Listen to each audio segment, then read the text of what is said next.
Ladies and gentlemen, boys and girls, it's time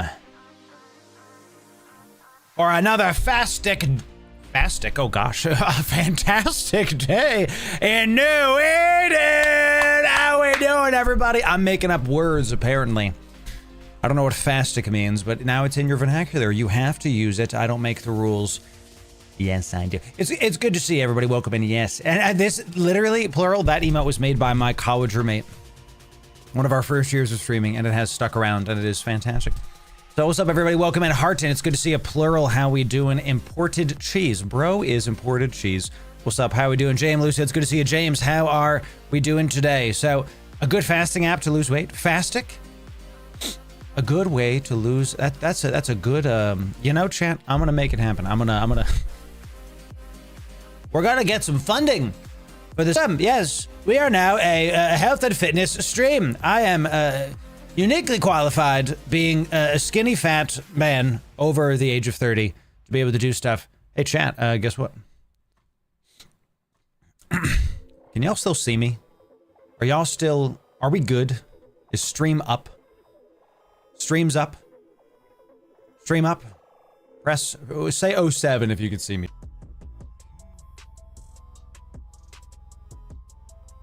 Ethernet. Looks like stream is dying. I see we're back, I think, but what's happening, chat? I'm looking at it right now. My connection might be bad today. It might be my connection today. A different problem for a different day, I tell you.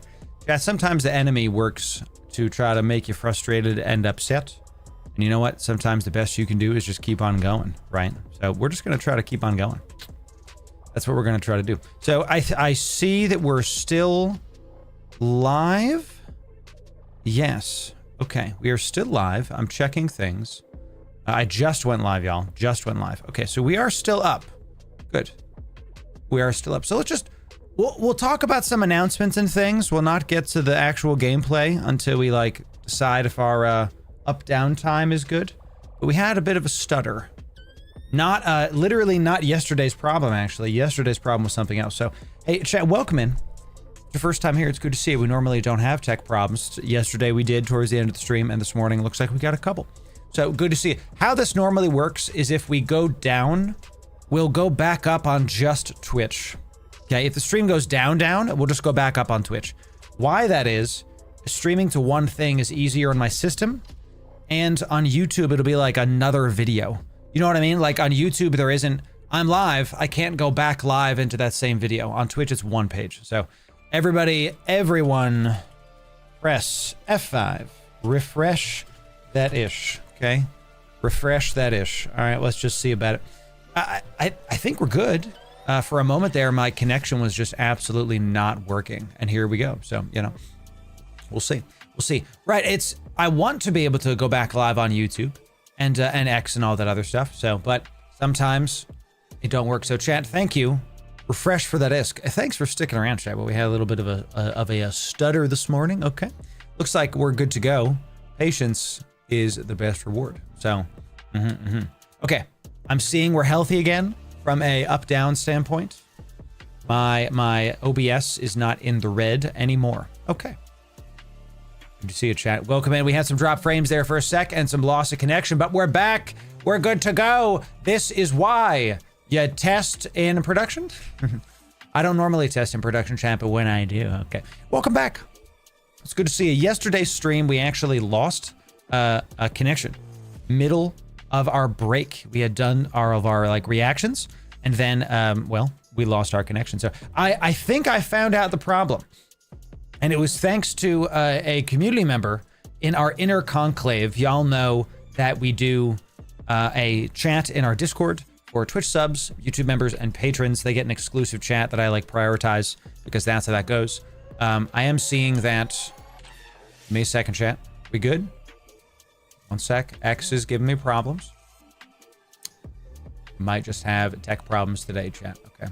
I think X is just down. I think X is just gone. And if that's what it is, all right. You know, if X is down, we just have to keep moving because X is not the priority. It's Twitch and YouTube. So there it is. And Kick is there too, but that's, you know, Twitch and YouTube. So I think I identified the problem. And I think it was my Elgato camera hub yesterday's problems. Because when I looked at it, typically the camera hub sits at like a couple, maybe 10 to 200 megs of RAM. Okay. When the stream crashed yesterday, I open up Eve and there's the problem. I open up the Eve launcher and stream died. I open up the Eve launcher and stream dies. What does that mean? I know y'all can see me. I know. I watched it happen. Thank God I react to videos now. You know, what the heck? Okay.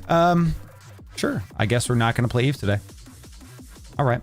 Well, chat, as always, we pivot and we keep moving. I literally opened up the Eve launcher and my internet popped. Okay, so everybody press F5 again. Refresh. That ish. Okay. We're gonna do some we're gonna do what we call testing. Imported cheese. Thank you for Twitch priming for this superior streaming experience. You know, it's like it's a conspiracy, Chad. They don't want me playing Eve. Big Eve Online does not want me playing Eve Online, which they're literally bringing me out to FanFest chat. So this is not a them problem. Oh, it is a them problem, clearly. Something to do with their launcher, with their update is causing me to crash. I don't know what that means, but here we are. So, all right, so we have some other stuff. That we could do. I was gonna do the Drifter events today. There's new stuff today. Let's go. Listen, Chan, I'm gonna open up a new Chrome tab. I'm gonna type EVE Online News. Okay. I've typed that in. The stream is up. I am clicking on a new web page. Help me. I don't know. Every button click is like stressful because I don't know what's gonna happen to my freaking internet, dude. EVE Online patch notes. Okay, EVE Online. You might say, Loru, open up your launcher. I've tried. It destroys my computer. So, all right. You're all still with me? Good. Ladies and gentlemen, there's a brand new patch that just came out as of today. We'll put this video out on the day, and it looks like we've got some Drifter systems coming in. And I wanted to talk about them because this is new as of today. These are new sites, new things that we can do inside of New Eden. Very, very interesting things. And I think this dovetails perfectly out of the director's letter video that we just put out. A longer video, I know, but necessary to talk about the new changes for 2025 and for EVE Online as a whole. So say hi, YouTube. Okay, say hi to YouTube, everybody. We've got, as of today, the 30th of One Warrior. If you know that meme, you're now friends with me. This is Drifter Systems. Very exciting stuff. We have new combat, hacking, and exploration sites have been added to the game, probably for a limited time. So I would check on this and go into this with an understanding these are probably not going to be here forever. So Drifter-controlled forces are in all 4 empires throughout high and low sec space.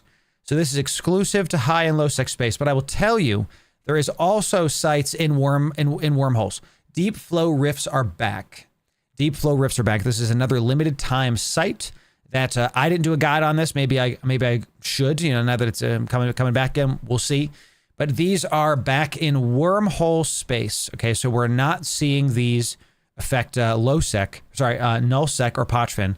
There's been enough, you know, stuff in null sec on the channel recently. This is absolutely a good thing for high and low sec space. Okay, so that's where it is.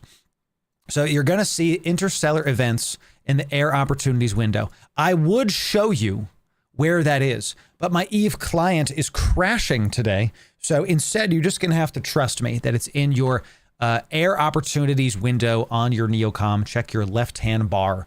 It'll be there if you haven't moved around any of your UI elements. Okay, so you can complete these sites to weaken the drifter grip on the systems. Now, in our director's letter video, some of the stuff that they were talking about made it sound like that you were going to have like a similar Patron thing, where how the forming of Patron happened was the Triglavians took over an area and you could fight for them or against them, and the sites that were fought for them and won became Patron. Now, what I don't see is you have the ability to fight for the drifters. I think it's just against. And I think that's okay. I think that's good. I don't think another Patron or drifters is necessarily a good thing. There'd have to be some other stuff involved. We'll have to see about it. So there's 4 different types of sites, and a 5th one once you've been sufficiently weakened. So there's an escalation. Okay, so there's 4 base sites, and there's a 5th site that's an escalation. Okay, so this is really cool. And here's the best part. This is not something it looks like you can do solo. Okay, they're really, in the patch notes, they're really encouraging you to go get teamwork. They want you to group up and fleet up. So you're going to see a bunch of fleets for this. Go check them out with your Corp, with your various alliance members, you know. Go do it. The first one is a salvaging mission. You have to salvage wrecks in order to get survivors. So you're going to need like a destroyer or maybe even a Noctis. So you can do it kind of fast. Let's see. Oh no, look. You can only do, in this one, in the Crisis Field Rescue, T1 frigates and standard T1 destroyers are permitted. At least 3 Capsuleers should do this. So again, I want to go try this today, but my Eve client was crashing today. I don't, you know, I guess other people will have to do it today, and we'll just tell you where it is, and then you go experience it for yourself. Let me live vicariously through you, chat. Okay. What I recommend you do with this is take destroyers. I don't recommend frigates. Maybe you can take like a Punisher, like a super tanky boy, to do like DPS, but then the destroyers are going to be really good. Like any catalyst, anything with a lot of high slots is going to be really awesome, because you can load up some salvagers on it and call it a day. So right, multi-box and 2 destroyers. Davencio, let me know, please. That would be fantastic. Then, so this is like a salvage. Sounds like a combat mixed in there as well. Crisis observatory infiltration. Scan down sites. So, and then retrieve valuable relics. This is a scanning and hacking site. Okay, so you have to have exploration to do this. So no, this is a good question, Tom. T1 frigates and standard T1 destroyers. Sounds like standard to me sounds like no Navy destroyers, but we'll see, because maybe it's just Empire destroyers, not pirate destroyers. Maybe faction. You know, go in the game and test. I'll have to go in the game later when my client stops breaking. Okay, this one's a scanning event. You can bring 3 people again, up to 2 others, and notice this, to maximize rewards. This is interesting. So don't just go solo as a challenge. I like this, where instead of saying, hey, there's the amount of rewards does not change. The more people you bring, the more rewards. This is cool. So if you bring your friends, you get more stuff. I like this. There's traps. This makes me think of sleeper caches, whatever, where you have like the ability to go forward and there's like a stealth mine and then you explode. So Careful, careful. T1 frigates, destroyers, and standard cruisers are permitted. So I would bring like a, is there a exploration cruiser? I don't think so. I don't think so. I mean, your standard T1 frigates, Tech 1 frigates, you got to bring like a Imicus, a Magnate, something like that. And then maybe your Magnate is the one that hacks and the cruiser is the one that kills the drifters. Maybe. The Stratios is what I thought of, but if it's a pirate one and you're not allowed to have pirate cruisers, then that's that. So really, I like this. I like this. They're forcing us to use some of these other ships. By the way, super quick, we're going to put this video out today.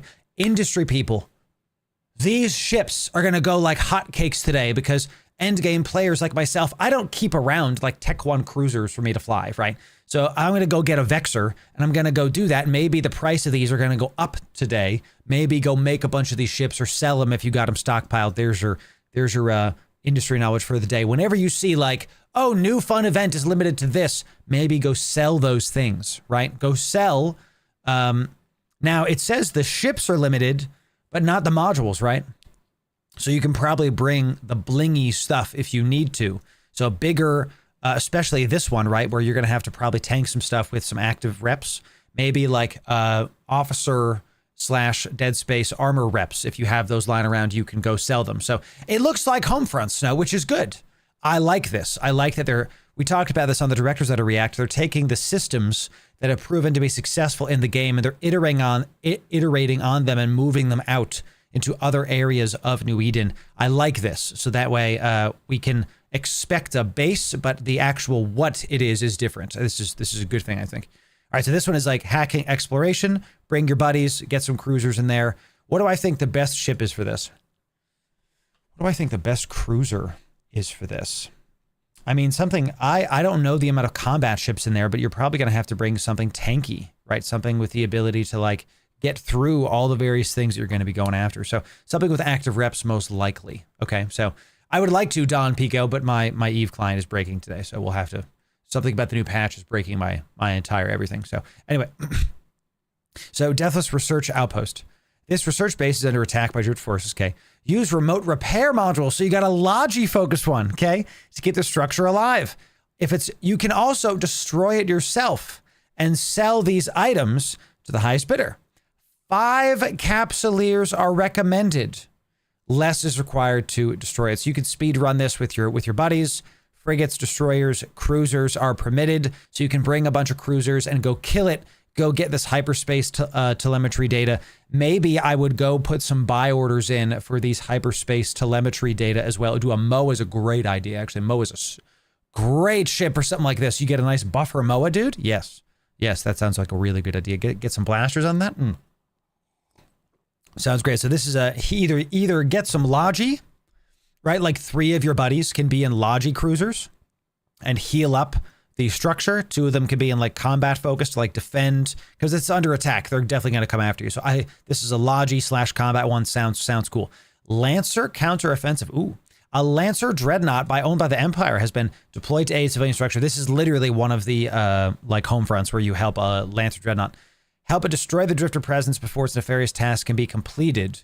So this might be an all-out combat one, but because there's a Lancer Dreadnought, there's a home front operation where you remote cap boost a Lancer Dreadnought. I think this is literally just that again. So go check it out. Maybe you have to remote cap boost the Dreadnought. If anything, you're going to be prepared for a fight because you're going to be fighting some stuff. So again, frigates, destroyers, and cruisers. So far, the only one that is not cruisers is the salvaging one. So you're going to see a crap ton of Sunesis for this salvaging one. Just Sunesis all day. You can literally go watch our Pochfin salvaging video. We got a ton of awesome salvaging fits in there. That will apply to this. Just go to my channel, search Pochfin salvage. It's right there. And here we go. I think this is the escalation. Yeah. Yep. Crisis resolution. This is the escalation. These are in high sec and low sec. Okay. High sec and low sec. Okay. To resolve the crisis within the system. 10 Capsuleers. Bro, it's a internet is dying today. Okay. Reconnection successful. Reconnection successful. Well, we're back, y'all. We're going to take a pause really, really quick. Here's what we're going to do, chat. I didn't open up Eve that time. Internet bill's not paid. I mean, hey, it definitely was. What I'm going to do is I'm going to test my internet connection on my app here and just see what's up. So Big Eve not letting me do stuff. So DDoS, I doubt it. I doubt it, dude. You know? And look, chat, if we get, if ever we ever have problems with like toxic nerds DDoSing me, then I'll just record more videos. It's very simple. Very simple. It's really not that big a deal. If we can't stream in a day because someone's being malevolent, then that's fine. So that's weird. Okay, so we have... I'm going to test stuff a little bit later, chat, because my app is being weird too. So we'll see. We'll see, chat. I'm thinking it's in... I'm thinking it is too, because I didn't open up Eve this time, and it's still broke. So let's... Here's what we're going to do, chat. It's coming back. I reconnect almost immediately. So how about we just keep talking? What do y'all think? Huh? Should we keep going, ladies and gentlemen? Should we continue forward? Big Internet is trying to stop me from from streaming about patch notes and reacting to videos on the internet. What a menace Loru Gaming is. Chat, what do you do? What's the Boondock Saints quote? Grandpa? What do you do if you just can't do anything anymore? Something like that. Grandpa turns to him and says, "You do what you can." Chat, let's just do what we can. Okay, let's do it. Keep it going. A few buffers ain't a big deal. That's right. Yeah. We're still live on YouTube. And look, it's reconnecting immediately. So to all the viewers just joining us, welcome in. We're having some tech problems today. We're going to keep pushing. If we go down, we'll probably be done for the day. Normally, if we go down, we go just to Twitch because it's easier on my system. But if we go down, then we'll just, enjoy the literal 3-hour video we put out today. And I did put out a 3-hour video today, chat. You will enjoy it. What I'm going to do is I got my stuff right here. We're going to monitor our internet. Okay. We're going to definitely monitor our internet to see what's up. Dude, we're having to PvP our internet, chat. Okay, so let's start this over again. You were very helpful spamming chat. If it goes down again, just let me know. So, you know. Ooh, Davencio, tell me. I can get into the observation crisis with 2 pirate destroyers. Observation crisis. Which one's that? Just any of them? 2 pirate destroyers. Yo, okay. Pirate destroyers, huh? So you can bring pirate destroyers. Those count as T1s? Okay. Standard crew. Here's the question, Davencio. Can you get in with pirate cruisers? So, because if you can, the big one is, can you use a Stratios? I have a feeling, right? Gilas and Stratioses are going to be huge for these, especially this one, y'all. So this one is literally a raid. You have to bring 10 Capsuleers to bring an end to this Vigilant Dreamer. And this is sick because you have to use data analyzers to like hack its shields, and then you can kill it. Really awesome. T1 frigate destroyers, cruisers, standard T1 battle cruisers, bro. Battle cruisers here. Get you some. So this is going to be a big boy. So you got to have like a hacking ship and bring you a couple sniper myrmidons, chat, and just laugh at everything. So yeah. The question, Davencio in chat is doing some recon for us. Thank you for that. He was able to bring pirate destroyers in. So it looks like you can bring pirate destroyers. Can you bring a Stratios? Can you bring a Stratios is going to be big. Gilas are going to be big. What else is going to be a big battle cruiser? Bro, can you bring a Cenotaph? You shouldn't. That's too much. But, you know, goodness gracious. I agree, Syncline. Yes. It's a bit confusing, right? T1 frigates. This makes me think you can bring all non-Tech 2 frigates. So Pirate, Empire, etc. You can literally bring a Venture if you want to, right? Destroyers, cruisers, standard T1 battle cruiser. Standard makes me think that just Empire, right? This is the question of what does standard mean? I'm not sure. We have some recon being done live. We love to see it. So, yes, this is really cool. The question is this worth it from a loot standpoint? I think it is, just from the fact that the devs want to incentivize players to go get it. So what I'd like you to do is in the comments of this video, please tell me when you do it, what your loot was like so we can go talk about the various things. What I like about this is that we have a different amalgamation of activities. Really, all of New Eden is in this. We have salvaging, we have data, and we have hacking and exploration. We have healing and combat. We have straight combat. We have potentially, this is like remote cap boosting, potentially. And then we have this really cool, I don't think I've ever seen anything like this, where there's an enemy that is not able to be killed until you hack something. Is there anything like this? Maybe in the superior sleeper caches, because I haven't done a superior one yet. I don't know. But this is really cool. Payouts from these sites are awarded to the top contributing fleet alone. And there it is. And there it is. So if you have multiple fleets in one site, the one that does the most DPS, the one that gets the most, the one that salvages the most, the one that hacks the most, gets the payouts. They're awarded to the top fleet alone. So if you see a fleet, I love this because you're not going to have seagulling, right? You're not going to have people that show up and they try to share the loot. If you warp onto a site and there's already like one person there and the site's mostly done, it's not worth it for your people to stay, like incursions, right? Right, Rika, exactly. Yes, yes. So I see no mining. I know, well, that's true. There is no mining. Let the miners go mine their rocks, you know? It's funny. We do also have deep flow rifts. I'm not sure exactly what those are. I didn't do these last time. These are in wormhole space. So to sum up, the new drifter sites, these are in low sec and high sec alone. Bunch of new stuff minus the miners. There it is. You know, let the people get in their rocks, go back to the rocks. There is also some like changes to home fronts. You can see that there literally is like, these are home fronts, and then now these are the next iteration of home fronts, and now they changed some stuff to home fronts. So I do want to talk about this. Look at this. Yeah, this is a big change. This is a big quality of life change. Thank you, Eve Devs. Thank you. This is a big change. We don't have to freaking sit there and open a box, open a box, open a box, open a box. You know, it's like we don't have to keep doing it, right? It's just you open one and then you can open 30 at once. Thank you. It's a small change, but it's a good change. Okay, so my project discovery is saved. This is what I'm saying. Okay, huge stuff. Huge stuff. Amazing. So what's up, Alex? How we doing today? So this is really cool. I like seeing these new events. I like seeing the things that the Eve devs are adding in. There will be more for sure. And whenever stuff pops up, we're going to cover it. So if you want the best Eve news, that's this playlist right here. Make sure you bookmark it so you stay up to date. And if you want the best Eve guides, you can sub right here. We'll see you in the next video. Thanks very much. We'll put out that video today, chat. Yes. One ping only, Vasily. One ping only. One of my favorite movies. I tried showing Hunt for the Red October to my wife.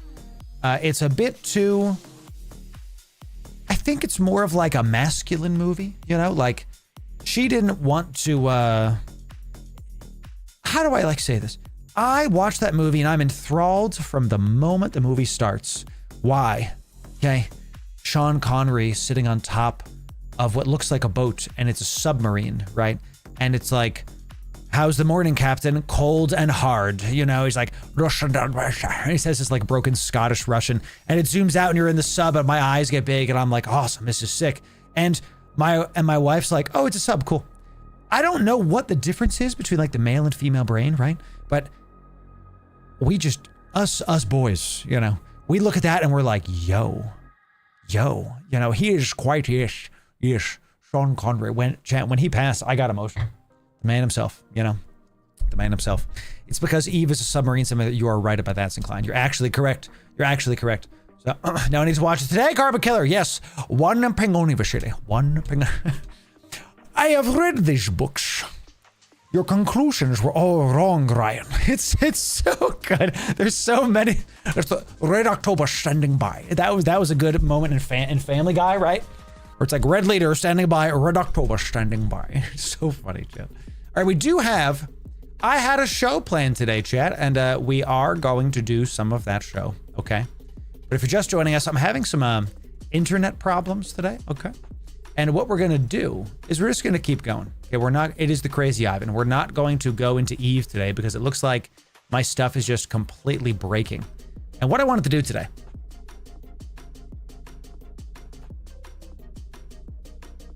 I had to get my Caldari Navy water, chat.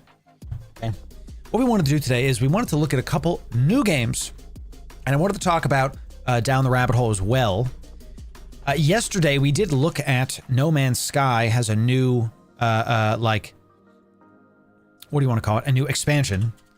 And they put out a short video on Twitter. I reacted to it, wanting to be able to, showcase that to YouTube. The problem is it was littered with copywritten music. So what we're going to do is we're instead going to go to No Man's Sky Worlds Apart Deep Dive. So let me cue this up, chat. We're gonna talk about this. And for the EVE players that don't care about any other game, I hear you. It's important for us to, as a brand, not just be involved in just EVE. We're gonna talk about other games, but it's important for us to see what else is out there, so that when we see a new change in EVE, we can contextualize to what other games are doing, right? Because if all, what does the philosopher Iroh say? Wisdom from one place can get stale and is not wisdom anymore, So we're going to talk about No Man's Sky, and we're going to see we got definitely some EVE stuff going on today as well, okay?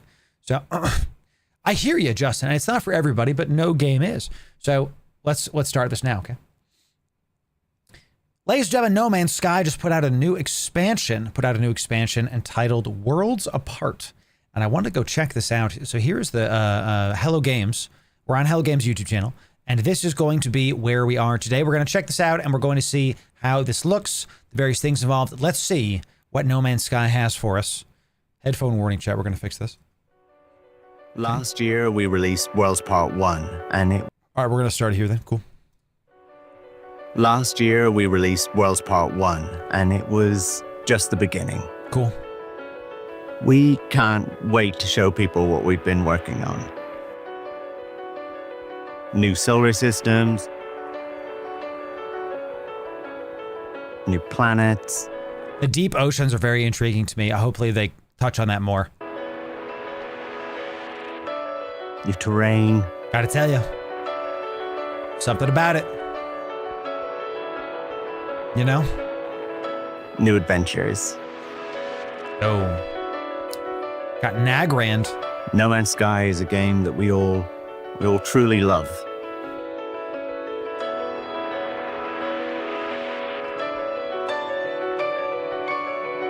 Animals, chat, I tell you.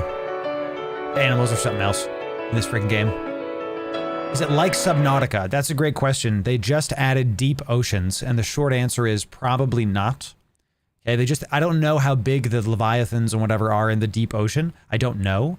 But it's not like Subnautica. This is actually, it's a crafting survival game, but it's not first person. There is shooting, so there are similarities, but when I played Subnautica and I played No Man's Sky, I got two very distinct feelings. Subnautica, one of the best games of our decade. Same with No Man's Sky. So it definitely has Subnautica vibes. I agree. But I got two distinct feelings. In No Man's Sky, there was this wonder and awe at exploration. In No Man's Sky, Subnautica was nothing but terror. It was just like absolute fear at all times. That first moment, we actually did the playthrough on my first time playing Subnautica. We did a hardcore playthrough. We beat the game without dying, and we died once, and then we went again, and then we went all the way through without dying. It was very difficult. It was real tough too. It was like, we're testing stuff. I was trying to do it as blind as possible. We looked up a couple things, obviously, because I want to not die. And come on. Chat, we're going to admit if we look up things. Anyway, the point is, we'll have to see about it. So they're same genre, but very different games. Yes, it's a different vibe. The whole game of Subnautica, if you go play it, you're going to love it. It's scary, chat. The first time, I didn't know what was beyond the island. Okay? There's like an island, and if you go beyond it, there's no wall. There's something else that happens. Okay. A massive ghost, like Titan Leviathan thing comes up and just takes you out from the depths. What happened to me the first time I went out there, I was in the big sub, the big one, not the like small one. And I didn't know what was there, right? I had no idea. That I did not look up. And I did it. I went out into the deep, and I'm like, look, I'm just going to keep going. I don't know what's out here. And it was like Leviathan class. And I'm like, yeah, sure, we've fought Leviathans before. Sure. And something starts attacking my ship. And I'm like, what the hell's attacking my ship? So I go to exit the ship When I tell you, the moment I left my ship, the screen goes black and I was dead. I didn't say anything. I was just sitting there going, what happened? Like, I don't know. It was very funny, and it was on stream. So you can go check that out. It was a lot of fun. No Man's Sky chat. I digress. Let's see what they have for us. Okay. Ooh, I want this backpack, dude. Nagrand looking planet chat. Let's go. Our next update is called Worlds Part 2. Uh-huh. Ooh, oh, that was like StarCraft looking. Across the universe, we're adding billions of new solar systems and trillions of new planets. Jeez Louise. It allows us to push the boundaries of our engine with new technology. That's new. Never seen that before.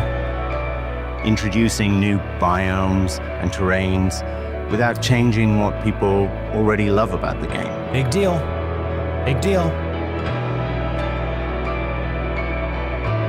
It's now so far beyond what we ever thought was possible when we started out. Yeah. They've come a long way, chat.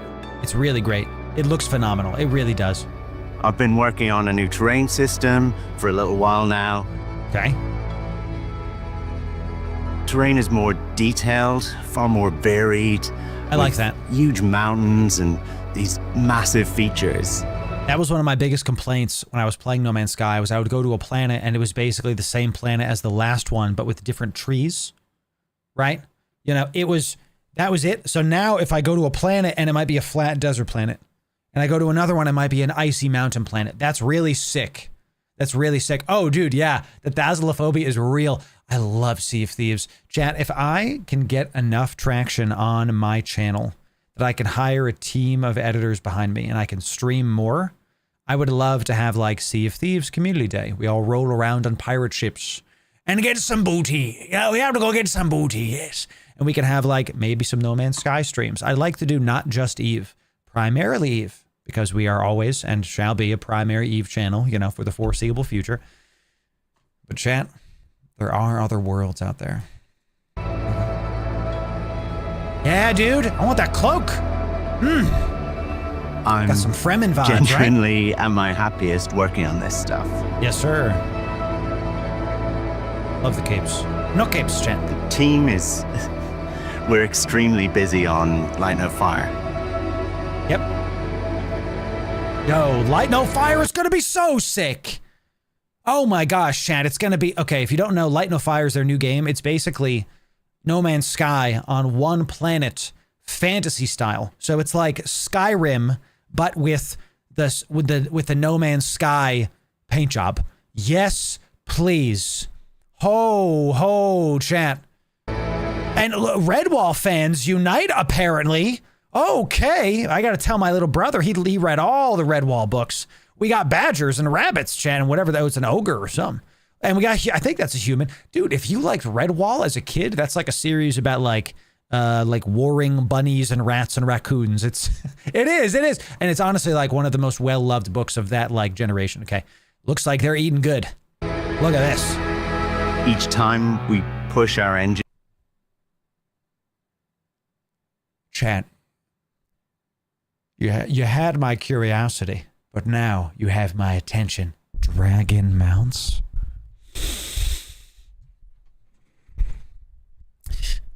When I played World of Warcraft, my objective was this. When I played in Burning Crusade, I was one of the first people on the server to get like first 50. Who knows, dude? I pushed it, okay, to get the Nether Drake. When I re-rolled Death Knight in Wrath, I stopped leveling my Death Knight so I could go get a Nether Drake on my Death Knight. This was before mounts were account bound.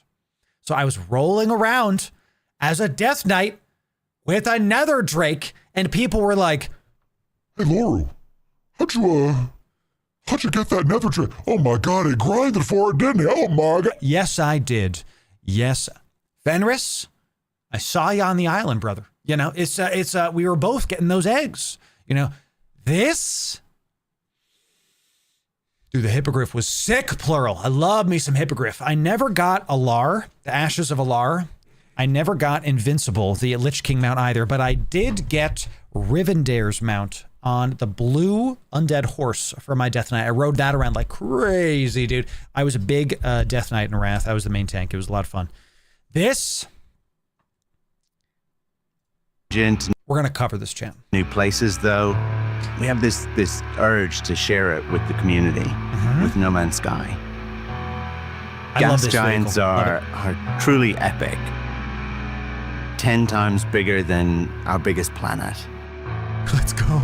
It's truly sort of endgame stuff to explore them with huge storms that rage across the surface.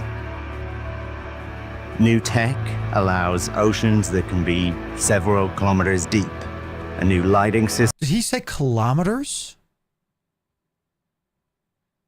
Kilometers. When he said deep oceans, I was like, oh yeah, you probably won't be able to see the bottom. We're talking like Mariana's Trench crap. Look at this. System makes them look so different with new caustics, light shafts, and the deeper that you explore, the darker it gets. Oh, remember I said it's not like Subnautica? I might be wrong now. Dude, this is sick.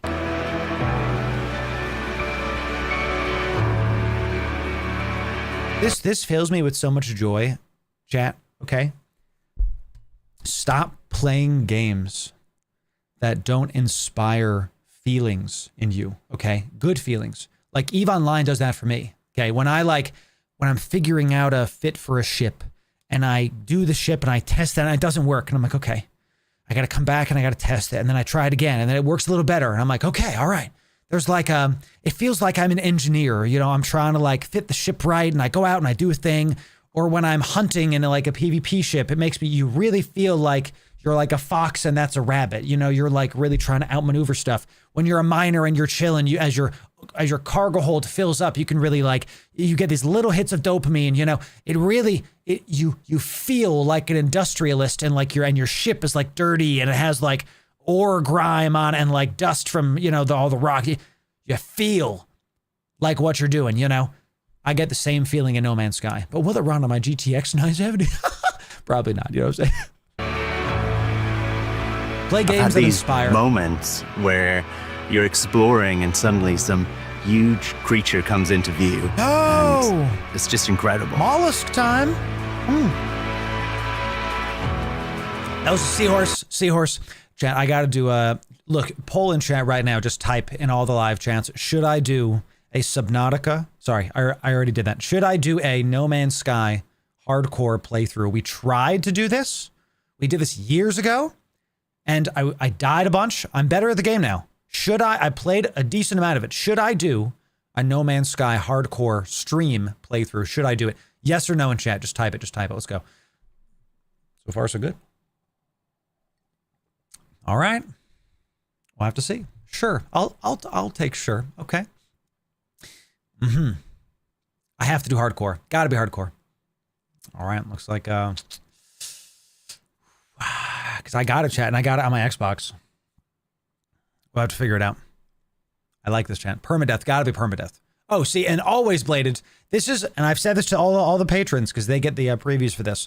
We're doing E primarily, but then we'll do supplemental other stuff. How long would it take? How long does it take me to die? We'll see. We'll see. Every element of our lighting has been rewritten. Yo! Shadows show more details, light flickers through the leaves. It does look better. Caves they're dark and immersive. Ooh. Yo, Oceans now reflect the clouds and stars to create these beautiful sunsets and night skies. Water reacts physically to the world around it. Creatures wade through it. There's little dipples. Finally, in we the got rain. waves, dude. There's large waves as ships fly overhead. Yes. Sometimes Yes. there's these moments where a ship just flies past the still ocean and the water ripples underneath, and it's just so We got the Sea of Thieves update chat. Oh. peaceful to watch. Oh, yeah. In the depths of the ocean and on land, there's these new creatures to discover. I think we've gone probably weirder than ever before. When you land on a planet, all the tech, it combines to create an emotion. That feeling of knowing that no one has ever been on this world before. What's with the Nestor chat, huh? It's what makes this game really special. You know? There's tons of new gameplay too. Tons of merch. There's this huge quest that ties together some strands that we've been building for years. Okay, new quest. Whoa, sick. Getting attack chat. What's this cool We've shit, got an dude? expedition that takes you on a tour of all the new worlds that we're building. And it's got some incredible rewards. Yeah, what a reward. That's a new living ship. This is something in the game you can get is a ship that's like alive. Okay, it's like, and you can board it like any other spaceship, but it's literally organic. That looks really sick, chat. Cool. This is the 9th year since release. 9th? And I think we're probably doing things the community never thought would happen. Yeah. I honestly can't wait for people to play. Looks like I can't wait either, Sean. Wow. No Man's Sky, chat. One of the best games of our decade. Not hyperbole. One of the best games of our decade. And look, here's what we'll do. We're gonna put this out as its own like reaction trailer, as its own like reaction video. Like this video if you want me to do a permadeath No Man's Sky stream, make a new character, start to finish, see how long we can get. Like the video when we put it out to see. We'll see you in the next video, y'all. Let's see what's out there, huh? Wow, chat. That's the end of that YouTube video, and I remembered to turn down the audio this time. Wow. That was crazy. That was crazy. Is this No Man's Sky? I thought it was the new game from the devs of No Man's Sky. No, so this is the best part. End scene, that's right. That was the new update for No Man's Sky. I'll link the video. I'll link y'all the video so you can see it. That was correct. That clip with the rabbits was from their new game, Light No Fire, which is going to be sick. Y'all, this made me feel great, positive emotions. Thank you. We gotta play video games that inspire us, chat, okay? You gotta play things that are... I almost liked my own comment, chat, sheesh. You gotta... This... I was like... In my head, I was like the video. And in my hand... Give yourself a pat on the back. What's the Obama meme where like you're giving yourself a medal, you know? It's really great. They are... No Man's Sky is still some of the best games out there. Really is some of the best games that you can play. Light No Fire seems amazing. It really does. So, I agree with you, Elric. I think Light No Fire, they need to give us some kind of date. But can I tell you why they're not? Okay, you know why. Because No Man's Sky was released too soon, right? The timetable, part of why it was so, hated at the very beginning was because it was released way too soon. And they needed more work on it. That is all covered in that one video by internet historian, the goodening of No Man's Sky, right? And that's one of the reasons why they're probably not releasing a start date for this, because they want to make sure that they just do it right. That's all. That's all. So I think that's the main reason. I really, really do. So chat, let's do a couple announcements since stream is kind of like normalized. We'll check on our internet in a little bit and see if we can actually play Eve again. I do want to play some Eve today, chat. We are hopefully going to be able to do that. So, that is true, Elric. Now, today, chat, we do have, I believe, Twitch drops are going on right now. Right now. So the first announcement is normally we say, hey, definitely go check out our YouTube. And if you're on Twitch, go sub to YouTube because you're missing out on literally hundreds of millions of ISK. We just put out our walkthrough of the director's letter and the 2025 roadmap. There is some great discussions in that. Yes, it's a longer video. Enjoy the podcast on your way to work, y'all. That's the style of it. You know, we are doing some of these longer videos sometimes. Make sure y'all get the goodies. So Galaxy Traveler, honored to meet you as well, my friend. Yeah. So that's happening. But we do have Twitch drops going on right now. So if you're on YouTube, I recommend you head on down to Twitch because drops are happening. So typically we tell people, hey, go to YouTube. It's one of our main spots, but you get Eve items if you're on Twitch today, and it looks like you get some Skinner drops today. Of course, you get some bigger, better stuff. So came from YouTube, there it is, exiled, yeah. Normally, and follow it while you're there. Follow us on Twitch, y'all. If you're coming over from YouTube, follow us on those platforms. Let's get it done. Enjoy the new series. Chat, we are now on week 4, I think. Are we on week 4 of this? Of our content push? Is it week 4? 1 month ago. About a month ago. And when did I release this? Stop wasting time. That was in December. 3 weeks ago. When did I come out with this video? This was 3 weeks ago, January 7th. We are now on week 4 of our big content push. Thank you for the new follows. Everybody coming over from YouTube. Bless you. And for Igor as well over on YouTube as well. Thank you for that. I have been pushing the content recently. And the new series are doing series. I don't know how to do whatever. You know, they're doing really, really well. I like this. And I wanted to call out the pacifier video that we just put out. A bunch of you straight up disagree with the fit that I fixed and all this stuff. I gotta tell you, I'm happy about it. I said this 16 hours ago. Okay, let me make it bigger so you can read it. I'm glad. I am. I want you to know that if the original fit is better, good. Who is this video for? It's for you, the viewer. Okay? It's for you, the viewer. So if I put out a fit that the community disagrees with, I don't have to be right. What you do is you go into the comments and you see what people are saying, and if they're saying that Loru's wrong, he doesn't know what the heck he's talking about, here's a better fit. I wish people would have said, like, here's what it is that makes the fit better, whatever the heck. Good. I'm actually glad. Because my goal is to help you, chat, you, yes, the viewer to grow and to be better at EVE Online. And even if I'm wrong in the video, the comments will correct it. Thank you for enjoying the new series, Fix Your Fits and beyond. It makes me happy, chat. It really does. It's something that I'm hoping that as I move forward in the directory and as I move forward in EVE, that we can continue doing these kinds of things where we really try to help everybody, not just like, I don't have to be right, you know. I'd rather put out something and try my best. And if it's not right, if the community corrects it, then good. Y'all get to see that discussion and it wouldn't have happened otherwise, you know? So that's right. The only thing what keeps me in Elite Dangerous is Roxla Mystery. I don't know what that is. And I've seen Elite Dangerous. Is it on Steam?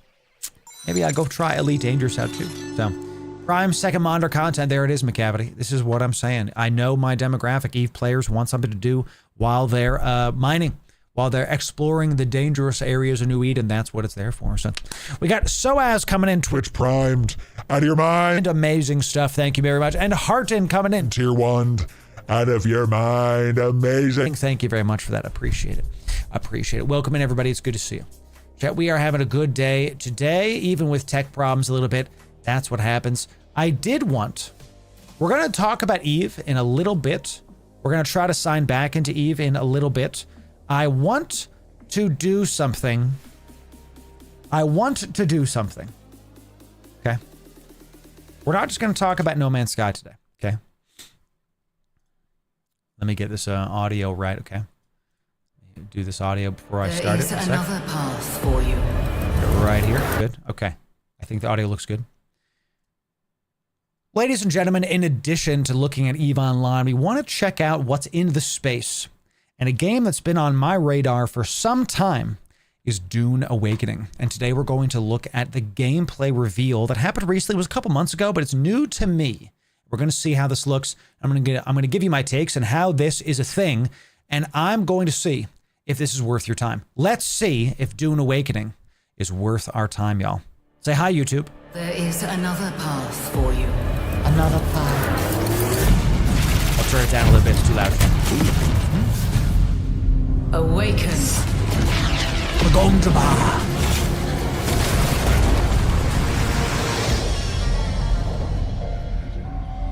Listen. Whoever made this trailer, I gotta tell you. I'm turning those alerts off. I gotta tell you. You know how to put a teaser at the start of the trailer. I'll tell you that. Okay. You begin as a nameless prisoner. Okay. Sculpt your appearance, choose your background, and then crash into the planet. You are abandoned and alone. Dude, he's not doing the sandwalk. What the heck? Hunted by sandworms. Blessed be the maker. Scorched by the unforgiving sun. Bless the coming and going of him. Ravaged by sunstroke. Stick to the shade. Chase the moving shadows. Okay, so if you go in the sun, you have a bar that heat exhaustion hits you and then you die. Yo, that's pretty sick. That's pretty sick. Survive. Welcome to Arrakis, the most dangerous planet in the universe. What do? Do you just run? Meet hundreds Oh, of that's interesting because, like, okay, what do you do if you've been going from rock to rock and then you're like, is there a night cycle? There's got to be a nighttime, right? So you can just walk around everything? other players. I'm sorry, I'm pausing it again. This makes me think. When I play Valheim, because my buddy and I we're playing Valheim right now. In Valheim, daytime is like the safe time, right? Because there's not as many monsters. There's not like roaming bands of whatever. In Dune Awakening, it sounds like it's reversed. Nighttime is safe time, right? So crazy, very interesting. There's no NDA and watch like a trailer, big dog. What the heck are you talking about? In the vast It's a publicly world. available trailer. Befriend So, or betray those you meet. ATV. Form a wary alliance. In this case, a spit dart rifle and a still suit for your help taking down territorial. Yo, desert. okay. Let's look at this. Let's look at this very excellent looking UI right here, chat. Let's look at this excellent UI. Give me just a quick sec, chat. Okay. We gotta go do a thing. Give me just a quick sec here, chat. Okay. You know, sometimes pause reaction. Okay. Sometimes, chat, you just gotta do a thing. You know what I'm saying? There we go. Okay. And now we move forward. Look at that. It's almost like that's the way of things. Okay. So we're back to reaction. Okay. So let's look at this. We've got map, inventory, crafting. Okay. You can craft stuff. Tech. Sure. Maybe I was going to say skill tree, but here's skills. Journey is like quests. Customization. Not really sure. Maybe it's like you can customize how stuff looks, like a transmog thing. Where your backpack is slot focused. Okay. And we've got armor takes up one slot, and then crafting mats, ammo probably looks like some kind of ammo box. You can have multiples in one box. Okay, sure. Your loadout is this like radial menu. And this is bound to 1, 2, 3. Okay. Okay, so you got your like, it's an MMO, right? So you're going to have your like skills that are bound to items that you might be able to swap your items in. Okay. Okay. So you're going to have skills that are bound to items. So this is like a gun, maybe a lantern, binoculars, maybe another gun, a scanner maybe, and then a gun. Maybe this is a sword. Maybe this is like a knife of some kind. Where do I get my Chris knife, chat? And then your armor, of course. You've got other, like your pack. It looks like some kind of shield, helmet. Sure. Okay, character stats, a frem kit. Oh yeah, because you're going to have to get your frem kit, chat. Looks like neutral. Some kind of allegiance, and then of course your money, and then your XP. Okay, and then something down here. Status effects. Hot. Stamina. Yo, is there food bar? You gotta have a water bar in a Dune game, right, chat? Is that this? Probably this, right? Probably. We'll see. Okay. All right. We're big into the inventory sorting, chat, so we gotta make sure we're seeing. Okay. We gotta make sure Working with others will always increase your chance Yo! of staying alive. The Deserter Base. Climb to a vantage point Okay.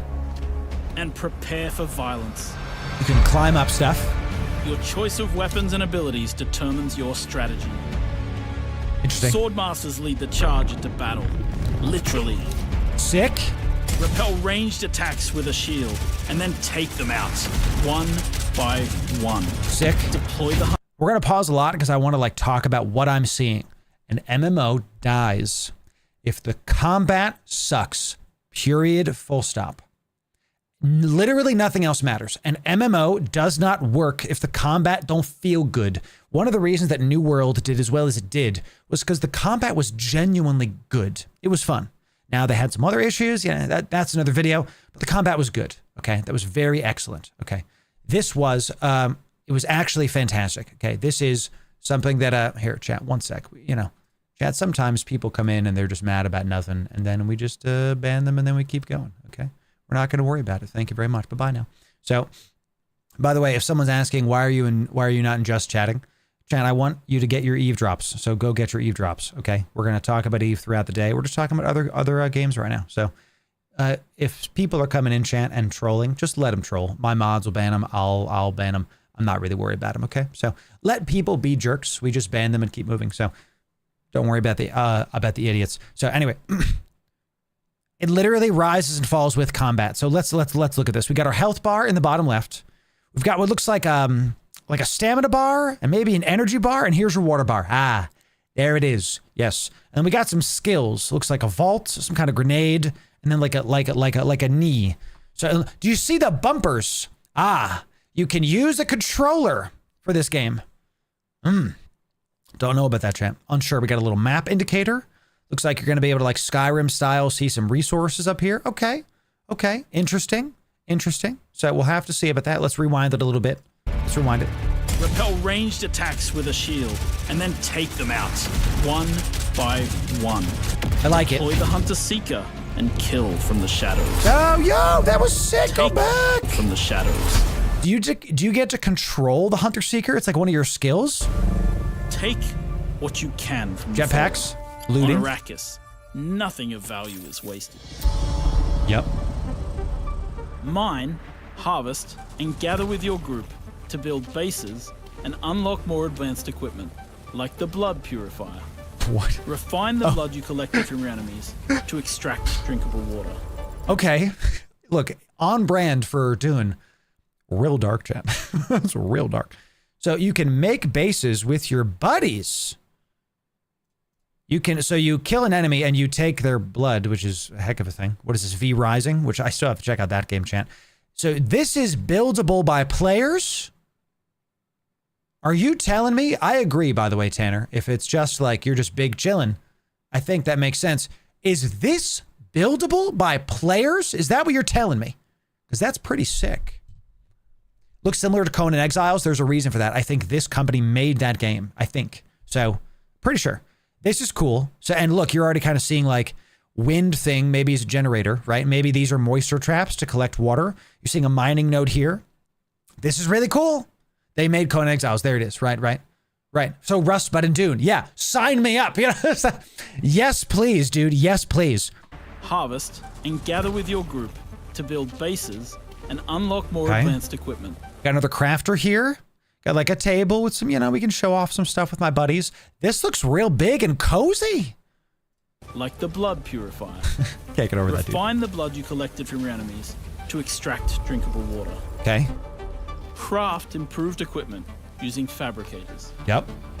Replicate your bases in new locations with the blueprint system, and then sell blueprints of your architectural wonders to other players. What?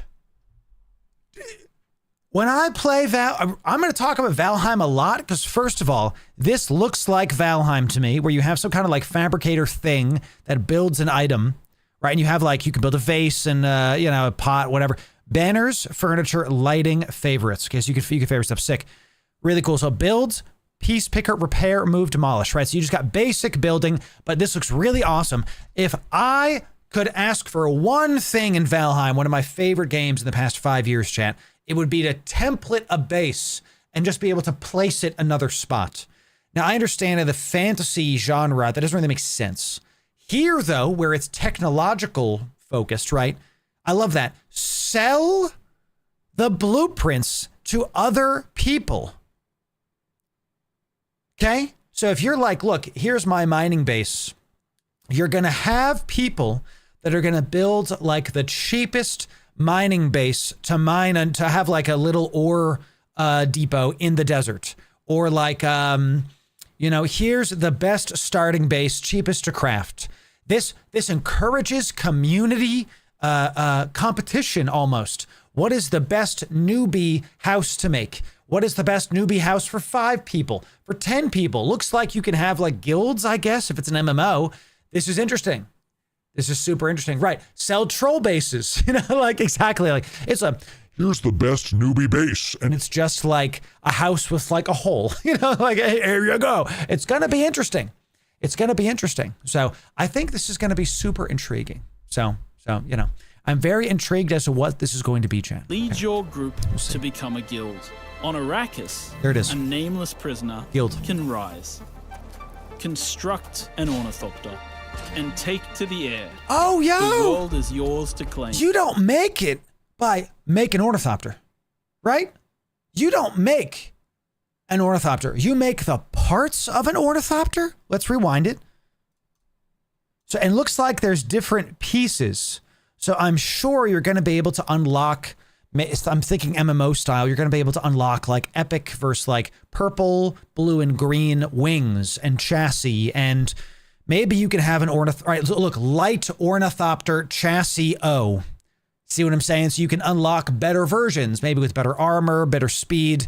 Maybe we can make a heavy ornithopter versus like a light scout. You know, a bomber versus a gunship. Okay, all right, okay. Construct an ornithopter, and take I to love the air. that. The world is yours to claim. Gotta say, love that. This is Dune Man Kifilari reminding you to vary your route. Return with the full spy slot. My crew found a shortcut we become The comfortable. in-game This is Duke Loru Atreides. Damn the spice! Get those people on the ornithopters! Come on, let's go! Oh, can you imagine the RP, chat?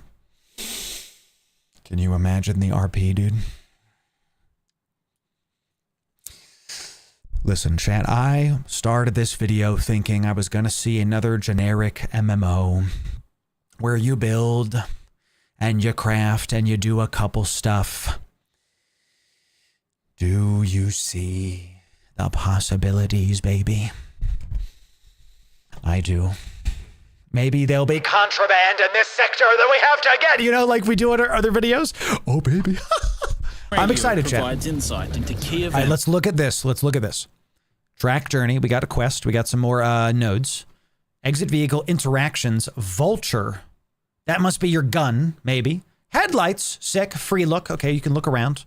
We've got a temperature tracker. I guess that's of the engine's fuel. Limited fuel, chat. That's not nothing. You can't just fly forever. Don't know what this is. This is like maybe like wing speed. I don't know. We'll see. No, here's speed. Kilometers. Okay. All right. Interesting. Interesting. All right. All right. Events happening across Arrakis. Map the desert. Discover landmarks, wrecked ships, and desert testing Let's stations. go, dude. Filled with forgotten technology. Let's go. Arrakis is a vast planet. You can explore unique locations, uncover valuable You resources, can tuck the wings. You can tuck the wings just like they did at the movie, baby. and search for secrets amongst the shifting dunes. Sick.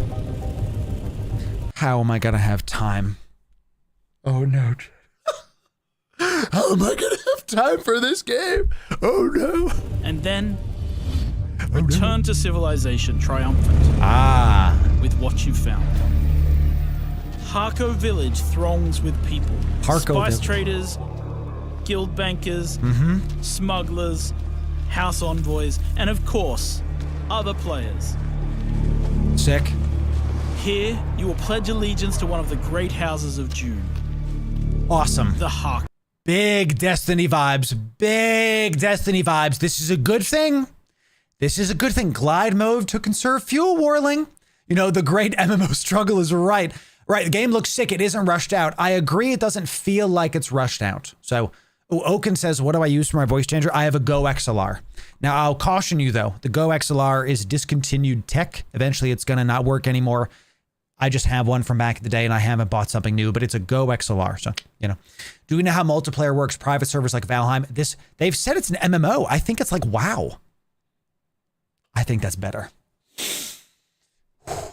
So, dude, the David Lynch Dune movie was not bad. People call the David Lynch Dune movie the reverse Hobbit movie. It was one movie that should have been three. You know, because the Hobbit movie was three movies that should have been one. We cry. It really, you know, come on. The Hobbit movie was the smallest of the Lord of the Rings books, but they made it into three movies. They added like a whole like dwarf elf love plot. You know, very, very, you know, tactical shot. Right. Am I talking to my people or am I talking to my people? This is what I'm saying, Chad, you know, so We'll see. Honestly, as a book enjoyer, there hasn't been any entertainment that is okay, par or better for the books. I agree, Frost. The books are better. I've read the first one. I read the first two. I read Into Dune Messiah. I don't think I'm reading more. It's getting too weird for me, chat. You know, I liked the Dune movies, but I don't want to spoil things. But as we get more into what happens, I was kind of like, I think I'm good to put this book down now. It's just too much. Things happen, chat. Things happen. Okay, so you know. Okay, so let's rewind. You can declare your allegiance to House Harkonnen. It sounds like you will pledge allegiance. Do I have to be bald? Chat. If I'm just, it's. Oh my God. The workforce in Eve. Upwell. You're bald, aren't you? The Upwell in EVE Online is one of our main games. You're a bald workforce hottie, right?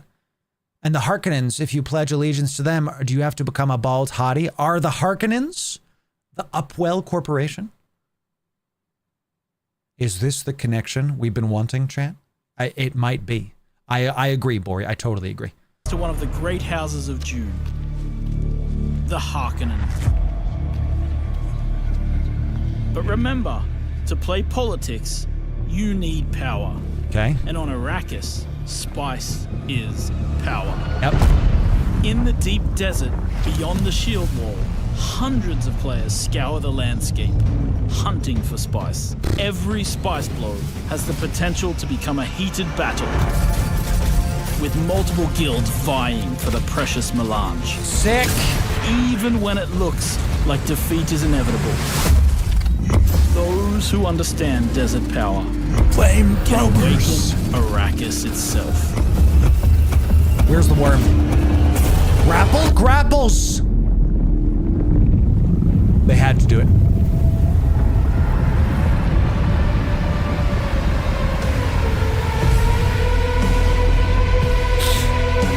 Blessed be the maker. Blessed be the coming and going of him. What does this mean? Early 2025? Bro, it's early 2025 today. Dude, this is gonna be awesome, I think. Okay. Listen. Let's cope. Let's curb some hype so it doesn't become cope, okay? Let's talk about what we saw and what I think I like. I like the direction of this game. There's a heavy focus on crafting with a group, and also the RPG elements of your character. So you have armor, you have weapons, you have skills. I didn't see a lot of what the skill tree entails. That's kind of cool. There's a fight for resources out in PvP zones, it looks like.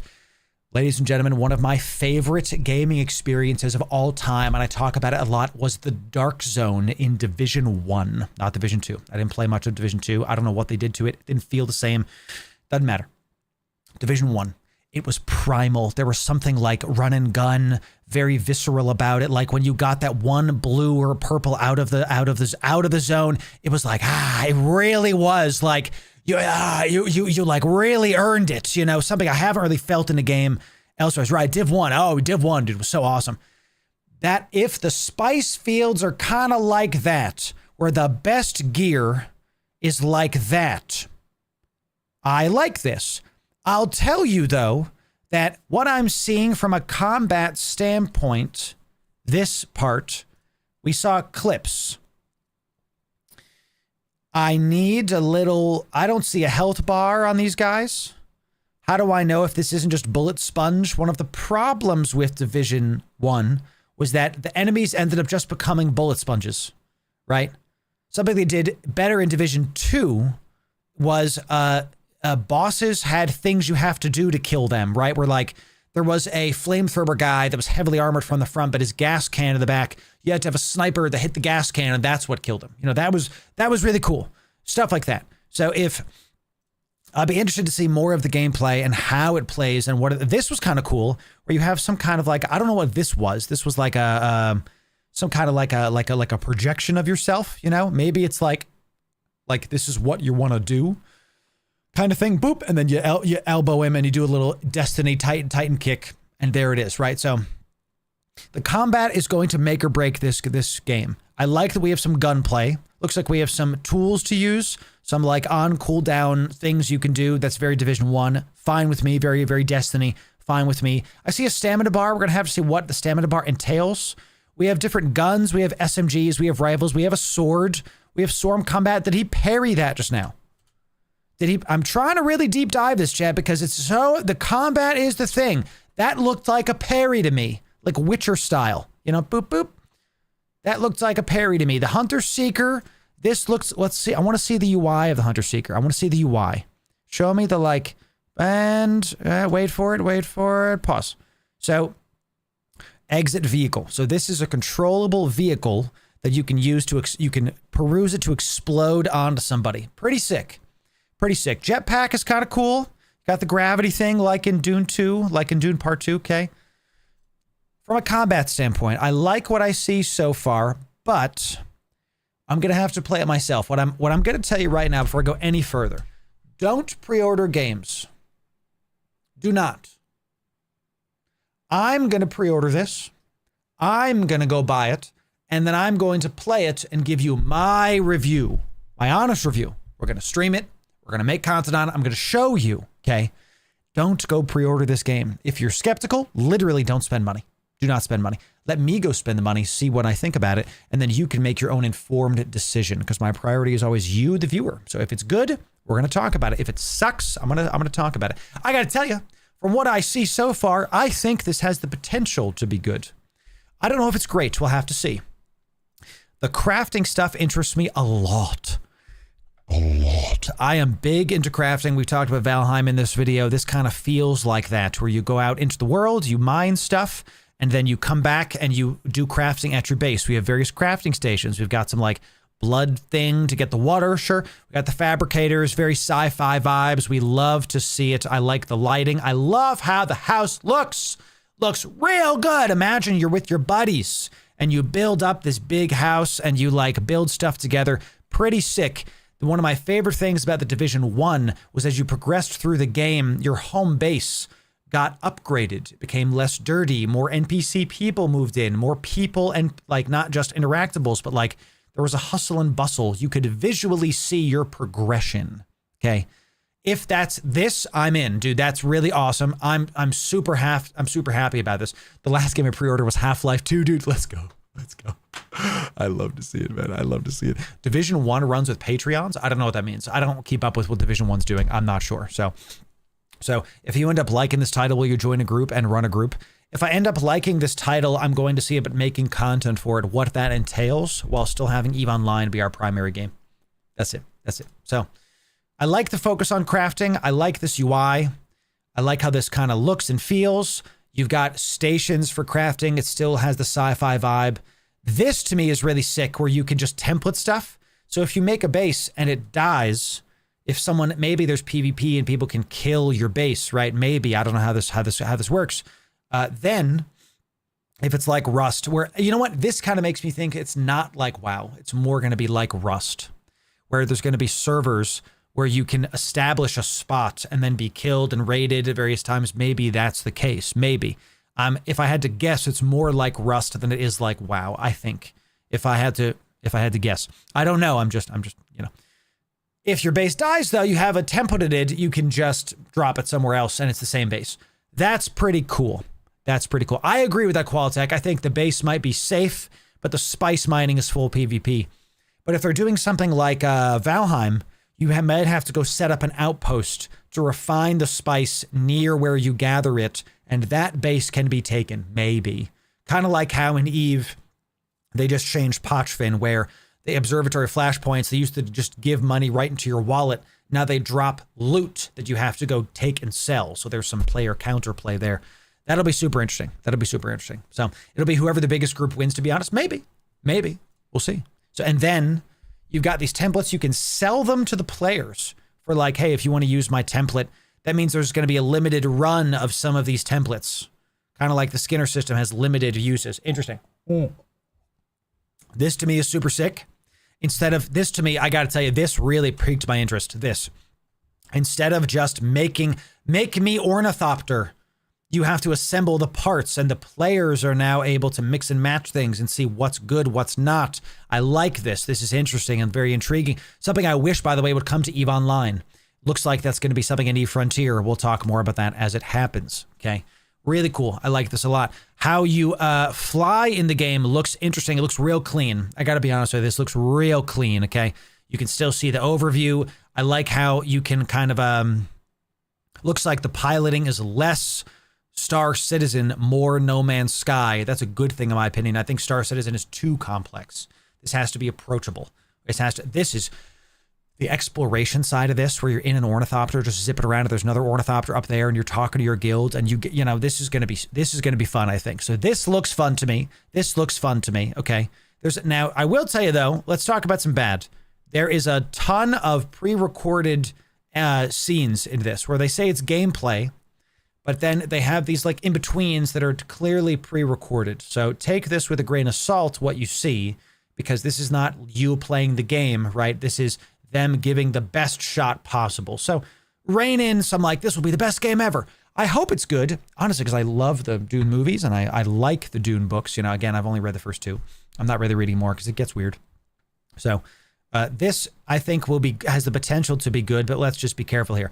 This having like downed ships that like spawn stuff, really cool. I like how that sounds. I like how that sounds a lot, where you get to like see stuff. So, and then you get the like spice silo from the first movie where they went into, and there's NPCs. You can tuck stuff and you can fly the ship. I'm gonna fly around my ornithopter a ton.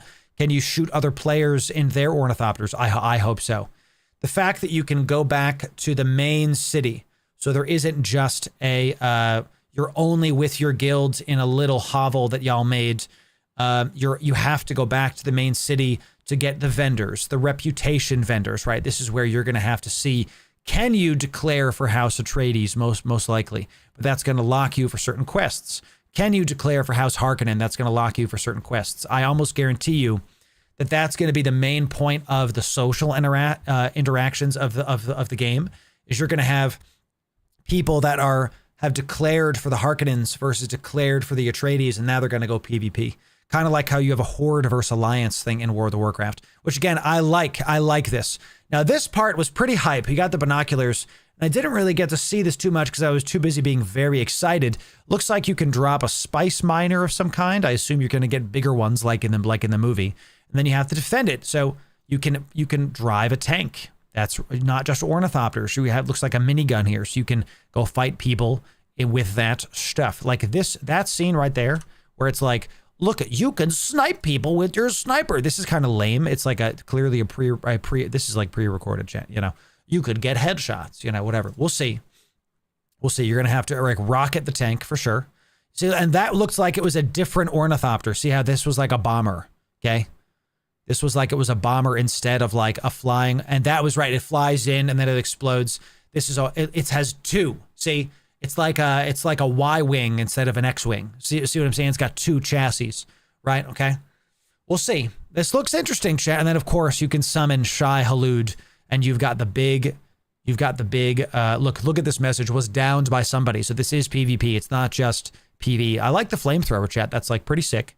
I do enjoy. And of course you can summon Shai Hulud. Sounds really awesome to me, chat. I like how they ended with this because goodness gracious, the grapple is pretty sick. I'm not gonna lie, grapple's pretty sick. So what do I think? I think Dune Awakening has some serious potential, but I think we're going to have to see. So what we're going to do is we're going to put this in our gaming news playlist. We're going to put out a bunch of gaming news there. And if you want more Dune Awakening first looks and our takes on Dune Awakening once it comes out to see if it's worth you to buy it, make sure you sub right here. We'll get you again. Thanks very much, and we'll see you in the next video. Thanks very much. Interesting. Super interesting. Chan, I gotta be honest with you. Y'all get the behind the scenes because you're on stream. I did not expect it to be that good looking. Did not expect it to be that good looking. Straight up. I thought it was gonna be like a trailer and whatever, and it was just gonna be chilling. We'll see. 0 crashes during the time, plural. Yeah, I think we're gonna try to see if we can get back into Eve because I've just been having my internet's been breaking today. So any thoughts or updates on Eve Frontier? I don't think they've had any updates recently. And quite frankly, if they could, I couldn't tell you because NDA, you know what I'm saying? NDA'd out of my mind. I don't think there's been any updates on it. As always with Eve Frontier, we've said like they have their paid founder access. If you're skeptical, don't buy it. Wait until the NDA lifts to see for yourself.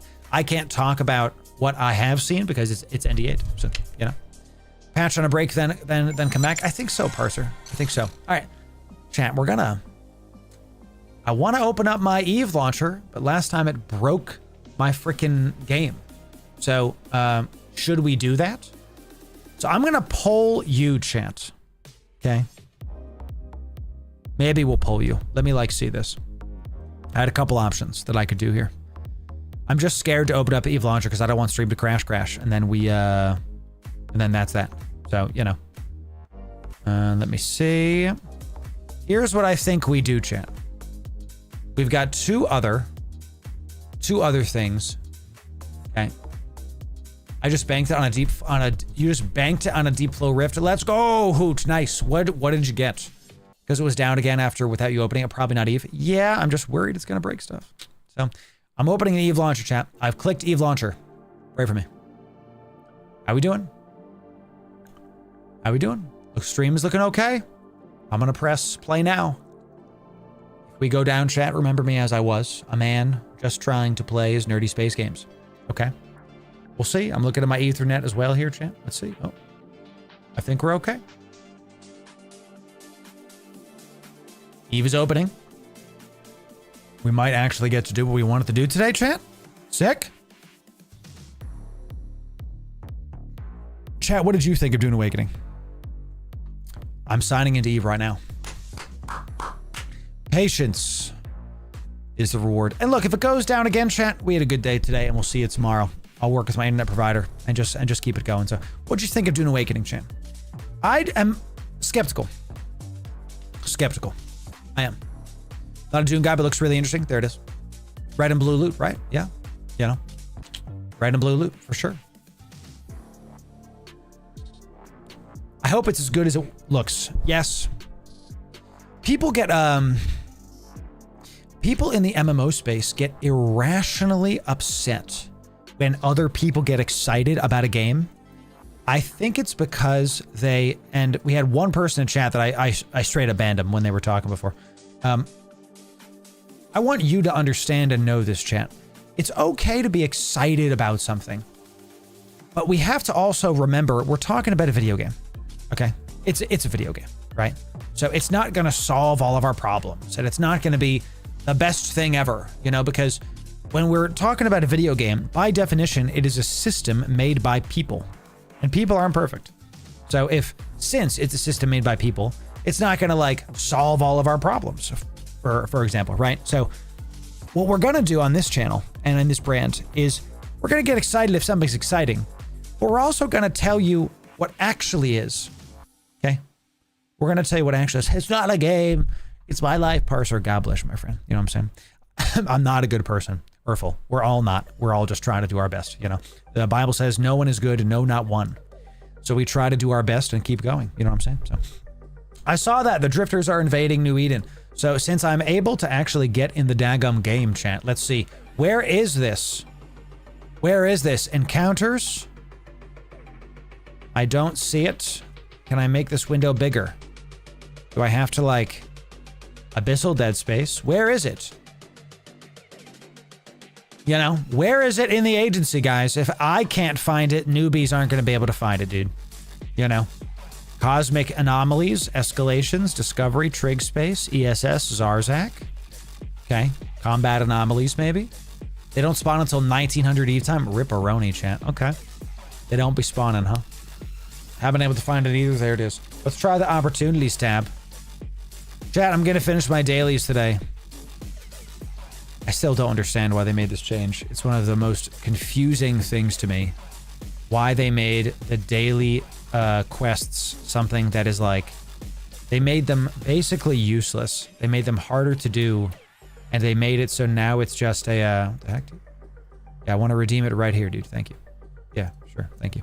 They made, I don't know why they did this with the daily quests, y'all. It just doesn't make sense to me. They made them more difficult to do, and they made it so that they are not something that is a goal of the day. It's more of oh, if I want to do it today, I will, I guess. It's not as fun. It's not as fun. And you could say it doesn't give enough. I think what they were trying to do was limit people that were just farming it. And that's all they were doing. But isn't that the point of like a video game? To just keep it going? So it's one of the things I've disagreed with the EVE devs on in recent memory is literally that. So, oh, I already did this? Yeah. I got the skitter stuff, sure, I guess. I'm not going to be able to finish these, chat, but I don't really care about it. So, it's time consuming, right? I think it's better than the login rewards. Do I think it's better than the login rewards? Yeah, I think it's better as a system than the login rewards. The problem with it is these don't really make sense to me. Before, when there was 8 quests, I could agree it was too many. Too many things. Maybe make it 6. My proposed solution for this is you can choose your path, and then your path has 3 or 4 missions that day, and if you do 3 of those, then you win. So if you choose the path of the Soldier of Fortune that day, then it's like, okay, you can have a random, instead of 4 quests and each one being a different career path. If I say today I want to be a PvPer, then it'll say, hey, here's heal people, remote cap boost people, get kills on players. The next day might be, damage people, rep people's shields, and get kills on players, right? Make it so that you are. Oh, I don't think it's a crash. I think we're actually good today, or good now. Then if you're like, look, I want to be an industrialist, instead of just having it be mine ore, be like mine ore. The next day, mine ore, mine ice, craft an item. Next day might be mine ice, craft an item, do a reaction. So now you're encouraging the whole thing. This, to me, doesn't make sense because this isn't a career path. This is like the tiniest carrot. And if it here's how I know the daily goals are not right. Extract PI, Urfel. Exactly. PI isn't even mentioned here, right?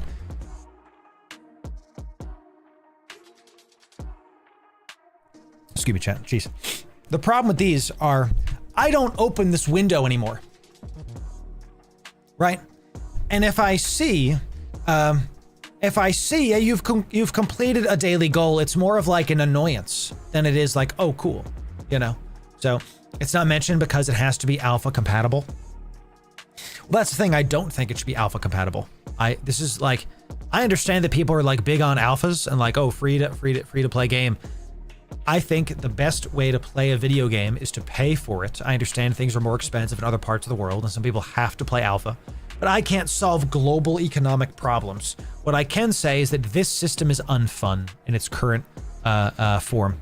So, do you think PI is mandatory? Yeah. It is. It really is. Listen, Mr. Rat. PI, I think, is mandatory because it unlocks the game for you. And the best part about PI is you don't have to do it forever. You can do it for a little bit and get a bunch of ISK and then stop doing it. How are my stuff going? I'm so glad we could sign into EVE again, chat. Chat, thank y'all for sticking with me during the intermittent internet issues today. I really appreciate it. I set this up 3 days ago at the start of the week, maybe on Tuesday. So maybe 4 days ago, maybe Wednesday, Monday or Tuesday, whatever. Here's 200 million ISK. Okay. Here's 60 million ISK. So I made it's like 270-ish million ISK. And it just sits there and it's ready for me to do it. And the rest of my planets are churning through the mats to make those. So here's the biocells I need. Now these are only 33 million ISK, but as we've showed in our other videos, we turn all of these P2s into P3s. We've talked about this at length, right? When I show this to people and I say, would you like a marauder every week? 1-point-something billion ISK. This is what I'm talking about. This is one character. And if you follow our alt training guide, I have 3 characters on one account that does this exact setup. This is what winning EVE looks like. When you make enough ISK that you can do whatever you want in game. Now, you have to get it back to market and sell it, right? Of course. But that's where you follow our hauling guides. You get into a deluge. I had a comment yesterday that I still have to respond to. The guy said that he was trying to haul a billion PI back to Jeddah and he died. And my comment's going to be, were you in a deluge? Did you have an instant dock?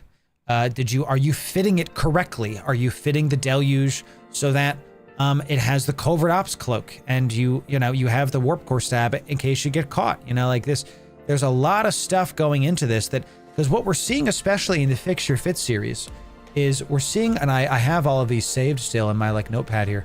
What we're seeing a lot of times in the Fix Your Fit series is, this was one of the I knew there was a deluge, is the fits are odd. Like this is one of the deluges that we saw from the Fix Your Fit series.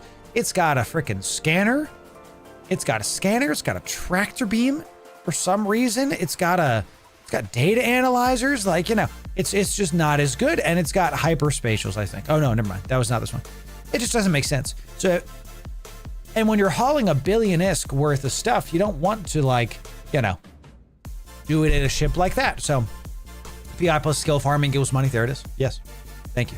So I'm getting PI set up on 8 characters so I can see if I can get it to work for P3s.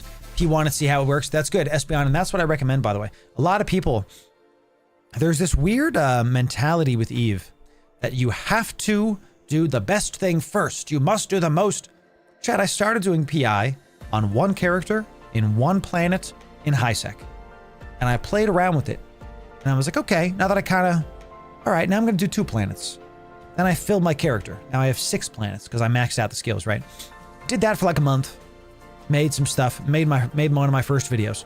That was my first video. I made 400 million in HiSec doing PI. And then I went to multiple characters. I'm like, okay, HiSec, it's really not. I want more. I want more ISK. I want more income than HiSec. So I moved my stuff to Patron. And now here we are, Chad. I'm agonizing over my crane because there's a player well known for having insta-lock. Well, cranes are great, Parser. Cranes are great. And you just gotta look, as always, you are never save an Eve. You can do everything right and still die. That's not a you problem. That's just life. That's what the prophet Picard says, right? You could do everything wrong and still make him and still lose. That's just life. This is why we try to say you maximize the chance of being safe and doing all that stuff. So, chat, we had a great day today. Let's do a giveaway of in-game Eve items to reward those of you that are here and those of you that sat through all the good stuff with the internet. We had a good time with that. Let's check this out. So, Loru, do you just pay the tax to Omega and friends? I don't know what you mean, dude. Can you elaborate? I'd love to answer. Ladies and gentlemen, we're about to do a giveaway for hundreds of millions of ISK. Make sure you're following on Twitch or subbed on YouTube. That's how you can enter in. Let's get you in, chat. Let's see if we can do a nice, big, expensive thing. We do have, chat, we have 8,000 Caldari shuttles. Y'all are memes. So we're going to do some memes today. One of you is going to get 7,969 nice Caldari shuttles valued at 167 million ISK. When you crash the shuttle market, remember, tell them who sent you, ladies and gentlemen. One of you is going to get that, and another one of you, it's going to be great, chat, is going to get the Hulk Media Miasma skin, ladies and gentlemen. We're going to give this out to you, okay? This is an Eve partner skin. Right, one of you is going to crash the shuttle market, chat. Tell them Loru sent you. Tell them it was me. Tell them it was me. And then, there it is. The other one is going to get this Hulk Media Miasma skin. How much is this worth? How much is it worth right now? 300 million ISK.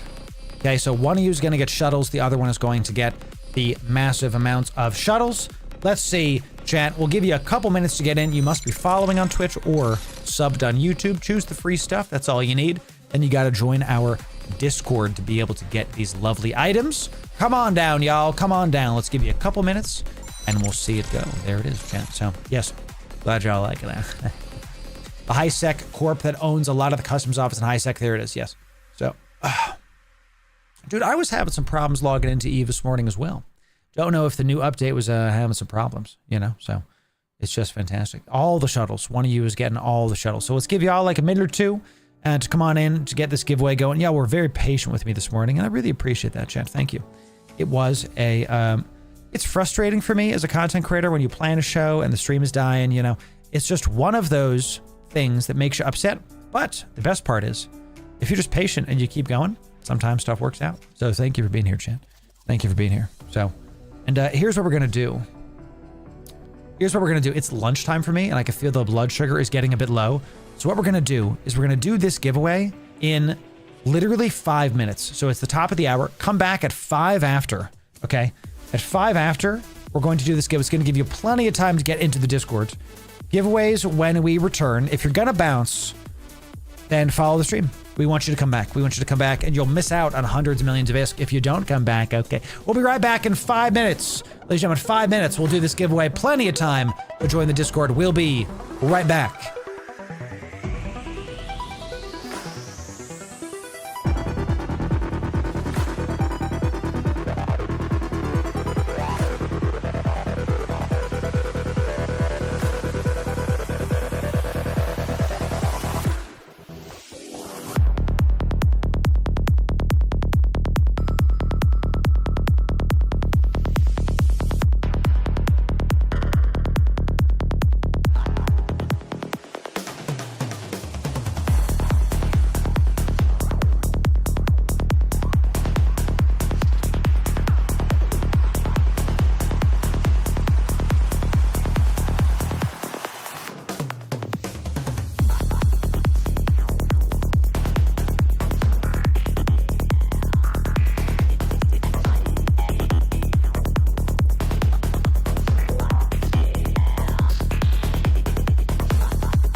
All right, y'all. Pretty on time, you know? Pretty on time. Pretty on time, all right? Pretty good. Yes, sir. Came back with some food, chat. Little low blood sugar today, you know? So just trying to keep it going. We're about to do a giveaway, y'all. If I told you right after we came back we were going to do a giveaway. So let's get this done. Y'all have had plenty of time. Let's come on back. So I'll answer some questions while we get this giveaway going, and then we will continue, y'all. You know. So how does all that shuttles come about? Literally, someone sent them to me. You know, exactly. Someone sent it to me. Thanks, JM Lusa. Thanks for doing it. Here we go, chat. It's giveaway time. Welcome back, everybody. It's good to have you. Remember, if you're not following on Twitch or subbed on YouTube, you won't be eligible to enter in. Let's get you in. Let's do it. Here we go. The word that you're going to say is code Loru, ladies and gentlemen. Code Loru. Y'all, as you know, we're affiliates on the Marquee Dragon site. You can get the best EVE items for cheaper there if you use my code. And of course, I get a kickback. It's an affiliate thing. That's how it goes. You get it for cheaper. I get a kickback. You support the brand. You get goodies for less money. Everybody wins, y'all. Literally everybody wins. It's fantastic stuff. And there's a pack right now on the store. They're just barely worth it. You know, they're worth the money, but it's like, you know, you could probably spend your stuff on other things. The point is, every single time you get skill points, Omega, these packs, you get them for cheaper if you use my code. That's exclamation point code Loru in chat. You can see the link in the description for all the things. Code is LORU. The best part is easy to use. I recommend the 3-month Omega pack because it lets you get, with my code, your Omega for about $15, just over $15. Okay, you press apply. And look, I know it's not a very big discount, but I offer you the same items you're already buying for less money. So that's the deal there. Every single time you use it, you can use my code to get stuff for cheaper. You can use my code on the official EVE site. I still get a cut, but you don't get a discount on the official EVE store. Okay, thank you to those of you that are using my code there. I appreciate it. But you get a discount on Marquee Store. And that's what I care about more. I care about y'all saving some money. So go check that out. Type code Loru on Marquee's site whenever you use it. Thank you very much. So there it is, right? Zola, you are correct about that. So Umbra, good to see you. So you made 500,000 loyalty points. Umbra winning the game. Y'all, I'm so proud of you, Umbra. That's incredible stuff. We'd love to see that. Yes. There's a free resplendent coil on the NES store. What the heck is that, dude? The heck is a... You know, chat, my favorite kind of coil is a resplendent coil. I don't know what this means. Sure, I'm gonna click this. I didn't get my 15k skill points, chat. What the heck, dude? There's a few plex. Oh, Pog. Chat, go on to the New Eden store right now, and for free, you can get a couple plex. Nothing crazy. Okay, it's a couple plex for you to spend on things. Really, you know. Let's see how much plex though. It's worth it because it's free. But let's see how much we get out of this. Give me those skill points. Thank you kindly. Boom, boom. Sure, I'd like to open this. 8 plex. Okay, sure. And you get some, okay, all right, 8 plex, not crazy, but we also got the, some serpent scales. Nice. We're going to put that in our Skinner system. Sick. Very cool, chat. Very, very cool. Just a couple niche items for us to be able to utilize. We like to see it. All right, chat, let's do this giveaway. Going once.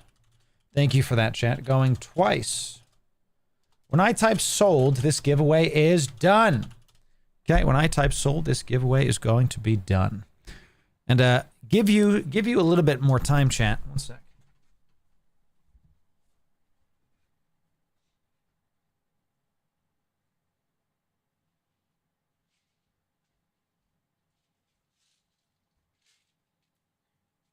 Saw the nieces and nephews the other day, chat, and your boy taking some Advil. I got a headache again. Those little germ factories, I tell you.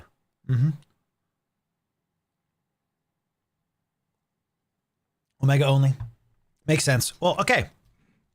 We're going to type sold. And then let me give you the hack. Okay. Sold. Contest is done. Let me give you the hack. If you're an alpha and I don't know if this is worth it, but this is not probably worth it for this little Omega pack, right? But here's something you can do for your alphas if you have a bunch of alphas and there's like a reward track, like for a Capsuleer Day, okay? What you can do, because Capsuleer Day has a crap ton of stuff, these weekend fleet packs are not available on the official EVE store anymore, but Marquee still has some. These are limited, so once these go away, that's it. No restrictions. It's $4, and it gives you Omega for 3 days. So what you can do is you can do the reward track on whatever's happening, get it to full, and then buy a weekend fleet pack for $4 on whatever alpha accounts you have, and you get all of the Omega stuff on the reward track retroactively. Now you have to actually sign in and press claim. Okay, you can't just like sign in 20 days later and press it. You know, this use my code to get it even cheaper. Use code Loru. Thank you very much. Okay, let's see. 2 winners, chat. 2 winners. One of you is getting a Hulk. The other one is getting skins. Okay. Okay, one of you is getting those. Let's see. We've got one of our buddies is brand new. We'd love to see that. Okay. One of our buddies is brand new. Excellent. Excellent. All right, chat. We got our 2 winners. The winners are... We've got Papa Zombie and Menace. Congratulations. Incredible stuff. Congrats to the winners.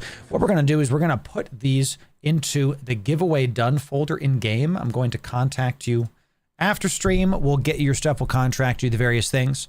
Okay. Check the giveaway status column of all. If you're pending giveaways, if you're missing giveaways, check this out. We typically do it at like the end of the week just to make sure stuff's getting going. Okay. So we'll give you that stuff. Let's take that Hulk skin and those shuttles and put them into the giveaway done folder. Is this going to fit? Yeah, it does. That's funny. So these are now spoken for. You're going to get 8,000 shuttles, for God's sake, 170 million ISK. So yes, Espeon, yes. Everybody gets them. It just takes a little bit of time for me to like do all this. It's actually takes a while to give everybody stuff. Oh yeah, we have unused skill points from that thing. So let's keep pushing this, champ. Let's keep pushing this. Yes. Yes, sir. Yes, sir. Okay, cool. Here's what we're going to do now, chat. Good job on the giveaway. Here's what we're going to do now. I wanted to do some more down the rabbit hole stuff because those of you that want prime second monitor things, as you've said, and I want to give time for this ad avail to take effect because quite frankly, I got a bit of a headache right now. And there's just, I don't know what's up with those little freaking German factories that got me sick, chat. But we're going to try to see if we can do a little bit more for down the rabbit hole here. Okay. So let me get this going and then we will continue forward while I eat some food and then we'll get this going. So I like doing this because it's good YouTube content for the YouTube frogs, but it also is really excellent for me to be able to get some blood sugar back so we can then go do some PvP. The goal is PvP today, champ. I like to do some PvP. So, you know, so thank you. Yes, definitely use my code. You know what I'm saying? The weekend pack isn't in the game here store, but if you go to the Marquee store, it's on the launcher. Oh, there's, okay, sure. Ribbit, that's right, Parser. That's right. Hulk at that angle kind of looks like a neon thorax. Yes, sir. Yes, sir. Soon. So any info about the Drifter event that popped up along it today is a combat sites? Yeah, we actually talked about it at the start of the stream today. We talked about it at the very beginning of stream, and it looks pretty cool. I'm actually excited about it, so we're going to put out a little guide video about it a little bit later today, actually. I'm going to pump it out after stream. Okay. So, all right, let's turn off those alerts now. Let's get this going. I am on 1.25 speed because this guy, God bless him, he just talks too slow. It's time once again to see what's up with Down the Rabbit Hole, ladies and gentlemen. It's time to see how stuff goes. And we're starting off really excellently. We just got done doing a giveaway on stream. Looks like we're going to talk about Goon Swarm right here. Here we go, ladies and gentlemen. Get your drinks, cozy up, enjoy mining and the second monitor content. Let's see what Down the Rabbit Hole has for us, y'all. Let's see. Say hi, YouTube. All right, let me start it again because it looks like this was muted. Okay. Say hi to YouTube, y'all. With all other major competitors in Nullsec eliminated, the Goons and their Federation had very few enemies with the resources to combat them. After consolidating their vast new territory, their first order of business was a name change. In April of 2015, the Mittani, leader of the Goons, announced that the CFC would be changing its name to the Imperium, something far more palatable to a vast swath of onlookers. While perhaps less representative of the attitude of the Goons and their allies in the past, this was a symbolic representation of their new stated purpose of becoming not only the most powerful, but the dominant force in the entire game. To the Mittani, whose flair for the dramatic and desire for attention were well documented, the expletive in the Cluster Coalition's name was a reflection of the irreverent nature of the goons, but a liability to his goal of appealing to onlookers from outside of the game, who had been hesitant to even call them by their name. Articles in national media outlets such as Forbes had an obviously positive effect on morale, and gave the players a stronger incentive to join fleets when called, suggesting... Of course it did. This is actually super interesting, that we've got these massive battles that are honestly, the time dilation, in my opinion, makes it like not super fun. You know what I'm saying? Yeah, Loru Lunchtime Lore is actually a really good name. I like that. Sheesh. Goon is good. Goon is goon. How would you feel, chat, if you're playing a video game and the New York Times is reporting on what you're doing? You feel pretty good about that, huh? That they were cementing their place in history. Later that year, he would attempt to crystallize this concept far more clearly. On November 3rd, 2015, the Mittani and military fiction author Jeff Edwards announced the opening of a Kickstarter to begin production on a book titled The Fountain War, named for the eponymous conflict in which the CFC had annihilated the Reddit-based Test Alliance. Notably, Crowd Control Productions had also chosen to endorse the project. The opening of the description read, quote, "The Fountain War book project brings best-selling author Jeff Edwards together with the Mittani Media and CCP in creating the first ever book about EVE Online based on real player experiences. The resulting..." Did anybody actually read this book? Was it good? Was it worth looking into? And I agree with what you say, Pacifist. Love him or hate him, Mittens, but the Mittani, the man, did more for EVE excitement than I think any other player. I got to agree. Now, infamy is not something I ascribe to, okay, like being in infamy. But I can't deny this person's effect on the game and how they actually helped the game reach, let's call it, the main sphere. This kind of undertaking is really good, really interesting, albeit probably riddled with propaganda. But still, was this good? Did y'all like it? Novel will be the first book of a completely new genre. That's true, pacifist. Sci-fi nonfiction. On the afternoon of July 28, 2013, the armadas of interstellar empires clashed. Millions died. Billions destroyed. It might have happened in a fictional universe, but that doesn't make it any less true. This is the Fountain War, the war that changed gaming history. A galactic firestorm that culminated in the largest single battle in gaming history, the fall of 6VDT. It consumed the players of EVE Online, it astounded the worldwide gaming community, and it commanded the attention of the mainstream press. I mean, that's pretty sick. I love this idea. But just because it was a virtual world doesn't mean that players and people still didn't do it. You know what I mean?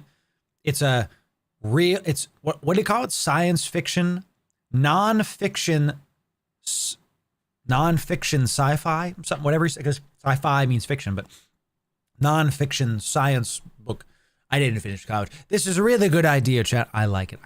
Then allow those memories and fascinating narratives to fade, we're going to immortalize those experiences by creating a world-class retelling of the Fountain War. A gut-wrenching thriller based on battle archives, in-game communication transcripts, and the testimonies of combatants from all sides of the conflict. Combining the remarkable writing talent of Jeff Edwards with the strength and support of CCP Games and the Mittani Media, this book is destined to captivate science fiction, action, suspense, and military fiction fans everywhere.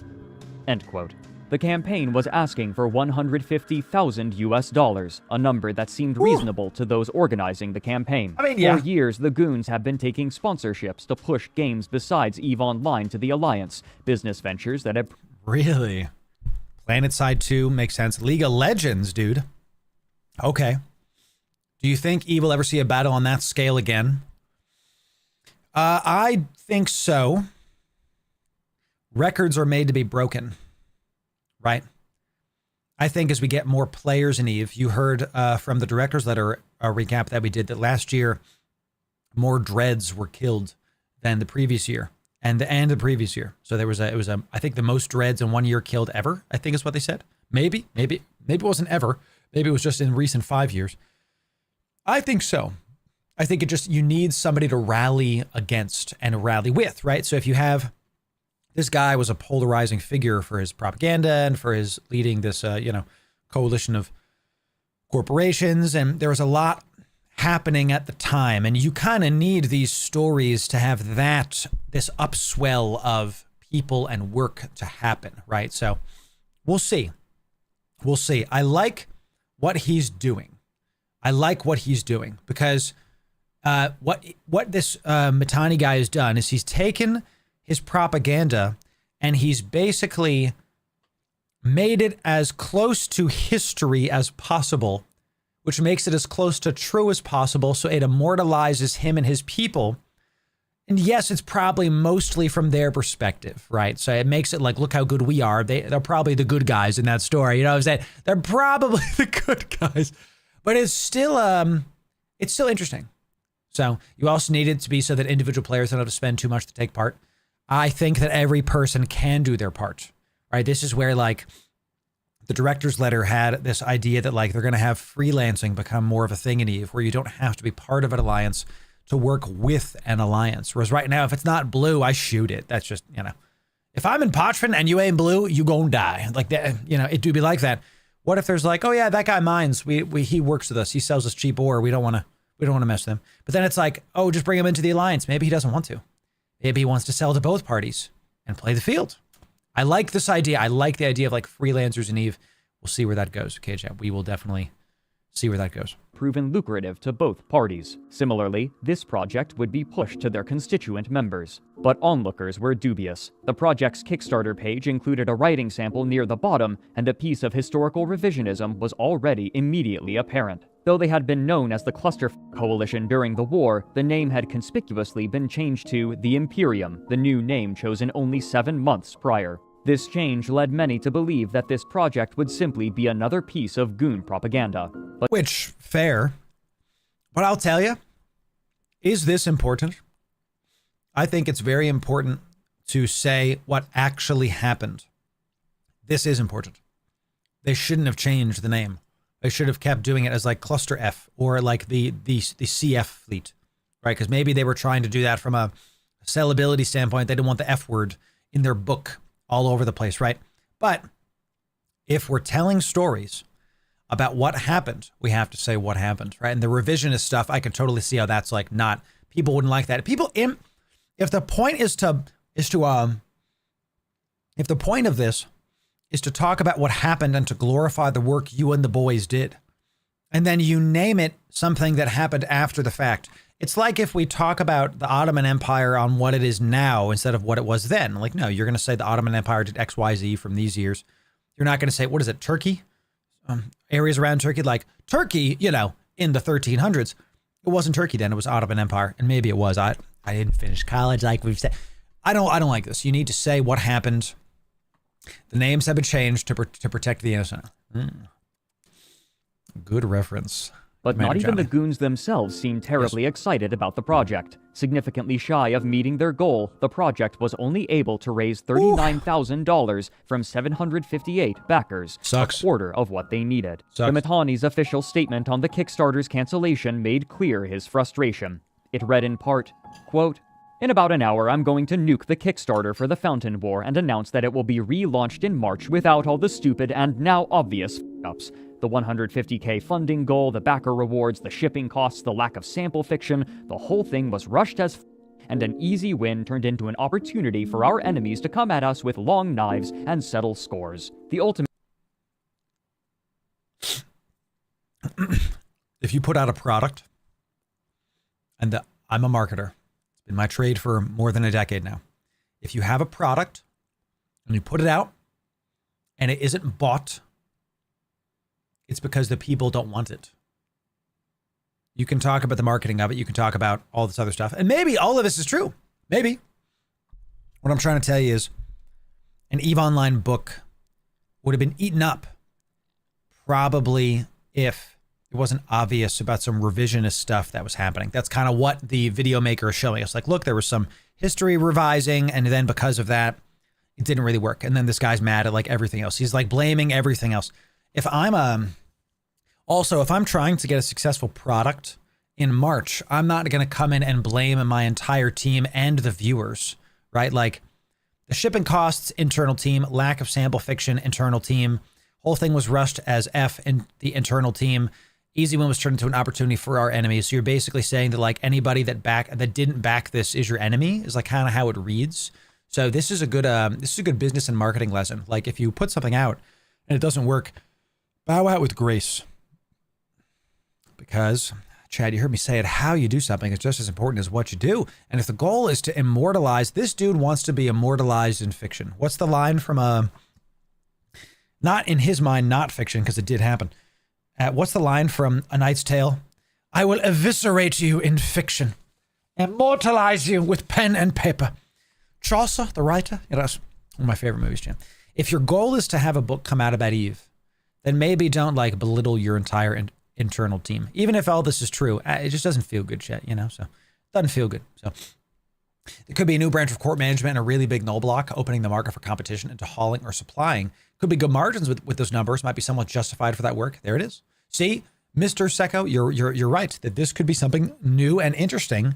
Any new system can be used lucratively. We just got to find out a way to do it. So what's one of the main lessons? Know your market. Yeah. Your messaging is part of your product.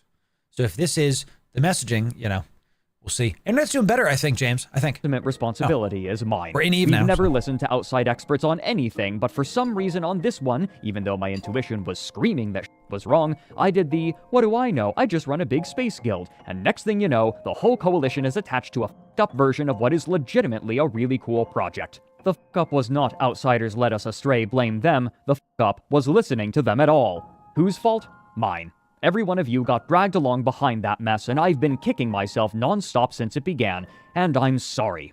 Okay, hey, at least he says it's his fault. If something fails, it's the boss's fault. We've said this before. If a project fails, it's the CEO's fault. You can blame the workers all you want. You can blame the internal team, but it's your fault. You as the vision, you as the project head need to be organizing and executing the project enough to get the stuff done. If the project fails, it's the CEO's fault. That's it. That's it. The most obvious fuck-up was not making a thread on goonfleet.com saying, yo, here's what we want to do, how should we do this, and what rewards and pricing, etc. do you guys think would be cool, and all this would have been avoided. End quote. Their imperial aims in-game... Don't really agree with that. No. I don't think the whole thing could have been avoided if he polled his internal community. I agree, Parser. Less accountability, more everybody else sucks. I'm sorry. It doesn't read like a very magnanimous thing. Polling your community can be helpful about what they want. But if you just poll goonfleet.com, which is mostly goons, mostly members of that alliance, you're just going to get what they want. But this is supposed to be something about all of Eve. So the Goon Fleet is going to say, like, make us look good and give us rewards. Like, what rewards can you do for a book? You can have, like, the digital version. You can have the physical version. You can have, like, maybe some pins about it, whatever, to, like, commemorate the event. But this is my job. I help take products and take them to market so that way they actually sell well and they're actually understood by the consumer, okay?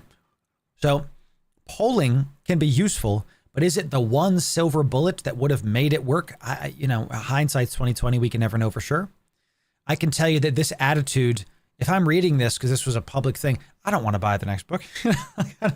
I'm reading this and I'm like, I don't want to buy this. Did this book come out? And if so, has anybody read it? I'm sure we'll see in the rest of the section. We'll see. However, would remain unperturbed, and their boldness and confidence would be illustrated well in the public demands that they would soon make.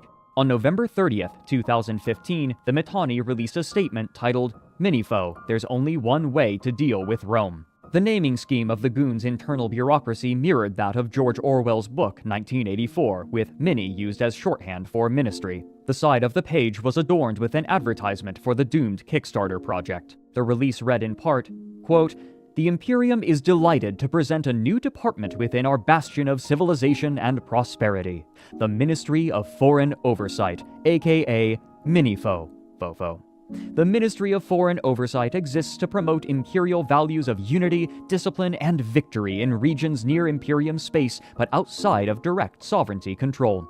It is our hope that through Minifoe, we can bring civilization and order to a galaxy which has increasingly descended into incoherent, screeching barbarism. We will usher in a new era of enlightenment and opportunity to those who are not yet able to call themselves imperial citizens or experience some pretty heavy RP chat. What the heck? This kind of stuff can sell. It can. It could sell units. But juxtaposed with the previous thing, I doubt it would.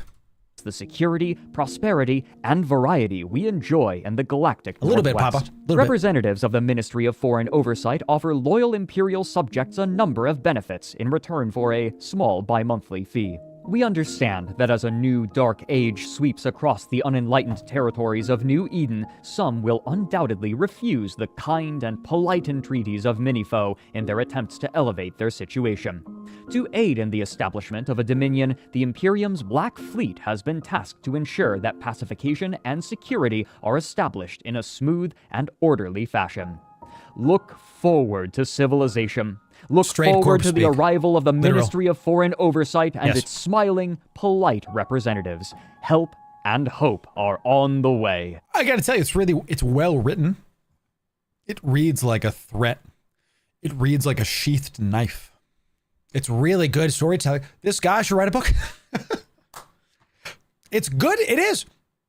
Well, credit where credit is due. It reads like a sheathed knife. It really is interesting to see how, like, you read this and you're just like, this dude is he right behind me right now? You know, like, it's very scary. So, right, exactly. Qualtech. This release was dotted with links that left little room for interpretation of the Mittani's aggressive and tyrannical intentions. Yes. For example, the words small bi-monthly fee linked to a clip from the movie Goodfellas hosted on YouTube titled F You, Pay Me, in which the extortion and support system of the Italian mafia was explained in basic terms. The words Black Fleet linked to the Wikipedia page for Black Ships, the Japanese name for the European ships used to force open Japanese ports to Western trade, and the words smooth and orderly fashion linked to a clip from the television show Firefly, in which the captain of the smuggling ship Serenity kicks a bandit leader into an engine turbine after he swears vengeance. The following day, the Imperium announced how this subjugation would take place. The Look, sometimes, can I be honest with you, champ? I don't go in for this RP stuff, man. I think it's kind of lame. I just want to play a video game with my buddies and roll around and go from there. This stuff, it kind of, I don't know why. I have to think about it more, but it kind of stinks. Something about it doesn't sit right with me. You know, I know it's like it's a video game and he's role playing or something. It's not real. Something about it kind of stinks. You know, there's you know, right. It's definitely ice cold for sure. So I don't know. Maybe it's just the kind of person I am. I'm not about dorky. I'm not sure if it's dorky, JM Lusa. I don't know.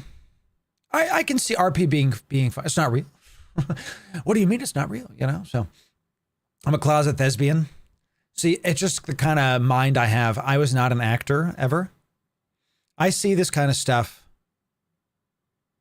Put it this way. I don't like cosplaying as a villain. Right? I think there's enough villains in real life. If I'm going to cosplay, I'm going to cosplay as like a knight, you know, or somebody to help. It's just the kind of man I am. Man I try to be, you know. We all try, Shannon. So it's just one of those weird things where Paladin, it's funny, I did not play a Paladin. I played a Death Knight.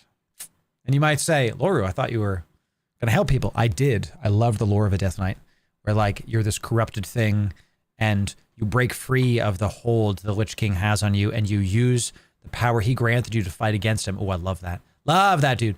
Love that. It's fantastic. So DK since vanilla? Yes, sir. Since vanilla. Right, since Wrath, obviously. So Wormhole Police, dude, Vinny does really good job at, that's funny. See, that's more like silly, funny. This is like, you know, linking clips of people being killed. Yeah, it goes beyond what I think is appropriate. I think we'll just put it that way. So it makes for a good story, but again, yeah, it's just a bit much. Are we playing a video game, dude? You know, come on, it's just a little bit too much. So, you know, it's absolutely crazy. So just remember, the best media, they always give you something to love or hate. That's true. And look, I can't deny the marketing. We're talking about it. we're talking about it. So, right? Tomato, tomato, there it is. And look, y'all don't have to agree with me with this. This is one of the reasons why this is good for the game. Maybe it is that now we can talk about it and we can see what's up. I do respect the level of effort that went into this. I just think it goes too much. So we're not doing a Thursday fleet today. No. So yes, Grass Blue. Yeah, for sure. So let's see. Thanks for the new follows, y'all. Thanks. Royalty program. The most remarkable aspect of these demands was that they weren't limited to those in nullsec. This extended to the twilight regions of low security space as well, where pirates and griefers plied their ships to the purpose of destroying and claiming whatever they could. Cool. In a public post, the propaganda arm of the Imperium announced that, quote, "The Imperium's plan, organized under the Ministry of Foreign Oversight, involves viceroys, or governors, contacting regional leaders with an offer that comes with two options. This is sick. The first option is to take the benefits package of the Imperium in return for simple, reasonable bi-monthly fees and/or tribute. The second option is much more violent. If a subject alliance denies the offer, the full might of the Imperium will deploy and exterminate the subject alliance's sovereignty and assets." I gotta tell you. That's pretty sick. Yo, that's... Sign this contract. When you sign, you will give our Lord, just how this reads, tribute. If you do this, you will fight for us. You will acquire the assets from other people. If you don't sign this, we're going to freaking kill you, dude. That's pretty sick. I gotta tell you, that's some top tier RP. That's pretty cool. Because now look, we're in the game.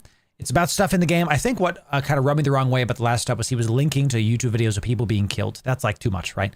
This is pretty sick. You're in the game. It's like, look, if you work with us, then and really like pay us to protect you, right? Protect you. Then we're not going to take you out. It's basically it's a different way to do the mining permits that you see some of these high-sec gankers do. Right, shotgun missionary. Yeah, exactly. It's interesting. This is kind of cool, you know? And I like that in EVE you get to do this kind of stuff. Maybe we'll see some of this in Dune Awakening or something. You know? At first, there will be loads of resistance and rebellion, but that is the point. Resistance means war, and war means everyone gets to shoot spaceships. That's true. End quote. The different benefits... That's why I think it's good for the game, by the way, because more people undocking, more people fighting, more people playing. That's the point of EVE. It's a tooth and claw, kill or be killed, take what you can, you know, kind of game, right? Now, I like to say, take what you can so you can help those around you, right? Some people like to say, take what you can so you can get more money, right? So that's that. Benefits and tribute methods were detailed below this, but the proposed... Things they won't do. No blue standings. They will not defend your structures. They will not heal your stuff or like work with you for information. They will not give you sovereignty. Possible benefits. Bro, this is so good. They don't even guarantee. Pay us and we might do this. Might. This is so good. Discounted high investment goods. Sure. Titans discounted. Titans super characters. Outputs. Discounted possible super capitals. Subjects can put an alt corp in GSF and build super... What is GSF? I thought I knew what that means. Is that like Goon Swarm Federation Space? Yeah. Right. Build super titans for their own members, not the open market. You have to use them. Right? It might be, James, but this is kind of the point, right? Is that they're literally... They're not saying you're our friend. They're saying pay us and we might not kill you. In-game, of course. Actually, though, this is a... So it sounds way better than my current method. You know what I'm saying? You might get their metrics tool. Guides had to set up stuff. Sure. Possible. And here's possible. Mini love exemption. Those who bend the knee won't be blown up en route to Jeddah. Additional monthly fee for safety.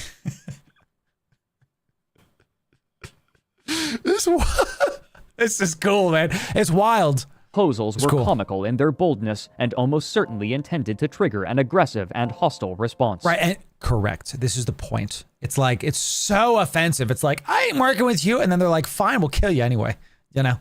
Interesting. EVE News 24 attempted to capture the general sentiment in an article titled, Imperium Vice-Royalty Met with Defiance. Yes. Quote, this announcement has effectively declared hostilities on the rest of New Eden. Yep. The Imperium has officially begun the Vice-Royalty program and is actively targeting groups in neighboring regions.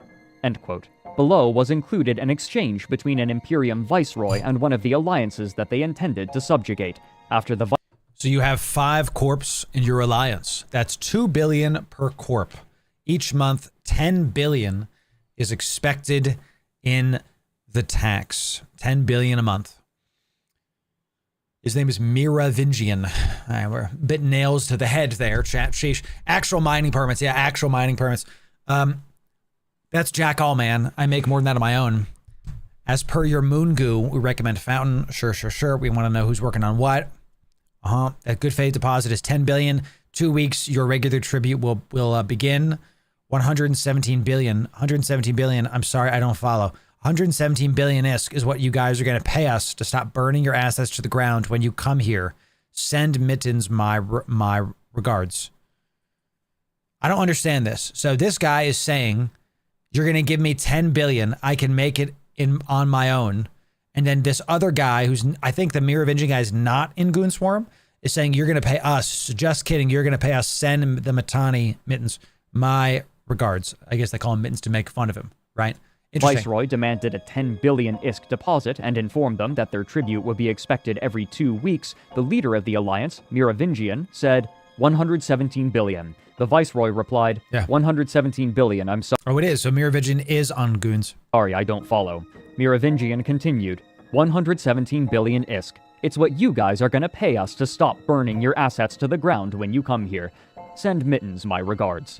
End quote. Here, the name Mittens is a nickname for the Mittani, used either affectionately or derisively, depending on the context. It would only be days before the Imperium began their assault on the low-sec empires, but they were met with stiff resistance by the largest corporations, including snuffed out and psychotic tendencies, who were able to turn fights against them, even when outmatched. Inspired by their first unlikely victory, the rest of low-sec decided that, for the first time in history, it was time for the various pirates, bandits, and griefers to band together and ward off this threat to their way of life, creating an entity that they named Low-Sec Voltron. Speaking to Crossing Zebras, Imperium... That's so awesome. Yo, Eve is great, dude. You get these stories. I mean, look, the Imperium clearly... They just... This is a very, very long-winded way of saying... we're going to come kill your stuff. That's basically what it's doing. And they might get some people to pay them, but like, they clearly don't even want to be paid because that one guy was like, give me 117 billion. This is pretty sick. Low-sec Voltron. That's pretty cool. Fleet Commander Lemba said, quote, low-sec entities are ridiculously good at fighting with smaller numbers, but with more proficiency. The Imperium's idea of null-sec fighting is far different from what is needed for low-sec fighting. The first few times, including a fight I commanded, we got wasted. It doesn't matter how many numbers you bring. If the enemy brings a fat comp with perfect logi and implants and outplays you, there is nothing you can do but die. End quote. Sure. If the Imperium was to subjugate New Eden, they would have to do so inch by inch, and it was clear that this group was more than a match for the forces of the Imperium, repelling them in multiple battles against bad odds. Nice. But this war would not be allowed to continue for long, for soon, a force long believed to be in repose would suddenly awaken, and their actions would drastically alter the fate of New Eden. Yo, what a cliffhanger, y'all. What a freaking cliffhanger. Okay, look, we're going to do section 21 next time. I'm trying to make these a little bit shorter because these end up being like hours and hours long. And sometimes they will be longer, sometimes they'll be shorter. Really awesome to hang out with y'all and watch the history of New Eden. Look how awesome this is. Thank you very much for all of this chat. We've really enjoyed just watching this with you. Here's the full Down the Rabbit Hole playlist. If you missed any of these, go check them out. And if you want to sub for all the best Eve guys and Eve news, it's right here. We'll see you the next video, y'all. Thanks very much. Chat, that was really sick. Wow, section 21 next time, huh? That was really cool. That was really cool. This is the kind of stuff. What's the story? It's so good. It really is, Jay and Luce. It's very compelling. So, yes, kind of true. I had more fun and easier to make an alliance in null-sec, crime PvP compared to low-sec, right? You know, this series, why we're going through this is because I want. Oh my.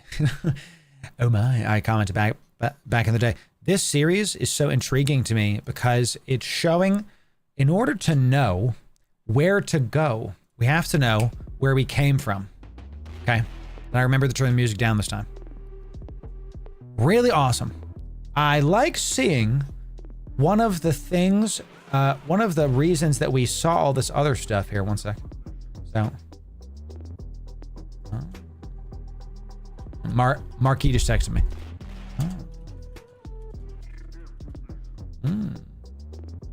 Hey, yo. Yes. Yes. Chat, guess what? Marquis just texted me something. Marquis always looking out. What a stand-up guy, Marquis. What a stand-up guy, you know? I have General, it's just great. Marquis, what a freaking stand-up guy, dude. He just messaged me, okay? He told me one of our newest guides, I used the like for dummies template. You know, you just Google like something for dummies meme maker and I downloaded the image and I just slapped it on. He was saying, hey, by the way, he's tried to use that in the past and they like copy struck him. So maybe like take it down. I'll change that later. This is a pretty popular like thumbnail template, chat. We've seen this used before. And I haven't seen a problem with it when I like look at other big channels, right? But this, if I get struck down, I can't afford that crap, chat. So I'll just change it later. Not a problem. Not a problem. Dude, Dan, I cannot recommend. Oh, James, yeah. This is a big... Here's the thing. They can try to copy strike. The company, whoever it is, can copy strike you for a lot of stuff. It doesn't matter what the company is. And since I'm a smaller channel, I can't deal with that stuff, right? It just is what it is. I mean, I've hired lawyers for other content things, but it just ends up being annoying. I cannot... What is bro doing? Purple ball! Purple ball! That's fantastic. Jed, I cannot recommend The Nomad's Tale enough by Chlorokin. I kind of... Oh, chat, should we react after Down the Rabbit Hole is done? Should we react to Nomad's Tale? I mean, this is way more than Down the Rabbit Hole, dude. It's... Each one of these is an Eve movie, dude. Oh, you know Chlorokin's gonna love that. Jack, Chlorokin's a friend of the stream. Love Chlorokin. He does real good work. Go subscribe to his channel right now. I want to see this sub number go up right now, chat. Go sub to Chlorokin. Click the man. If you want good second monitor content, right? Good listenings. He's got The Nomad's Tale is incredible. This is a staple in EVE Online's content. Whenever someone says, Loru, you like EVE. I want to try to get into it. Anything you recommend to like see what it's like? I recommend The Nomad's Tale by Chlorokin. Okay. My favorite EVE series, I mean, outside of Loru content. Chat, you can say that his is better than mine because it is. We do a lot of EVE reactions, a lot of guides, a lot of news, okay? That is EVE epic. Stories. It's something I want to do. Something I want to do when I get more time. You know, sheesh. That was really sick. Stream's still going, chat. Remember, we got Twitch drops going on today. Twitch drops going on today, y'all. Okay, so make sure if you're on YouTube, typically we say, hey, watch on YouTube because it's the better platform. It is. But Twitch is the place to be today, okay? We got the drops. We got the good stuff coming in. And if you're new, say hi in chat. I want to be able to say to you, what's up? Say hi in chat. How are things going for you? What's up? If you're a first-time viewer, it's great to see you. Welcome in. So it's on my list, but it's just too much. Well, let's react to it, Tanner, and then we can watch it together. So, Horned, it's good to see you. Welcome in. Are there ads right now? Horrible time for that. Horrible time. Busy Bee, it's good to see you. Welcome in, my friend. Welcome in. It's good to see you. Blue Gray ad, it's good to see you. So, welcome in. He started doing an EVE Iron Man SFF stream in vein of room scripts. Sick, dude. That's freaking awesome. So, hello, McCavity. I know you're new here, but we've seen you before. Twitch Turbo for the win, Nova. Yes. Great to see y'all. First live, I've been watching a lot of videos. Horned, it's great to see you. Chat, can we get some 07s for the newbies coming in? Welcome in, new viewers. You are the lifeblood of the stream, whether you chat or lurk. Don't care. Enjoy it, y'all. The stream is for you. It's good to have you. It's good to have you here. Look at that. Everybody showing up. Enjoy the drops. Enjoy the goodies. I do this for you, chat. We do this for you. Where's my music from? I saw that question. Music is from Stream Beats, y'all. Stream Beats by Harris Heller. It is a royalty-free music for streaming. Literally, that's what he made it for. But, you know, got 3 episodes into Nomads. Always wanted to continue. Yeah, it's great fun. It really is just fantastic freaking fun. So, chat, we've got a little bit more for you. Let's do a giveaway really fast.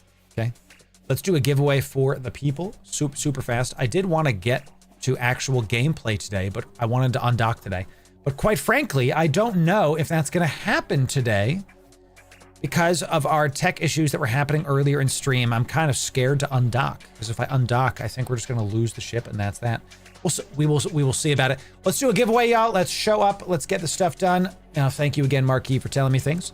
Let's come on down to the giveaway chat. Let's see it, y'all. Let's get it done. I want to see it. Show me the stuff. If you want to win the giveaway, make sure you are following on Twitch or subbed on YouTube. Then you got to be in Discord. That's it. Follow me on Twitch, sub on YouTube, and then come on down to the Discord. Okay. So what's up? Macavity says, "What's the tattoo, bro?" This is Titus 3:3-6. It's my life verse. It's my life verse from the Bible. Titus 3:3-6. Okay. Titus 3:3-6. We also got send me's right here. This is Isaiah 6. Isaiah chapter 6. So that's how we do it here, chat. That's how we do it. It's what I believe in, ladies and gentlemen. Thank you for asking, Macavity. It's how we do it. Okay. So, chat, get on in. We want to see you win these giveaways. We want to see you enjoy. Let's see it. So, blessed be. That's right, dude. That's right, dude. Got it. Got to do it. So, dude, you're 3 days from the deluge. Your life's going to change. Your life is going to change. It is deluge is the ship for PI. The ship. Christ is king. Amen, Umbra. You are correct about that. Okay. You are correct. So, send me. Send me, and it's Titus 3:3-6. So Titus 3:3-6. That's that. So I'll get more. I actually owe y'all a tattoo from last January's subathon. I owe you all. I need to get a tattoo. I literally owe it to y'all. So we'll see. Dan, I'm happy to do it. That is correct, Blue Gray. Titus 3:3-6. Let's do another giveaway, chat. Let's do another giveaway. Let's give some stuff to the people. What should we give away today, chat? What should we give to the people? Let's see what we have on lock here. We've got 130 million-isk in blue pills. Yeah, let's do some blue pills. And we got 60 thrashers. Yo, you're going to be able to just do whatever the hell you want to do. Let's give that away. 60 thrashers. And how much are these neural laces? Yeah. Here's what we're going to do, chat. We're going to give away. These neural laces are 80 million. These blue pills are 130 million and 60 thrashers. We're going to give 3 winners. One of each is going to get those packs. That's what you're going to get. You're going to get some goodies. If you're doing some faction warfare, thrashers are some of the best ships to take out. I think one of the best looking ships in the game as well. Just really, really tightly woven, really great looking ship. Looks pretty sick. I love the like fins on the side. It looks like it's a lizard or like a snake or something. I don't know. I love the look of the ship. It looks pretty sick. Some of you is going to get that today. So let's see about it. I'll give a couple more minutes for this giveaway, chat, and then we will continue. Be using your PI guide, and me and a buddy moved into wormhole space. We need a better hauler. We're stoked to get a better resource transport. Make sure you get a torrent as well. Okay, the deluge I use for my daily operations because it's easier and cloakier. The torrent I use for mass hauling back to high sec because it's tankier. We have torrent fits over on that stuff too. That's the best way to do it. I haul back to high sec too in my deluge sometimes, but it's primarily in the torrents. It's all about scouting. You got to scout what's out there first. If there's a bunch of like insta-lockers, you want the torrent. If there's like a tornado alpha-ing people off grid, you want the torrent. If there's a lot of insta-lockers, you want the deluge. Excuse me. You want the deluge. So. Miasmos is okay, but just don't be one of those people that moves billions of ISK in a miasmos, however the hell you say it, because it's just it's not tanky enough to deal with the rest of those ships. Doesn't have a good enough align time.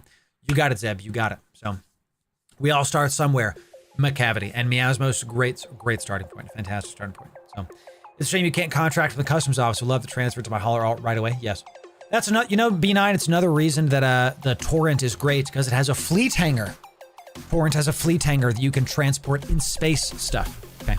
So nice, Zeb. Good luck to you. That sounds pretty freaking awesome. So, Iteron, look, the reality is all the Tech 1 haulers are not as good as the Tech 2 haulers. That's it. Haul what you can afford to lose. And if you have to haul in more trips, that's what you should do. So that's it. All right, chat, let's do this giveaway. Let's get it. You're following on Twitch.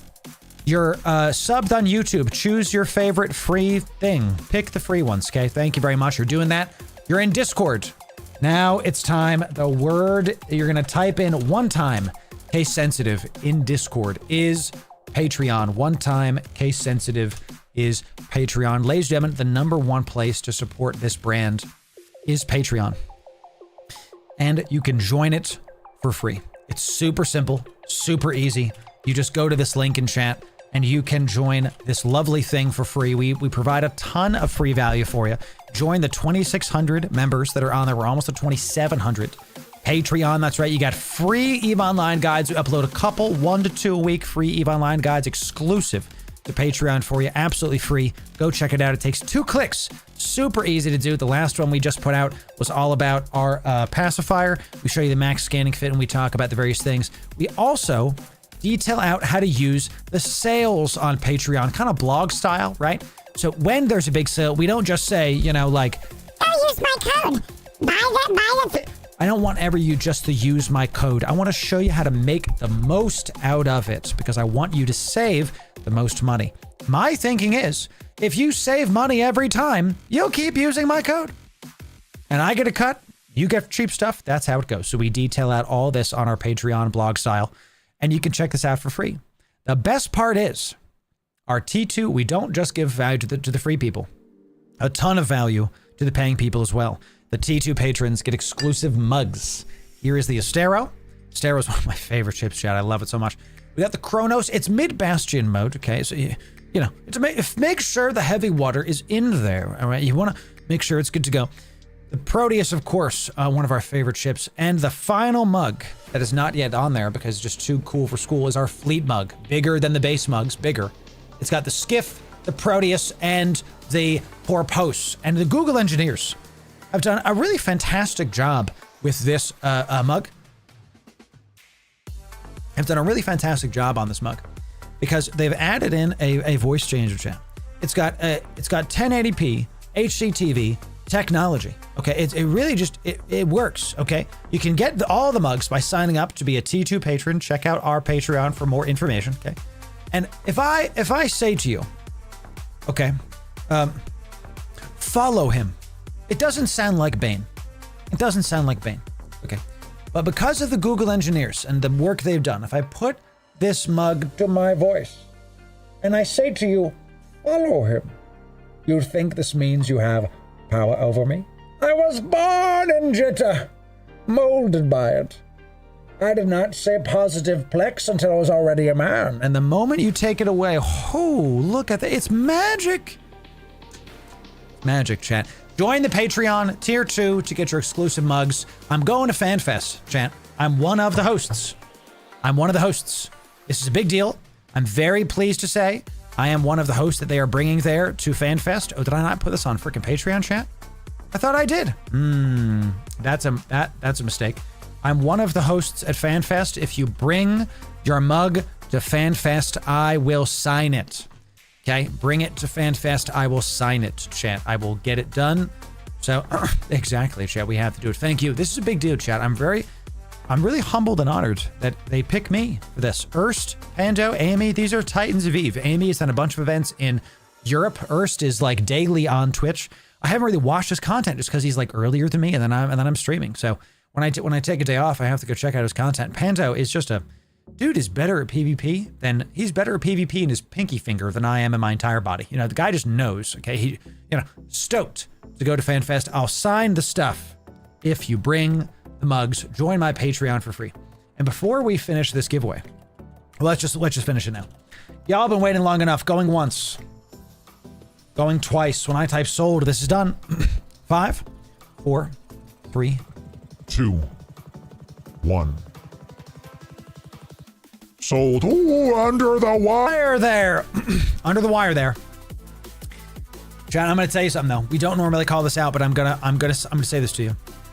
We are close to 100. Thanks for using my creator code. Bless you. Bless you.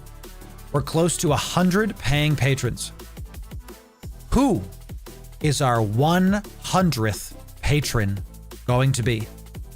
Who is it? When you do, let me know. Who is it gonna be? 100 paying patrons.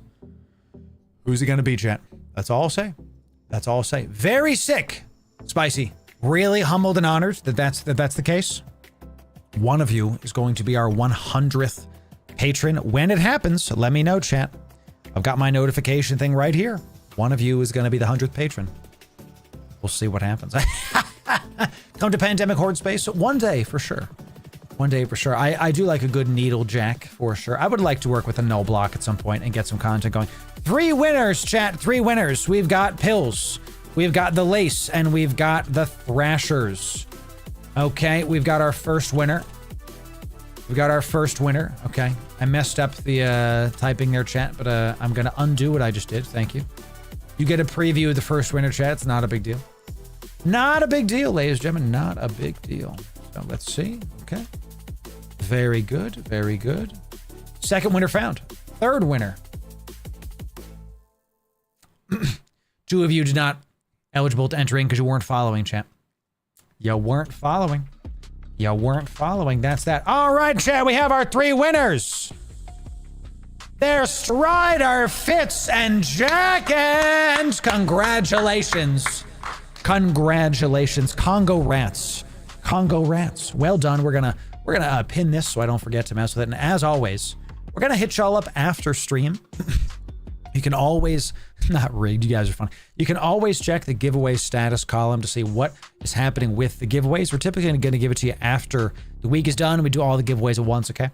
And if you want to help me out, winners, if I don't have your in-game name, Jackant, I have yours totally. Feel free to DM me on Discord to get the in-game name and we'll get it done. In the meantime, we're going to take these items and we're going to put this into the giveaway done folder. So that way I know these are no longer able to be claimed. 3 of you are going to be getting these packs at hundreds of millions of ISK. Enjoy it. Enjoy it.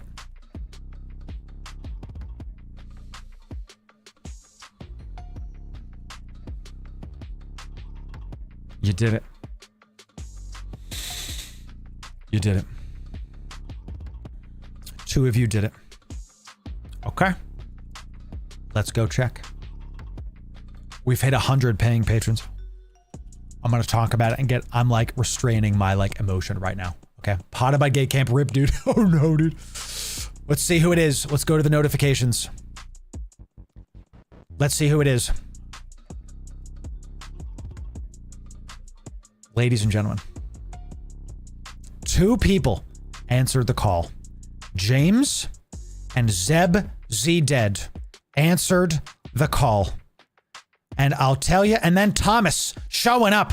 Thomas is a tier 2 patron, y'all. Crazy. We love to see it. Ladies and gentlemen. Ladies and gentlemen, we've passed 100 paying patrons. Let's go, baby. The people answered the call. We passed 100 of you are getting the goodies. 2 of you did the tier 1 patron, and 1 of you showed up to the tier 2 patrons. You get your mugs. You get the goodies. We've got Zeb, James, and Thomas. Let's hear it, ladies and gentlemen. 07s, clap emojis. We want to see it. Well done. We're at 100 people. Let's go. A new stream record. Now, Zeb Z was 99. Tomas was number 101. James is number 100. James, give me a moment, James. You're gonna get something special, okay? James, you're getting something special, okay? And a couple of you did it too. 2 more of you just got in. Just let me do this for James, and then, dude, the new patrons, y'all about to get some value. We got a new patron episode. I think it's coming out today. I have to look at my editors. New patron episodes, a brand new car. Let's go. James, I need your Discord name. That's what I'm looking for, James. James, give me your Discord name. I'm going to DM you in Patreon, James. Welcome in. Welcome in. What is your Discord name? I'm DMing you on Patreon, James. When we find it out, I have something special for you. I have something special for you, okay? Ladies and gentlemen, not just those people. Not just those people. We got another 2 people signed up. We also got Clade and Ildsmed showing up on the Patreon. Let's go. Let's go, baby. Yes, we got even more people coming in. We blew past 100 for the people. Well done. Well done. James, when you DM me back, you are getting a special Discord role. Okay? As many of you know, when we do fun things inside of our community, when there is a community member that rises to the occasion, someone that shows up, we like to honor it. Your Twitch subs get their automated roles. Patrons get their automated roles, of course. But those that do things first, those that do things special, will get something different. You remember when we got Kick gifted subs, we were able to give those away. Jay is one of the first, he is the first ever person to gift a sub on Kick. James, you are going to get a role that will never expire in our Discord, marking you as the 100th Inner Sanctum member. That's what you're going to get. We are not here about making content. We're here about making memories. And you answered the call today, James. And I want to say thank you. That's my way of saying thank you. The rest of you that also answered the call and showed up and pushed us past 100, thanks. Thank you. The paying patrons get some really awesome stuff coming in. James, I see you in chat. DM me on Patreon, James, and I will do it like right now. Go into your Patreon, James, and I'll give you the role. Yes, I'll give it to you. You already did, I think. Thank you. Let me go check it, James. Let me go check it. Yeah. You did it, chat. You did it. Give me a sec. Let me cook, chat. Let the man cook. Show me your best let him cook emojis, ladies and gentlemen. My OPSEC? Good. Show me your best let me cook emojis, chat. Let's see it. Okay, I want to know it. Roles. Create new role. Give me a new role. Let's see it. Create role. Okay.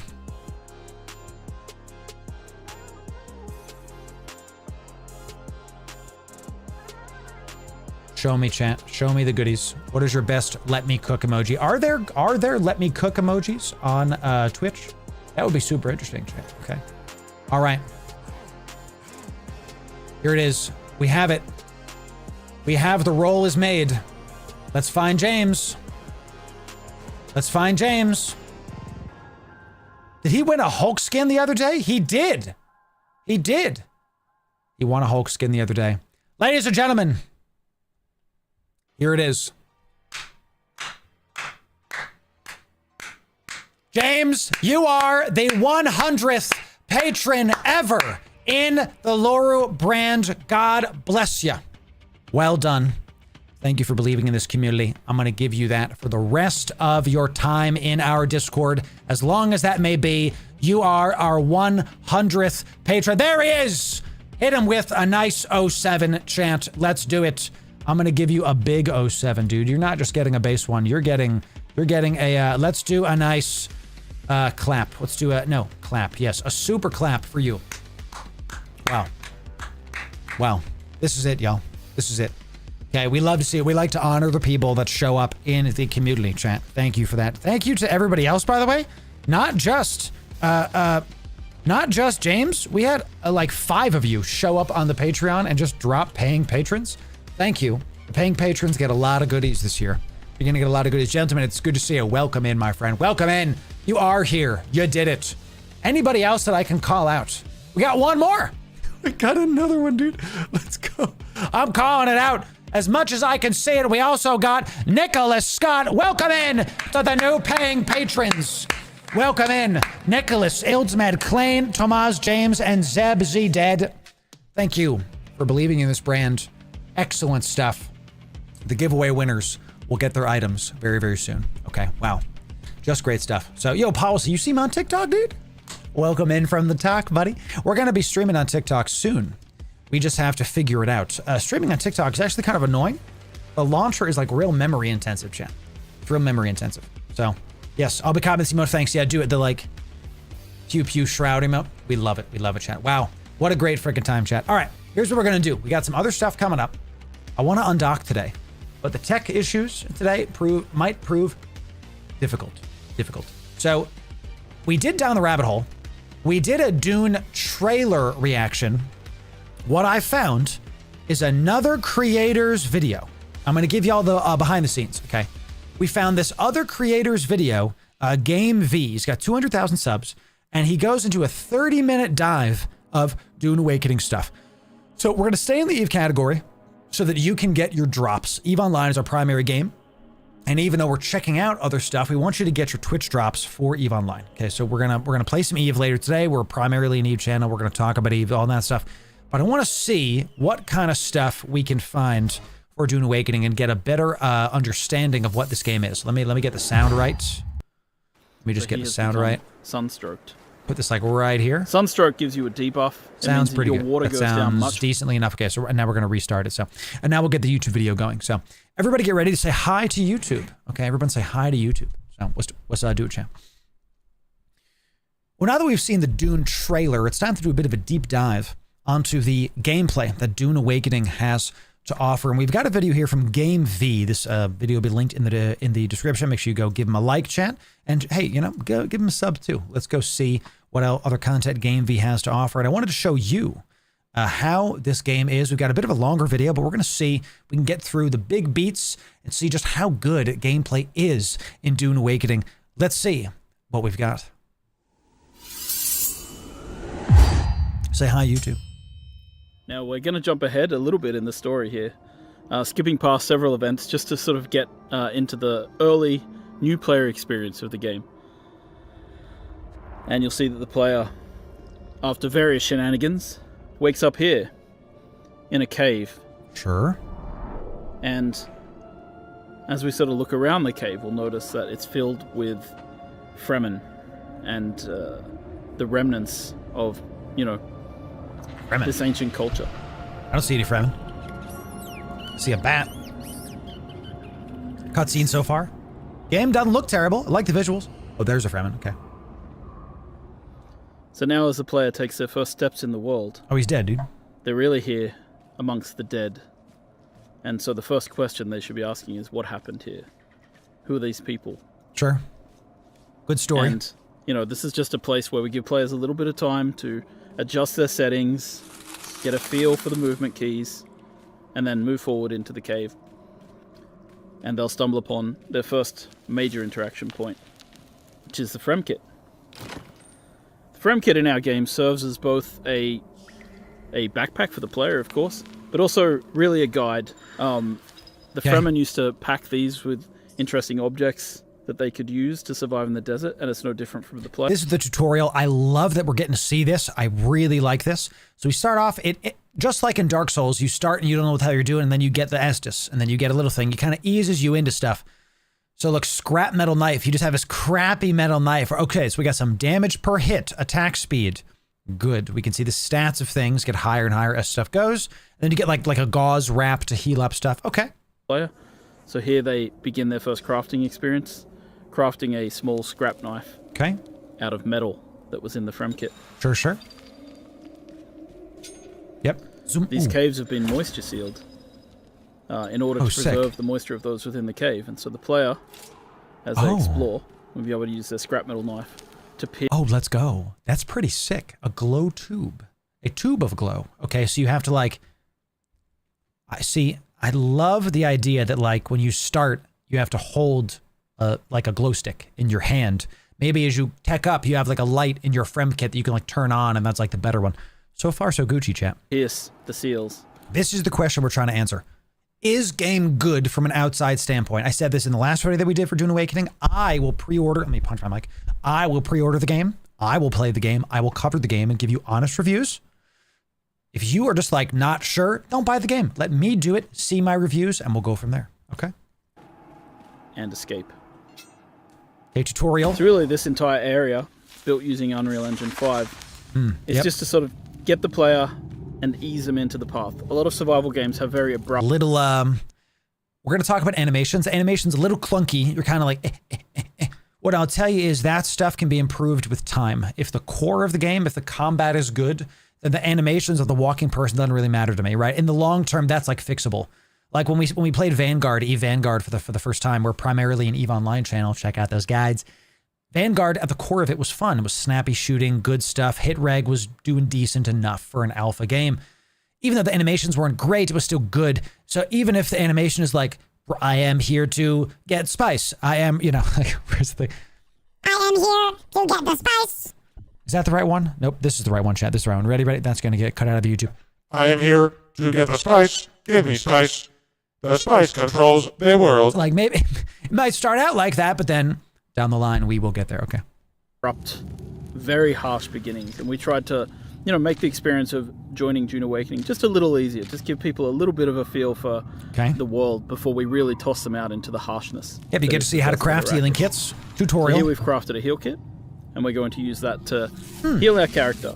Health bar. And once we're healed, you'll see that our stamina bar in the bottom left appears. And does that mean if your health is too low, your stamina bar doesn't exist, so you can't climb, I assume? Maybe. We have stamina. So you can climb. Climbing. From the makers of Conan Exiles. The climbing system in Dune Awakening is based, in part, on the one that we built for Conan Exiles. It's a free-form climbing system. Great. It can be used to climb almost anywhere. And as you'll see later, the new technology available in Dune Awakening, such as suspensor belts, allows us to do even more interesting things with traversal. Right, you start with the basics. I like that they're giving you an introduction to like the systems. We got to talk about how it's good that Ark Survival does gathering really well, where like if there's something there, you press E, it just goes right into your inventory. Don't make me sit there and do stuff. If you have to mine to open up the rock, that's different than if it's on the ground. Don't make me like, stop, bend down, pick up. Stop, bend down, pick up. Like let me just keep it going. So who's the studio making Dune Awakening? Funcom, I think. The same guys that made Conan Exiles, right? Yes. Right. Yes, The Witcher style. Yeah, that was a good system. Yes. Plant fibers, okay.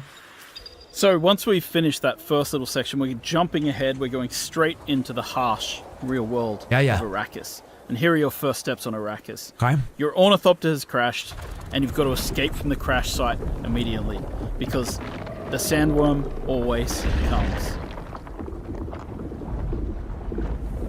And what you have to keep in mind is, these are the little ones. So these are the first sandworms you encounter in the game. There's bigger ones later on. Must be heat exhaustion. The other thing that you have to pay attention to as a player is sunstroke and heat. Yeah. So if you see in the top middle of the UI here, we've got this sunstroke bar building up. The longer you stay in the sunlight, the more chance you have of getting into this sunstroke state. And of course, our player here, not the sharpest knife in the drawer, has decided to stay in the sun and try harvesting water from plants. So he has become sunstroked. And we have a debuff. Okay. Sunstroke gives you a debuff. It means that your water goes down much faster than it normally would. That means you'll need to drink more. We did see the thumpers in the last trailer we looked at, okay? We saw that was more like me being excited. This video was more about go watch that video. This is more about me going like, how is the game? What's there? What's the gameplay like? More often. So stick to the shadows. Yep. Avoid the sun. We need some water. The guy's running low on water. It will eventually wear right? off if you stay in shade long enough. Some stone, some fiber.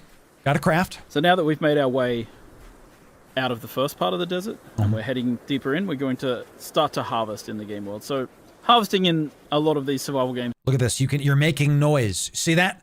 See this right here? You're making noise, which can attract the sandworm. Okay. This is quite similar. In this case, we're picking up items, but we're about to pull out what's known as the cut array. And what we do with the cut array is we analyze structures to find their weak points, and then we cut along those lines to break open the structures. Look, that's the Fortnite gathering. Let's just be honest. You have the thwack in the right spot, but it's like applied. And now that I'm looking at it, this kind of looks like Fortnite because Unreal Engine 5, right? I like that. Yes, instead of just like, is there a thing in front of me? I click it. Let's watch that again because that was pretty sick. You analyze it. It reveals a weak spot. What we do with the cut array is we analyze structures to find their weak points, and then we kind of Vanguard does that too. This is really sick. And then when you hit the weak spot, you get we got 40 medals, 10 XP, so it gives you XP doing the stuff. That was pretty sick. That was pretty sick. Cut along those lines to break open the structures and gain take on looting. Inside. Yes. This is like mining. We apply it both to rocks. Oh, you're about to get heat exhaustion again, bro. In the game world. And at the start of the game as a player, you'll just be scrounging around, picking up. Of course. Finding structural weak points in. I gotta tell you, it's one of my favorite parts. The early game, when you got nothing, no expectations, no crazy expensive gear, none of that kind of stuff. Just you mining some rocks. Some of my favorite times, right? Rocks that you can harvest, breaking them apart, and taking those pieces with you. Now we've jumped ahead a little bit. Same with rocks. And we see that the player is starting to be affected by the spice in the air. And this means that players need to get somewhere safe, in shelter, Sure. before the spice overwhelms them and overwhelms their senses. What happens then? And this is another large part of the game. We're not going to show too much of it today. What if I want to be Lisan al frickin' Gaib, chat? You know, what if I want to do that? That's kind of cool. So the spice affects you. It's another status effect. I assume then you can get armor that filters out the spice. That you can probably have better skill trees that let you use the spice for certain things. We haven't seen any of the skills yet. Is that in here? Building system, crafting, dynamic flower sand. Sure. Desert testing stations. We'll see. But spice is a very important part. It overwhelms me. And then you like get stunned. Broken apart by the War of Assassins. There are NPC bases scattered all over. Yo, you could be Harkonnen Baldman. We're switching to a different character now. One who's slightly more advanced, and he's using his binoculars to mark an NPC outpost. We're going to mark that. That marker will then appear on our compass. And you're able to approach them in any way you like. In this case, our character uses a Shiga claw combined with a suspensor belt. Yes. Grapple. There is a graph about video games that the amount of grapple hooks in the video game is directly proportioned to how good the game is. You know what I'm saying? Like if it's like here we see a video game in its natural environment. Here we see that if the video game has much grapple and zero grapple, and this is fun. And I can see this color is not working, so we will switch to red. We do fun. As you can see in this very technical graph, the more grapples that are in the game, the more fun the video game has. The more grapple hook in video game, the more you will enjoy said game. It looks like we will have a good time in Dune Awakening, Chad. What the heck, dude? That's gonna be fun. Oh, man. To get up to high ground and approach the enemy base from above. Kind of one of the interesting things about Dune Awakening is just how you can combine the different abilities. And this is how traversal really plays into the game. Like, you end up being able to attack these bases from any angle. I need to pause and look. So it's like Far Cry style, right? Just because grapple shenanigans, exactly. And you saw how he grappled into the slow fall thing, into like the grav floater, whatever. Construction tool, darts, sick. Most range weapon, knife. Provides power to equipment, torch, respawn beacon. Yo, you can like, hey, I want to respawn here. That's pretty sick. That you'd like. Now, our pistol. Look, I'm going to pause a lot, so if it's not your cup of tea, watch the video yourself, right? We're just going to keep pausing. Craft the first gun. I got to look at it. We're going to craft the first gun. Darts, semi-automatic. This is all new. There's rate of fire, clip size, reload speed, effective range, accurate. This is all standard RPG stuff, but these are questions we had. Is this the pistol a pistol? Looks like there's more to it, and there's stats involved. 3V, maybe 3 volts. You have to power it, maybe? In the game, known as a Mauler pistol, which translates to, the basic kind of weapon in the game. Mm-hmm.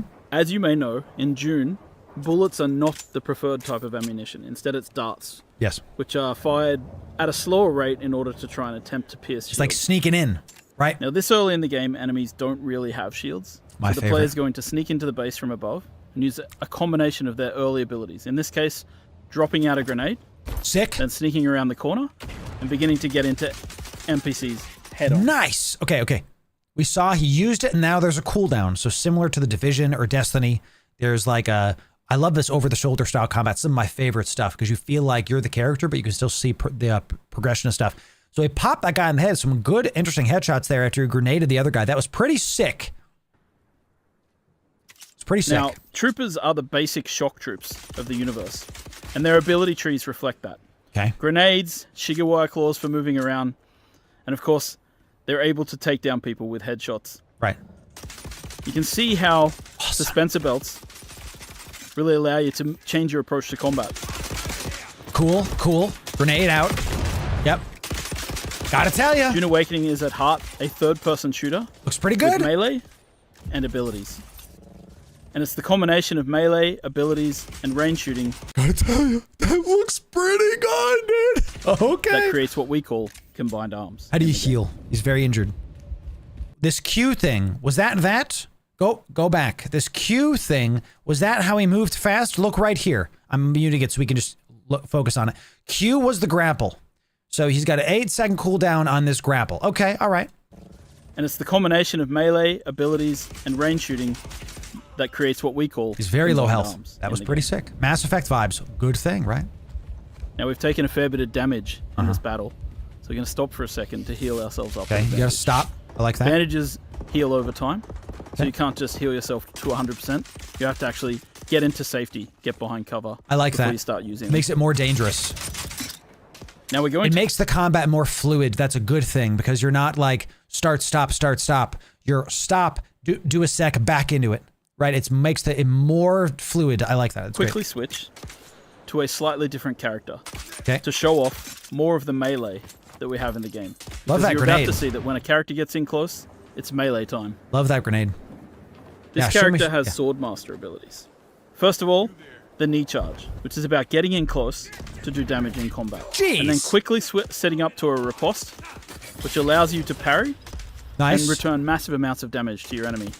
Of course, later in the game, when enemies have shields, melee is a much more emphasized style of combat. That's pretty sick. The animations are still kind of meh. I'll be honest, it looks kind of clunky. I like that you have like a parry, you saw literally the Titan kick from Destiny where you like kick them in the face and they just drop. Still good. We're gonna have to see how that balances out because melee heavy. I mean, if everyone has guns, is it really that useful? We'll see.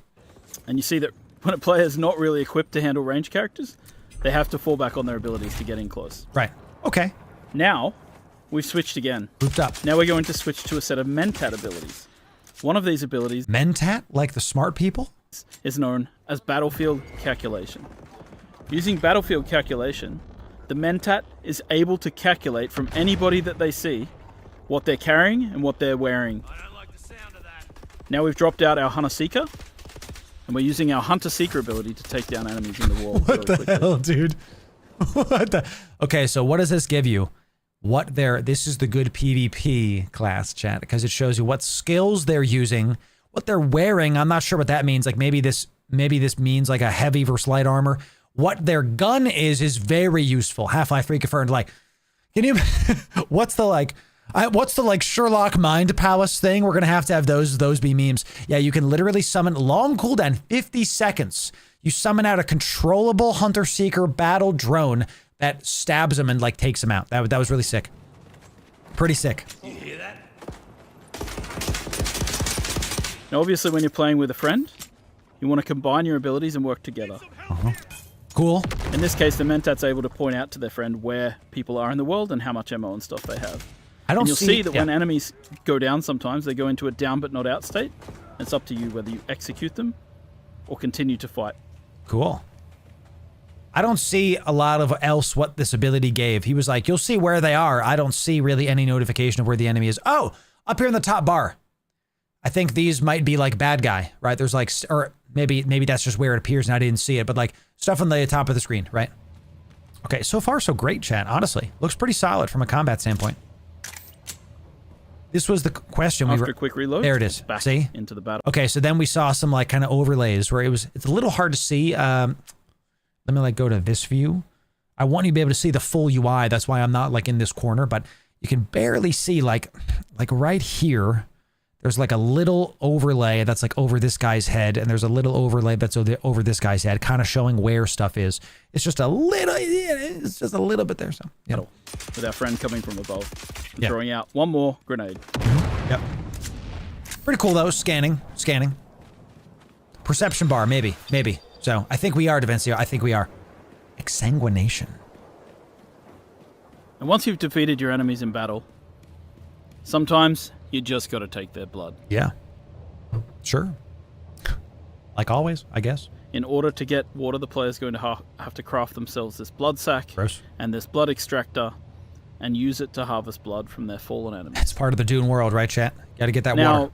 Now, in our game, it's not always a good thing to just take blood from people. It's potentially bad and can only be used for certain things. Once you've extracted the blood, you can then, of course, drink it, as you'll see here. Yeah. The player takes a big sip from their blood bag. Gross.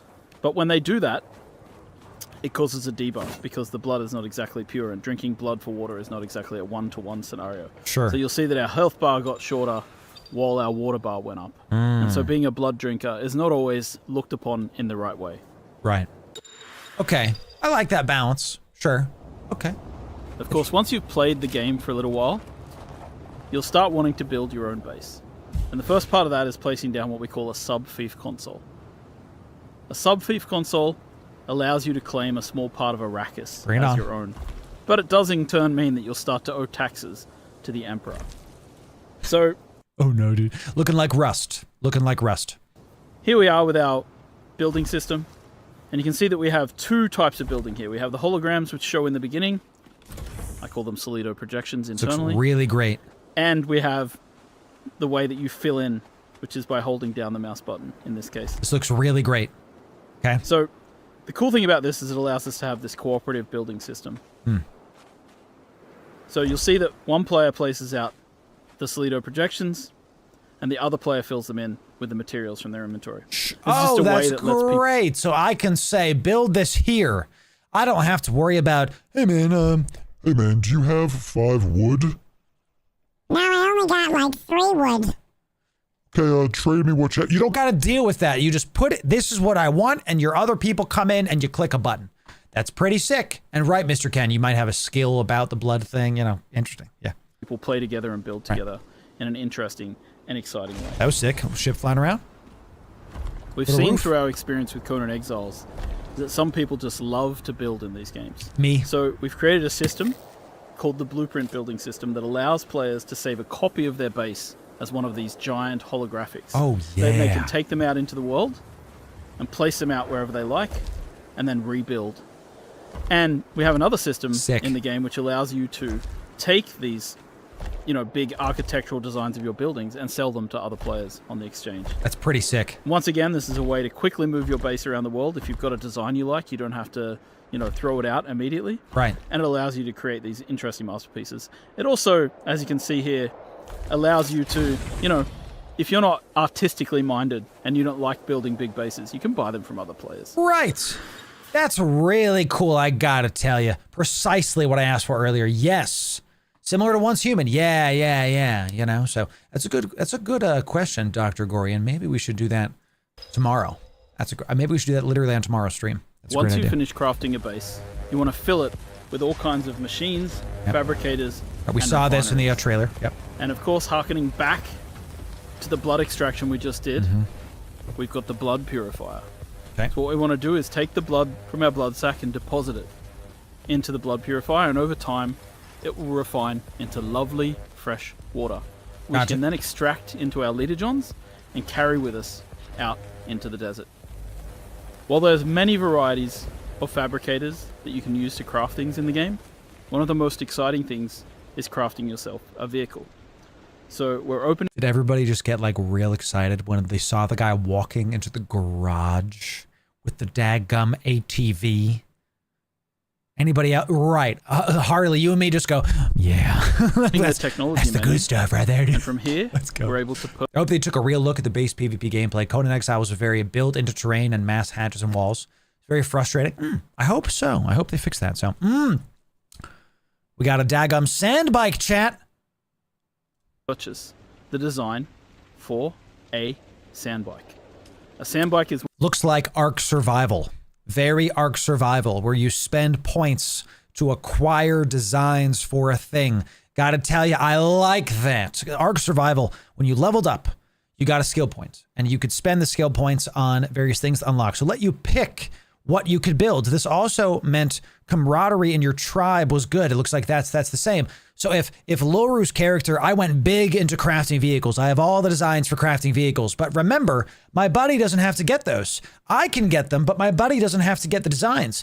I just put the hologram in space and my buddy can contribute to build it, but I can be the guy with all the like vehicle tech. Maybe you're the weapon tech guy. Maybe you're the building tech guy. That's pretty awesome.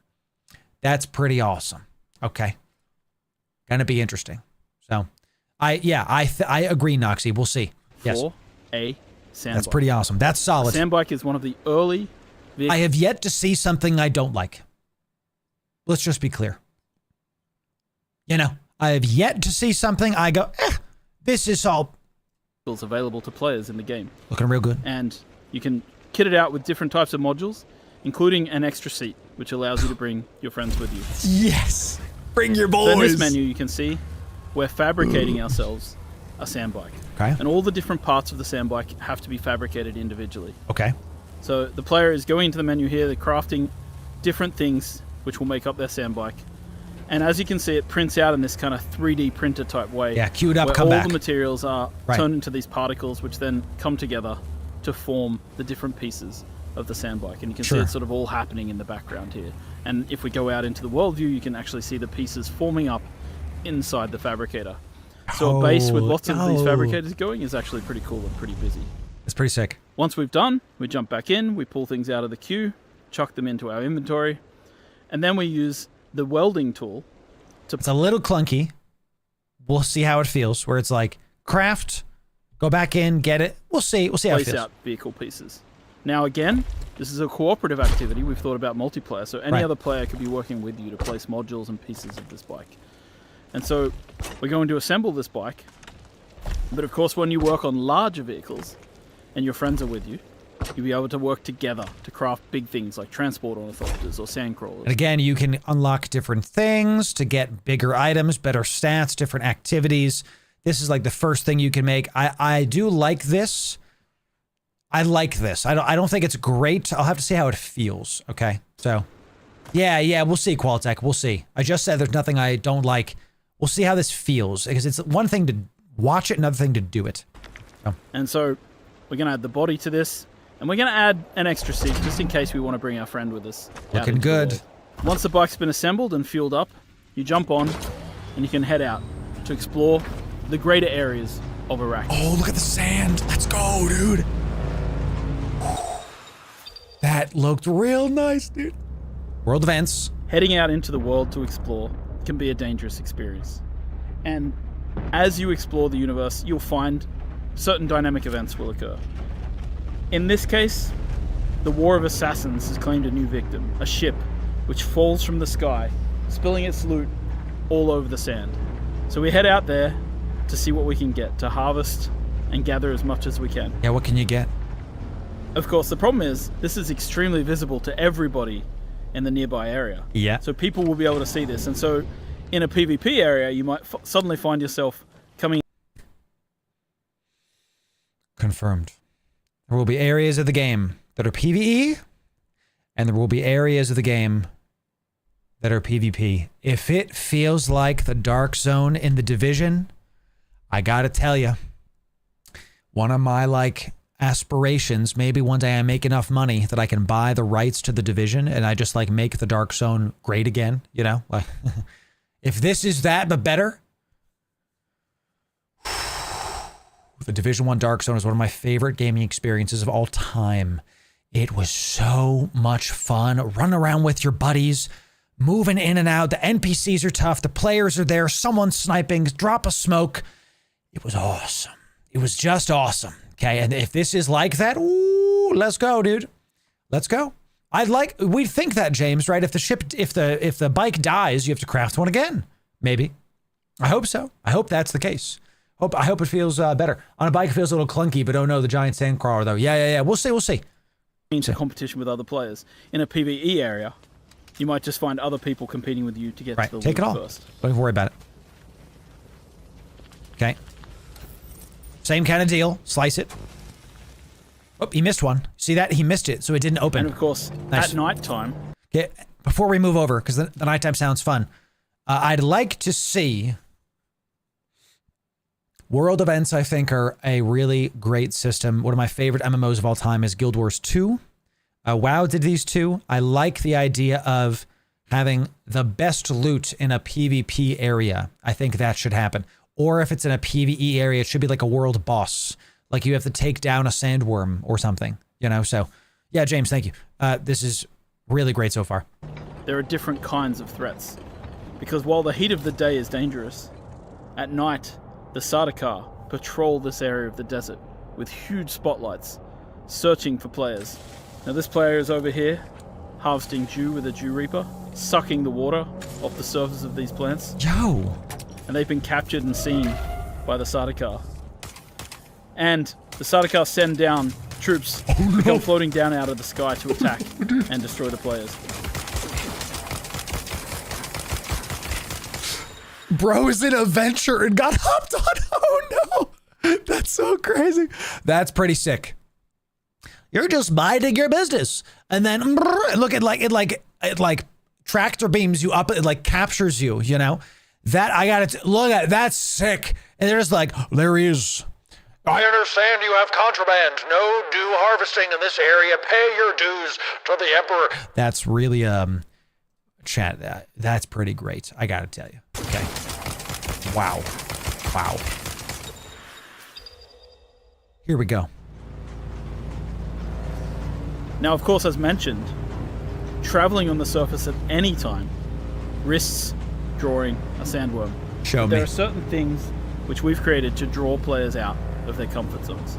So in this case, there's a special type of sand here on the surface. Look, see it? Known as flower sand.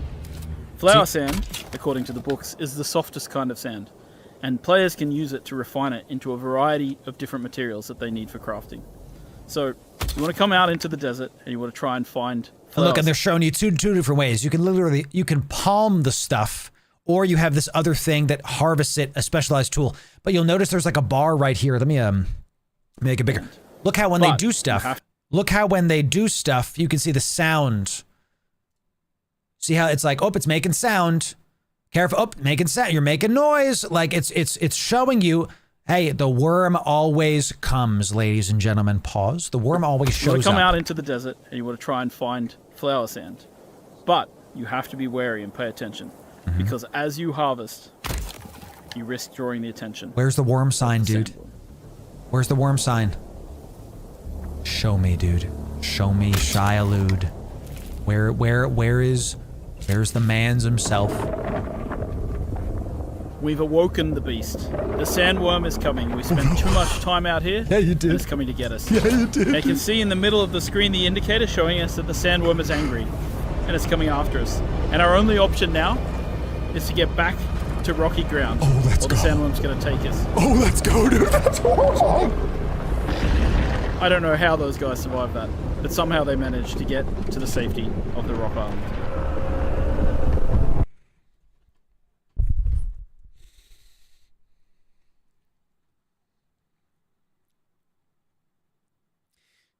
Ladies and gentlemen, I gotta tell you,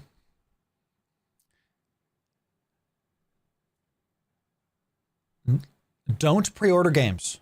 We don't do that. I'll pre-order it. I'll play it. I'll review it.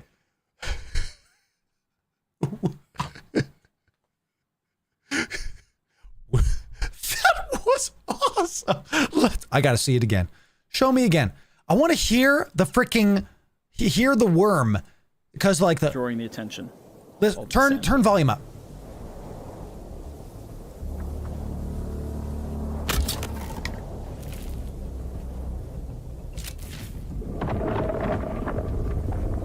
The visceral reaction that had in my, like, you know, like because in the scene in Dune where Paul was walking and the worm is like, you like hear it coming.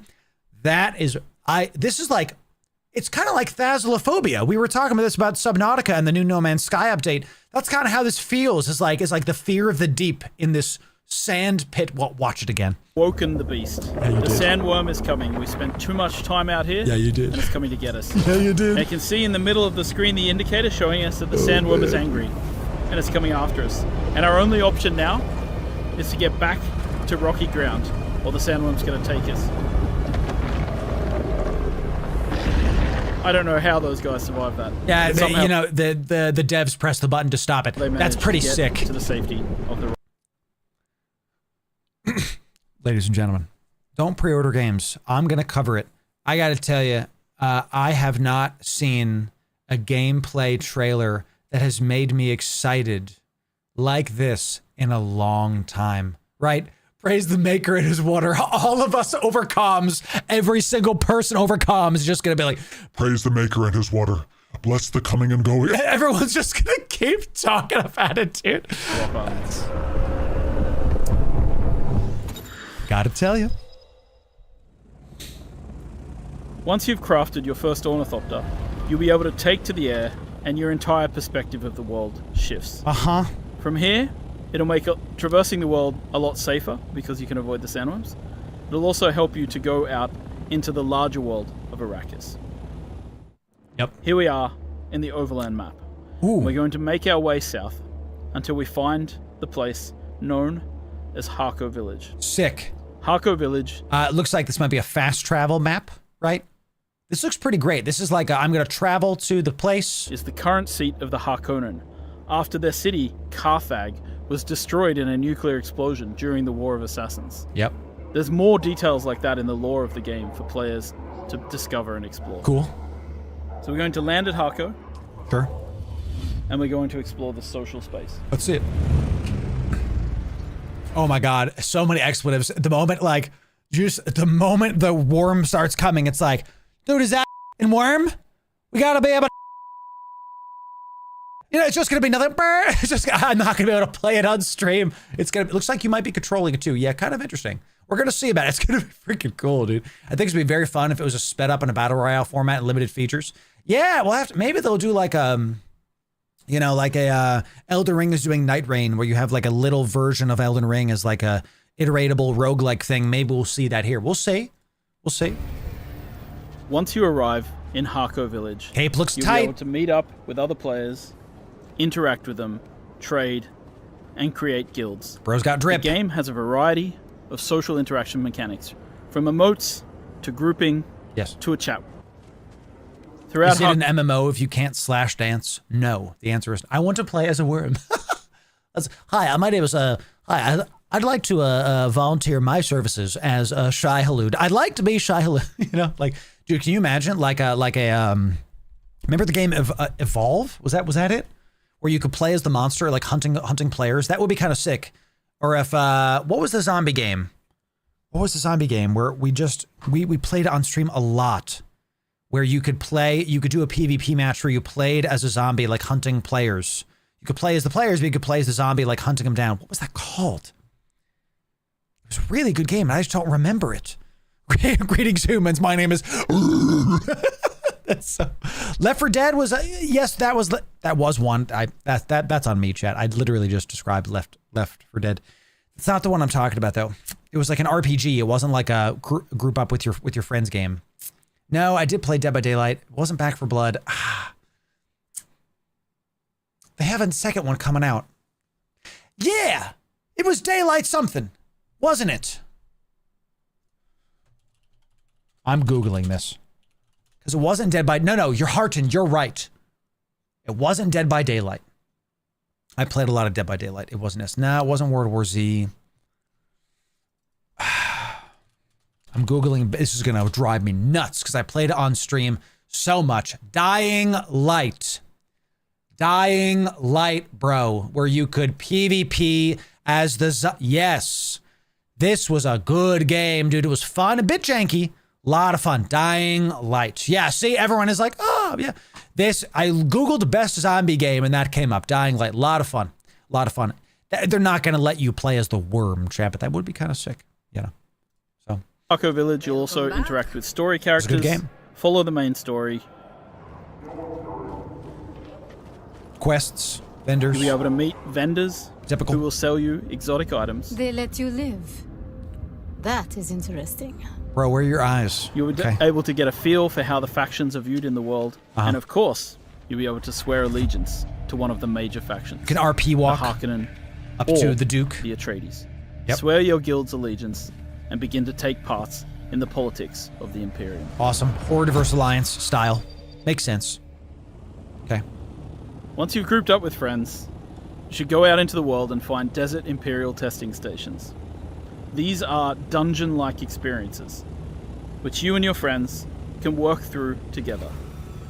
So, here we are landing our various ornithopters outside of one of the desert testing stations, and we're going to head in as a group. Now, it's really important to prepare different skills and abilities. These areas tend to be more of a challenge, and it's great to work together Finally, we can see the frickin' skill tree. This has a lot more than I thought it was going to have, right, Freddy? Exactly. You know? So, dude, is there a Worm Rider skill? Okay, skill tree time. Shield wall ability. So you can go up and kind of out, right? You can specialize in something. That's what that is. You know, see that? This is 5 points available. Let's read these as they come up. Dart-proof energy field generated by the Holtzman effect. Sure. Level up this ability to increase his lifespan. So it's a temporary, you can block bullets. Okay. So, right. Yeah, right. Because if you can ride the worms, is there like a desert power skill tree? Okay. Reminds you of Titan. Yeah, right. You're going to see a lot of Destiny, a lot of Rust, a lot of Division. Yes. Yes. To complement each other. Shield wall. I'm just going to pause these as they come up so we can read them together. So this is the skill tree. Here you can equip different... This is the battlefield calculation. This is what we saw, the Mentat. There's 3 classes. Mentat, Soldier, and somebody else. I don't know. Can you mix and match? Can you have some Mentat stuff and some Soldier stuff? I don't think so. We'll see. Used to scan nearby characters and objects. They'll show their archetype, traps, and damage type they will deal. Okay, damage type is a thing. Got it. Increase the duration. So the cooldown's 20 seconds. It'll last for a minute. You can just keep spamming this thing. Right, you'll move forward in the worlds and you'll have to use it again. Okay. Different types of abilities and techniques. Hunter Seeker. So it's a remote controlled drone, like one tap something, right? We have 3 slots for abilities. Shield wall, we were just looking at that. Abilities. Okay. And 3 slots for techniques. 3 slots for abilities, 3 slots for techniques. I don't know what the difference is. We'll have to see. Knee charge is this is the like up close dude. Okay. Holds aims, release a jump forward knee attack, concussive damage, heavily staggers. Sure. Cost stamina, level up to increase the damage. Sure. Okay. And there are multiple different trees depending on the type of trainers that you've interacted with in the world. You know, the only problem about watching these things is I want to play it right now. We got poise damage, baby. Let's go. Let's go. The best part about it, we don't got to smell the still suit. That's not a joke. They do smell like sulfur and piss. It's very sad. So our character here is going to equip a series active abilities, and then we have available. Okay, so you can like unlock stuff and like mix and match as you need. Series of abilities. Slow deflection. Enter a defensive stance to deflect darts, bullets, and heavy dart range attacks. Okay, so you can literally like Jedi deflect stuff for a little bit of time, but it consumes stamina. So when you're out of stamina, it like goes away. That complements the rest of their group. Sick. In this case, Swordmaster techniques. Yes. All right, so we're heading in, and of course you can use dispenser belts to traverse, as you'd expect. And we're going to explore this Imperial testing lab. Yes, please. You've entered Desert Botanical Testing Station number Cool. 163. I'm Dr. Wen Olmeca, senior plant geneticist here at the station. Testing stations have storylines, as well as enemies to fight and loot to be found. So you really want to go in here and enjoy the experience. Yes, sir. Playing and I through will. With friends, working together, using different weapons.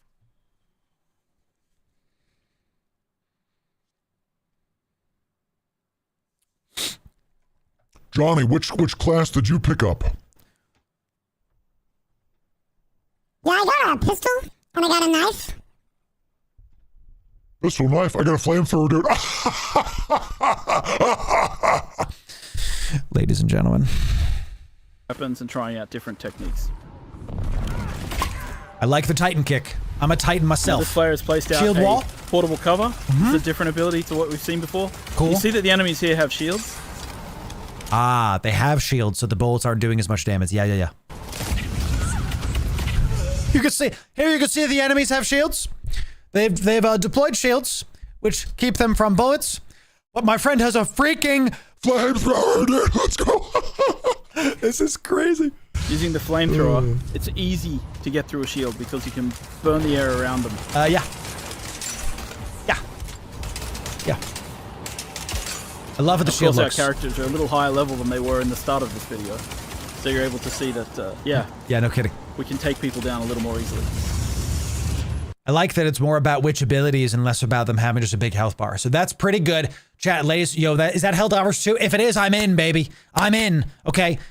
We said this in our last Dune Awakening video. The number one thing that's going to determine if an MMO is good or not is, does the combat look and feel good? From the outside looking in, it looks pretty good. And of course, when you get to the end of these areas, you find these really cool loot chests. And in these loot chests, you find specialized components that are used for crafting exotic weapons and items. Yes, sir! The end game of Dune Awakening takes place in the deep desert. Yes, sir! Here we go. Giant spice blows will happen, drawing players from all around to try and harvest the spice as quickly as possible. PvP time. You want to get there first, and you want to try and take as much spice as you can. We saw this in the last video. Guild shows up to try and take it away from you. Now, of course, if you're clever... We saw that in the last video. It's still really impressive, but is a cinematic, so let's not you playing it, so let's give it a grain of salt, right? And you start to lose the battle, you might place out a thumper. And that limits the time in which people are able to take spice. Because then the big worm. Yo. We're losing. Drop it, boys. Summon Shai-Hulud. I have only one master, and his name is Shai-Hulud. Get him in here. That's pretty sick.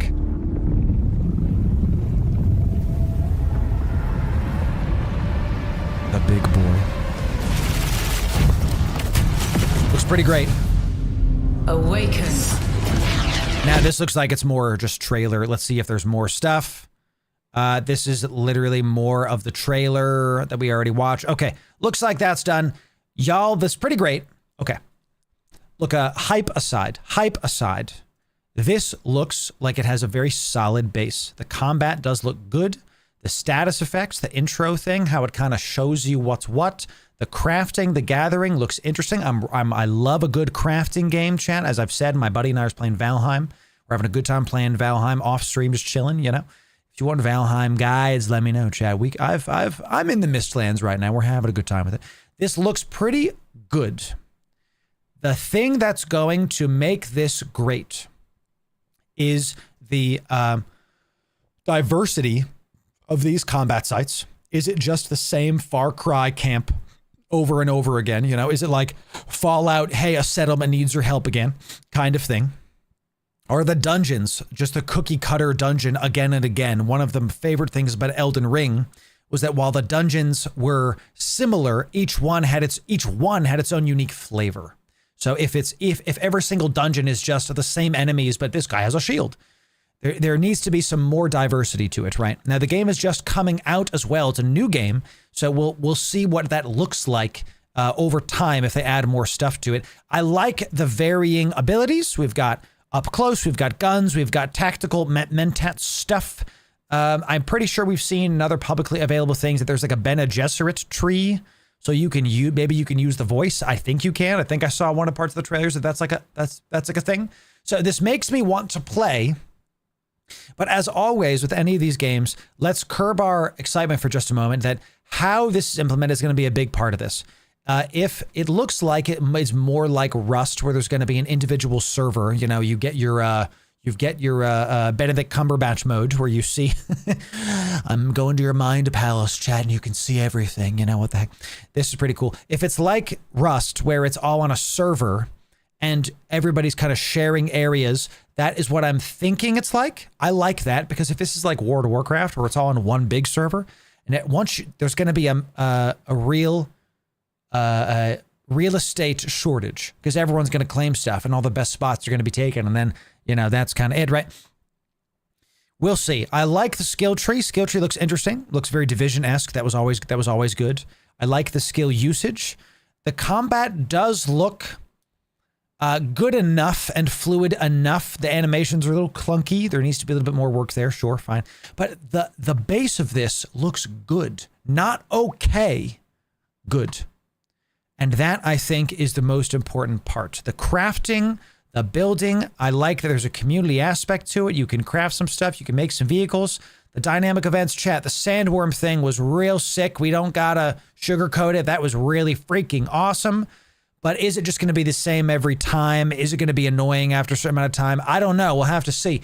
If it's just the same every time, that's it. This kind of reminds me of Valheim, this event reminds me of Valheim of when you're on the turtle in the deep ocean. And if you mine the barnacles on the back of the turtle, eventually it sinks and you're like, oh, gotta get off. That's a lot of fun. it's a lot of fun. Hey, if y'all like some Valheim guides, maybe I'll make some, right? So, you know, we'll see about it. I mean, this again was like the highlight of the trailer, chat. It really was. There's no other way to put it. This was the best thing to see.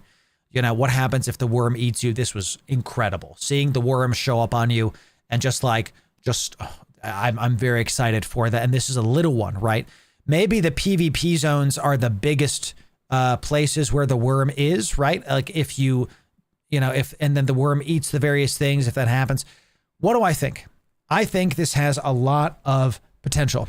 I think that you're going to see more coverage of this, honest coverage, and don't pre-order this. Do not. I don't advocate ever pre-ordering games. Wait until you see more reviewers like me do stuff, which we're going to be doing. So make sure you check out our gaming news playlist right here and sub for more Dune Awakening news and guides. Hopefully in the future, if the game is good, we'll make guides on it right here. We'll see you in the next video, y'all. Thanks very much. Wow. That was pretty great. Oh, here's the video, chat. Here's the video. You can go watch it yourself. Okay. Here's the video. We'll put it in chat for you. Wow. You know, I'm impressed. I am. I'm impressed. When I started looking at this game, I was like, I don't know. I'm impressed by it. It's going to depend very heavily on the server shards. Yeah. I think that might be the number 2 thing they have to get right. The number 1 is the combat. Number 2 is the server shards. How is it going to work? Because you know how Eve is like one big server, and that works. It works. But if they have like everybody on 1 or 2 or 3 servers, and the no-livers are just dominating everything and whatever, that's it, then it's not going to be as fun.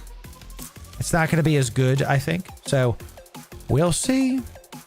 We'll see. Very interesting, chat. All right, y'all been sticking with me with some great non-Eve stuff, you know? So I do love Eve. Sadly, no time to play it, and that's fine, Renee. It's all good. You know, you can play Eve at your leisure. Eve is one of the best MMOs out there because you can come back to it, and it'll still be there. Your ships are still there. So, chat, let's do another giveaway. Y'all have been real patient with the good stuff we've been doing today with the tech problems earlier today, so I want to make sure that y'all get the goodies. Let's do another giveaway for Eve in-game items. You've been getting your Twitch drops.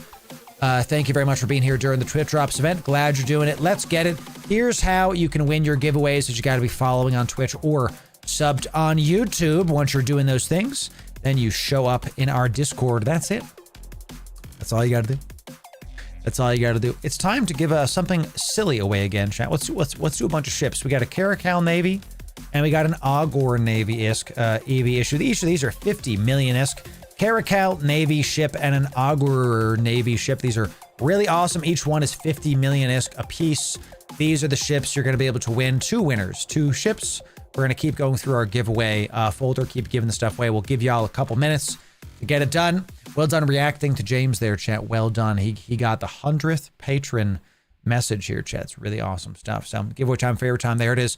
We're primarily an EVE Online channel. And again, when we make content for other games, that doesn't mean we're not going to make content for EVE. EVE is still our primary game, and that's how it's going to be for the foreseeable future.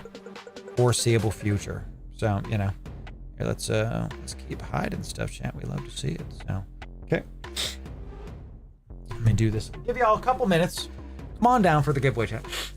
You know, so I played first like 2020. Back recently, everything was still there. There it is, Harley.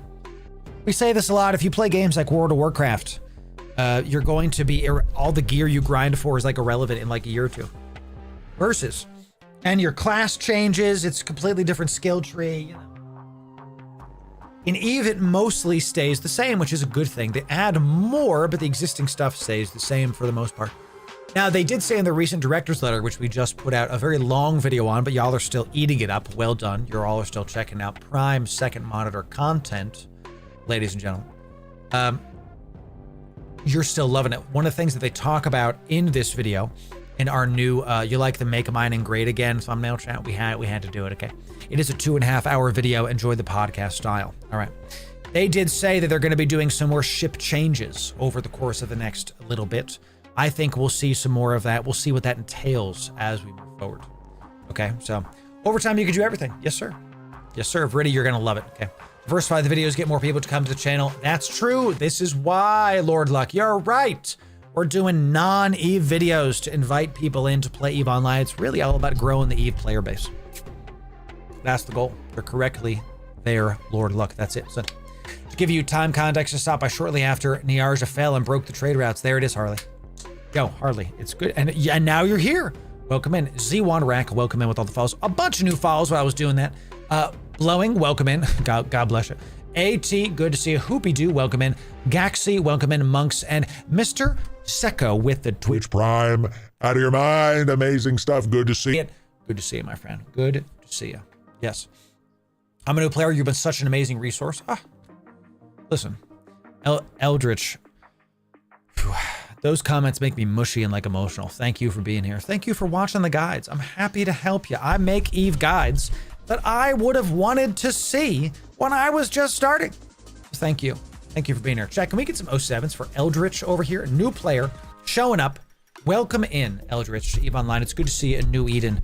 Welcome to one of the most welcoming channels on all of New Eden. Great to see you. We're very minimal drama. As you know, we did put out that drama video. But the truth had to be said, chat. The truth must be talked about. The truth.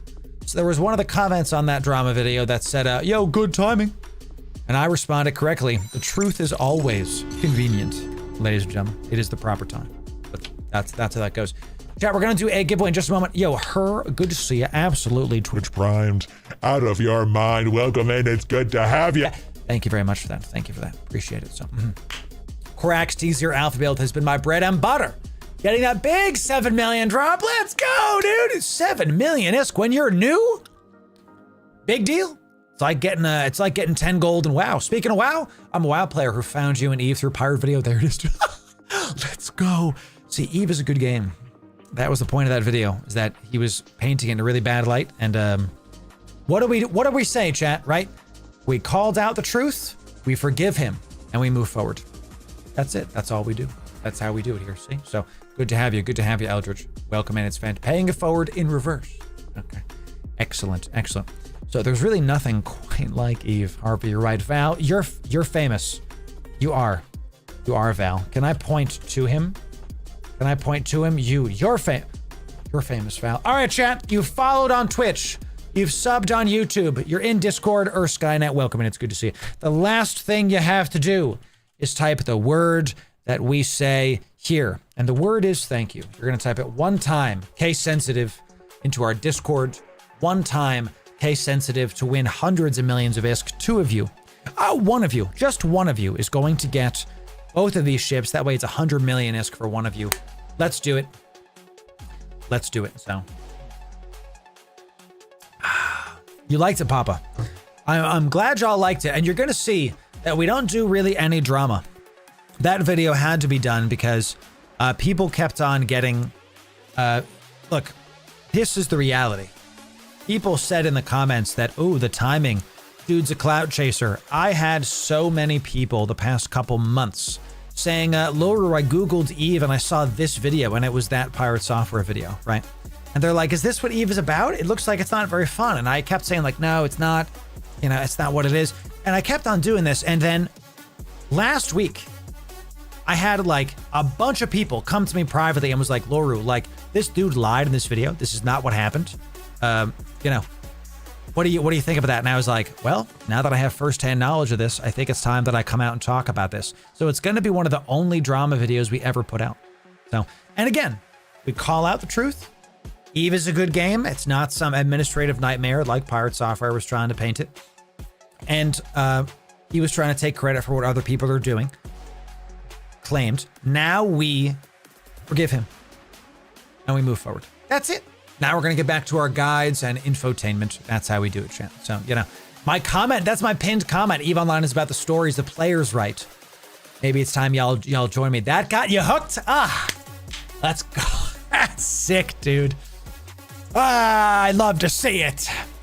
Now you get to write your own story, Eldritch. Good to have you. Good to have you.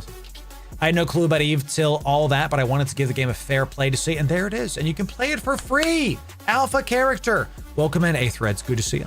I enjoy your focus on learning lessons and forgiveness. We need more of that, just because I saw I'll talk about this briefly because we don't normally talk about drama. I saw that Pirate Software was I'll pause the music for a sec. I saw that Pirate Software was going through a lot of like other drama, like this escalated to outside of Eve and outside of all this other stuff.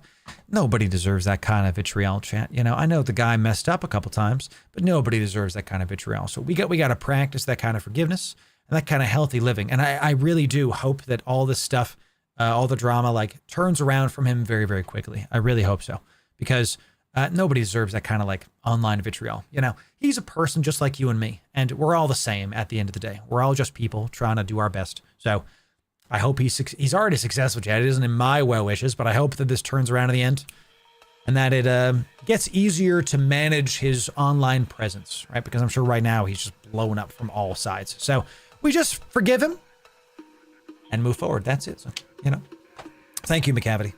Thank you.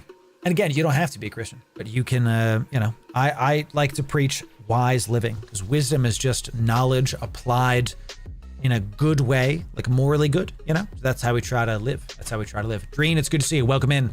Good to have you. Veteran of a Battle of Asakai. Welcome in, Heavy. Good to see you. Man's Heavy, you've been around the block, I say. It's good to see you. You know what I'm saying? He puts negativity out there and it came back to him. Yes, but how to properly handle that kind of situation as individuals is to see it, recognize it, and say, you know what? I forgive this guy, and just keep it going. You know, wash your hands of it. Because what does forgiving mean? It means to give your time and energy. Forgiving in the like Hebrew, it literally means like give the person over to God. Like let God handle it. You know, because I can't. You know what I'm saying? That's how we do it, chat. Okay, so let's just get this giveaway done. I say thank you, because I want to thank a lot of new people coming in, a lot of players coming in off the recent stuff. You know, not yes, the drama video is what it is, but a lot of the new content we've been doing. We've been really pushing new content, putting out 5 videos a week. We were making 5 a month. Now we're doing 5 a week. We're really pushing, chat. So thank you for being here. Thank you, the individual. Thank you, whether you're on live, whether you're a lurker, whether you're a chatter, whether you're a subber, a patron, whether you're watching the VOD after this is up. Whether you're watching this 3 years from now, thank you for enjoying the content. I'm doing this for you. I'm really working very hard. What's the Matt Damon gif where it's like, you just age? Sometimes I feel it, chat. I'm not going to lie to you, but I'm trying to do it for the betterment of those around me. So I'll share a proverb with you as we do this. 5, 4, 3, 2, 1. Soul, ladies and gentlemen. That's that. Yo, Rypat coming in at the very end. Crazy. Here's I don't remember who said this proverb, but I remember someone said this. You can find the reference for me and I will give it credit. I just don't remember. A bad leader forces people to do something, so when the thing is completed, they don't like that it was done, right? They like groan, and there's complaining, right? Because the leader was bad. A good leader helps the people to get it done, so that way when the thing is completed, the people say, wow, what a good leader. A great leader helps empower the people to get it done, so that way when the thing is finished, the people say, look what we did. It's not about the leader. Does that make sense? Okay, I want all of you to see my videos and get the discussions going, so that way at the end of it, you can go make memories with your buddies, and it's not about me anymore. It's about the stories you write. That's it. That's the way of it. So Noxie gifting a sub. Noxie gifting some subs, baby. Let's go. Gifting some subs. Noxie, it's good to have you. Welcome in. Thank you for doing that, Noxie. Thank you very much. So, you know, thanks for the gift of sub. Yes. Emperor Loru spoken. And I hope that like in years from now, it's not like, oh, that Loru guy. I hope it's like, oh yeah, go check out Loru's guides and here's what we did. You know, it's not about me, it's about y'all. It's about the viewer channel. That's the number one rule of content creation that a lot of people forget. It's not about me. It's about you. That's what it is. This may be the marketing person in me. Maybe it's the Christian in me. Maybe it's a bit of both. But it's not about me. It's what's the line from Doctor Strange? It's not about you. You know, it's like content creator to content creator. It's about the viewer, not the person. So, you know, so, oh, thank you, Pacifist. Goodness. You know, Pacifist, what I like to say is that we're all trying. Thank you. I'm trying not to get mushy because, you know. Don't make me emotional, Chad. It's not even a subathon, okay? You know what I'm saying? Let's go. Let's pick one winner. Okay, one winner is the Caracal Navy issue and the Augor Navy issue. Okay, one winner. Thank you. Thank you, Pacifist. Bless you and your family, my friend. God freaking bless. Y'all. Let's see it, chat. Let's see it. Chat. The winner is a patron. It doesn't increase your chances. That's illegal. Literally doesn't. But we do like it when the winner is a patron. Ladies and gentlemen, the winner is DSII Dissy DISI. Let's go. Let's get to your stuff, buddy. Well done. Well done, my friend. We're going to pin this to the chat here. As always, we're going to DM you after stream. We're going to get your in-game name, and we're going to give you these items when everything is said and done. We're going to throw these items into the giveaway done folder so that we can give you your stuff after everything is complete. After everything is complete, and move on from there. So well done. Dicey? DC? How should I say your name? I don't know how to pronounce it, Chad. So congrats, Congo Rats, to the winners. As always, you can check giveaway status to see how the giveaways are in our Discord. So Just Streams, bless you, my friend. Thank you for that. I really appreciate it. Thank you for that. So more like Dizzy. I think Dizzy makes sense. So, and a fresh patron too. A fresh patron.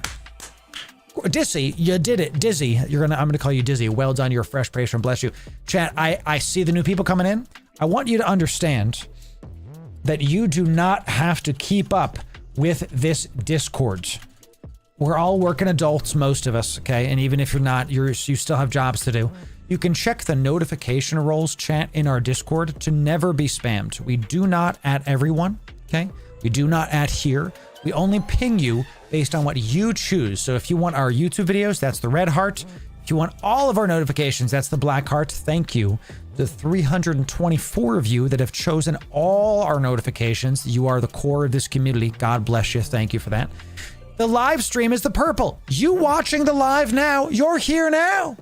You might as well click the purple heart in our Discord to get notifications of when we're live to make sure you don't miss anything, because you don't want to miss it. And then the green ones, thanks for clicking. I love seeing those numbers go up. And then the green ones are our Instagrams, our Twitters, that kind of stuff. So choose your experience. Choose your ping experience, chat. We don't want to ping you for everything, just what you decide, okay? Yeah, right, McCavity? We're not a Discord that pings you for every little thing. Like, you know, look, this is yesterday's video. We're going to do a ping on our video that came out today a little bit later.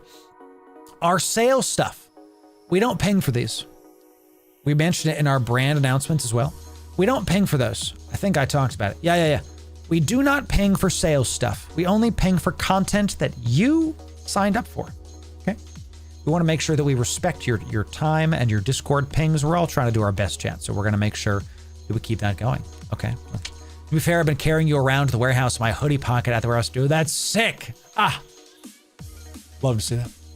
Love to see that. So, bless it done. What's the Instagram? It's in there. It's should be just Instagram Loru.tv. So I don't really typically like post to it, but I'll post to it right here for you. Dodge blue. We do have the Dodged Kappa meta here, ladies and gentlemen. I just posted it in chat for you. So it's not something I'm super active on, but when my wife and I do dope stuff, that's where we post. So, you know. All right, chat, let's keep moving to the next phase of this show. Tech problems be damned at the start. I wanted to do things. What time is it? 2 o'clock? Okay. Here's what we're going to do. We wanted to do solo PvP today, okay? We wanted to do solo PvP today. But the tech problems at the start of the stream, we were just not able to do so. So, which headphones am I using? Yeah, I'm going to make a guide on these, by the way, because y'all have been asking me enough about this. These are the Linsole Kiwi ears. I'll post a link for you. It's an affiliate link, so if you use my link, then I get a cut and you get good stuff. So here it is. Thank you for that. They're fantastic. It's these. I highly recommend them. I know they're a little bit more pricey, but here's the thing. I'm listening to these songs like it's the first time. My favorite music. I wouldn't categorize myself as an audiophile, but I love good music, chat. One of my favorite bands right now is Spirit Box. And when I'm listening to their new songs, I'm like, I can't believe that instrument was in there. I didn't even know that was there. You can hear the orchestra. You can literally hear like, oh, the guitarist is there. The drummer is there. Courtney's standing here. It's awesome. You know what I'm saying? Dude, I'm going to Spirit Box in a couple months, Chant. I'm taking my wife. We're going to the Memphis show down south in a couple weeks. My wife's first ever metal show. We're going to Memphis Mayfire, Chant. Pray for her. We're going to take her to the mosh pit, baby. It's going to be a good time. So I was supposed to do solo PvP today, but the stream is coming to an end. So here's the deal that I'm going to make with you. We're going to end stream here. Don't leave yet, because we're going to raid out somebody. Okay, we're going to take these 250 of you that are on Twitch, 07s to you. Tomorrow, no reactions. None. Zero. Tomorrow, we're doing all the good stuff. That's what we're going to do tomorrow. So let's go see who we're going to raid out. Today, we're going to raid somebody in Twitch. We raided Crash recently. We might do Mad Rambo. I don't recognize him. I don't remember the last time we raided him. Let's see about it. Corrupt the TV, I think we might do. Maybe we'll raid Raph. We will undock tomorrow. We have to. We had some tech problems today. We'll see about it, okay? I brought a weapon for my ship, not knowing I had to go 50 billion miles to get it. There it is, Papa. Yes. So chat, Mad Rambo, what is happening to my man? So let's see, what's Mad Rambo doing? 1,000 Plex giveaway. Eve partner. Billions could be won. Chat, I'm going to follow this guy. Let's go raid the Mad Rambo. Ladies and gentlemen, it's been a pleasure having a good time with y'all today. Please join me in raiding Mad Rambo, even if you are not on Twitch, even if you are another area of space. Please join me on YouTube, X, all the other places in raiding Mad Rambo. Please type in Loru raid. Yeah. And listen, Chant, I want to undock. I actually had plans to do solo PvP today, but it's getting late and I gotta go help the wife. That's like how this goes. The family comes first, Chant. Family gotta make sure the wife is nice and happy. You know what I'm saying? So type that in. Join me on Mad Rambo. Make sure you go and follow him. We'll see you tomorrow for the Friday Fleet NPSI Fleet Faction Warfare. Are we gonna break another record on tomorrow's fleet? We'll see. Remember, Loru raid. Yeah. We'll see you next time, baby. Tomorrow for Friday Fleet.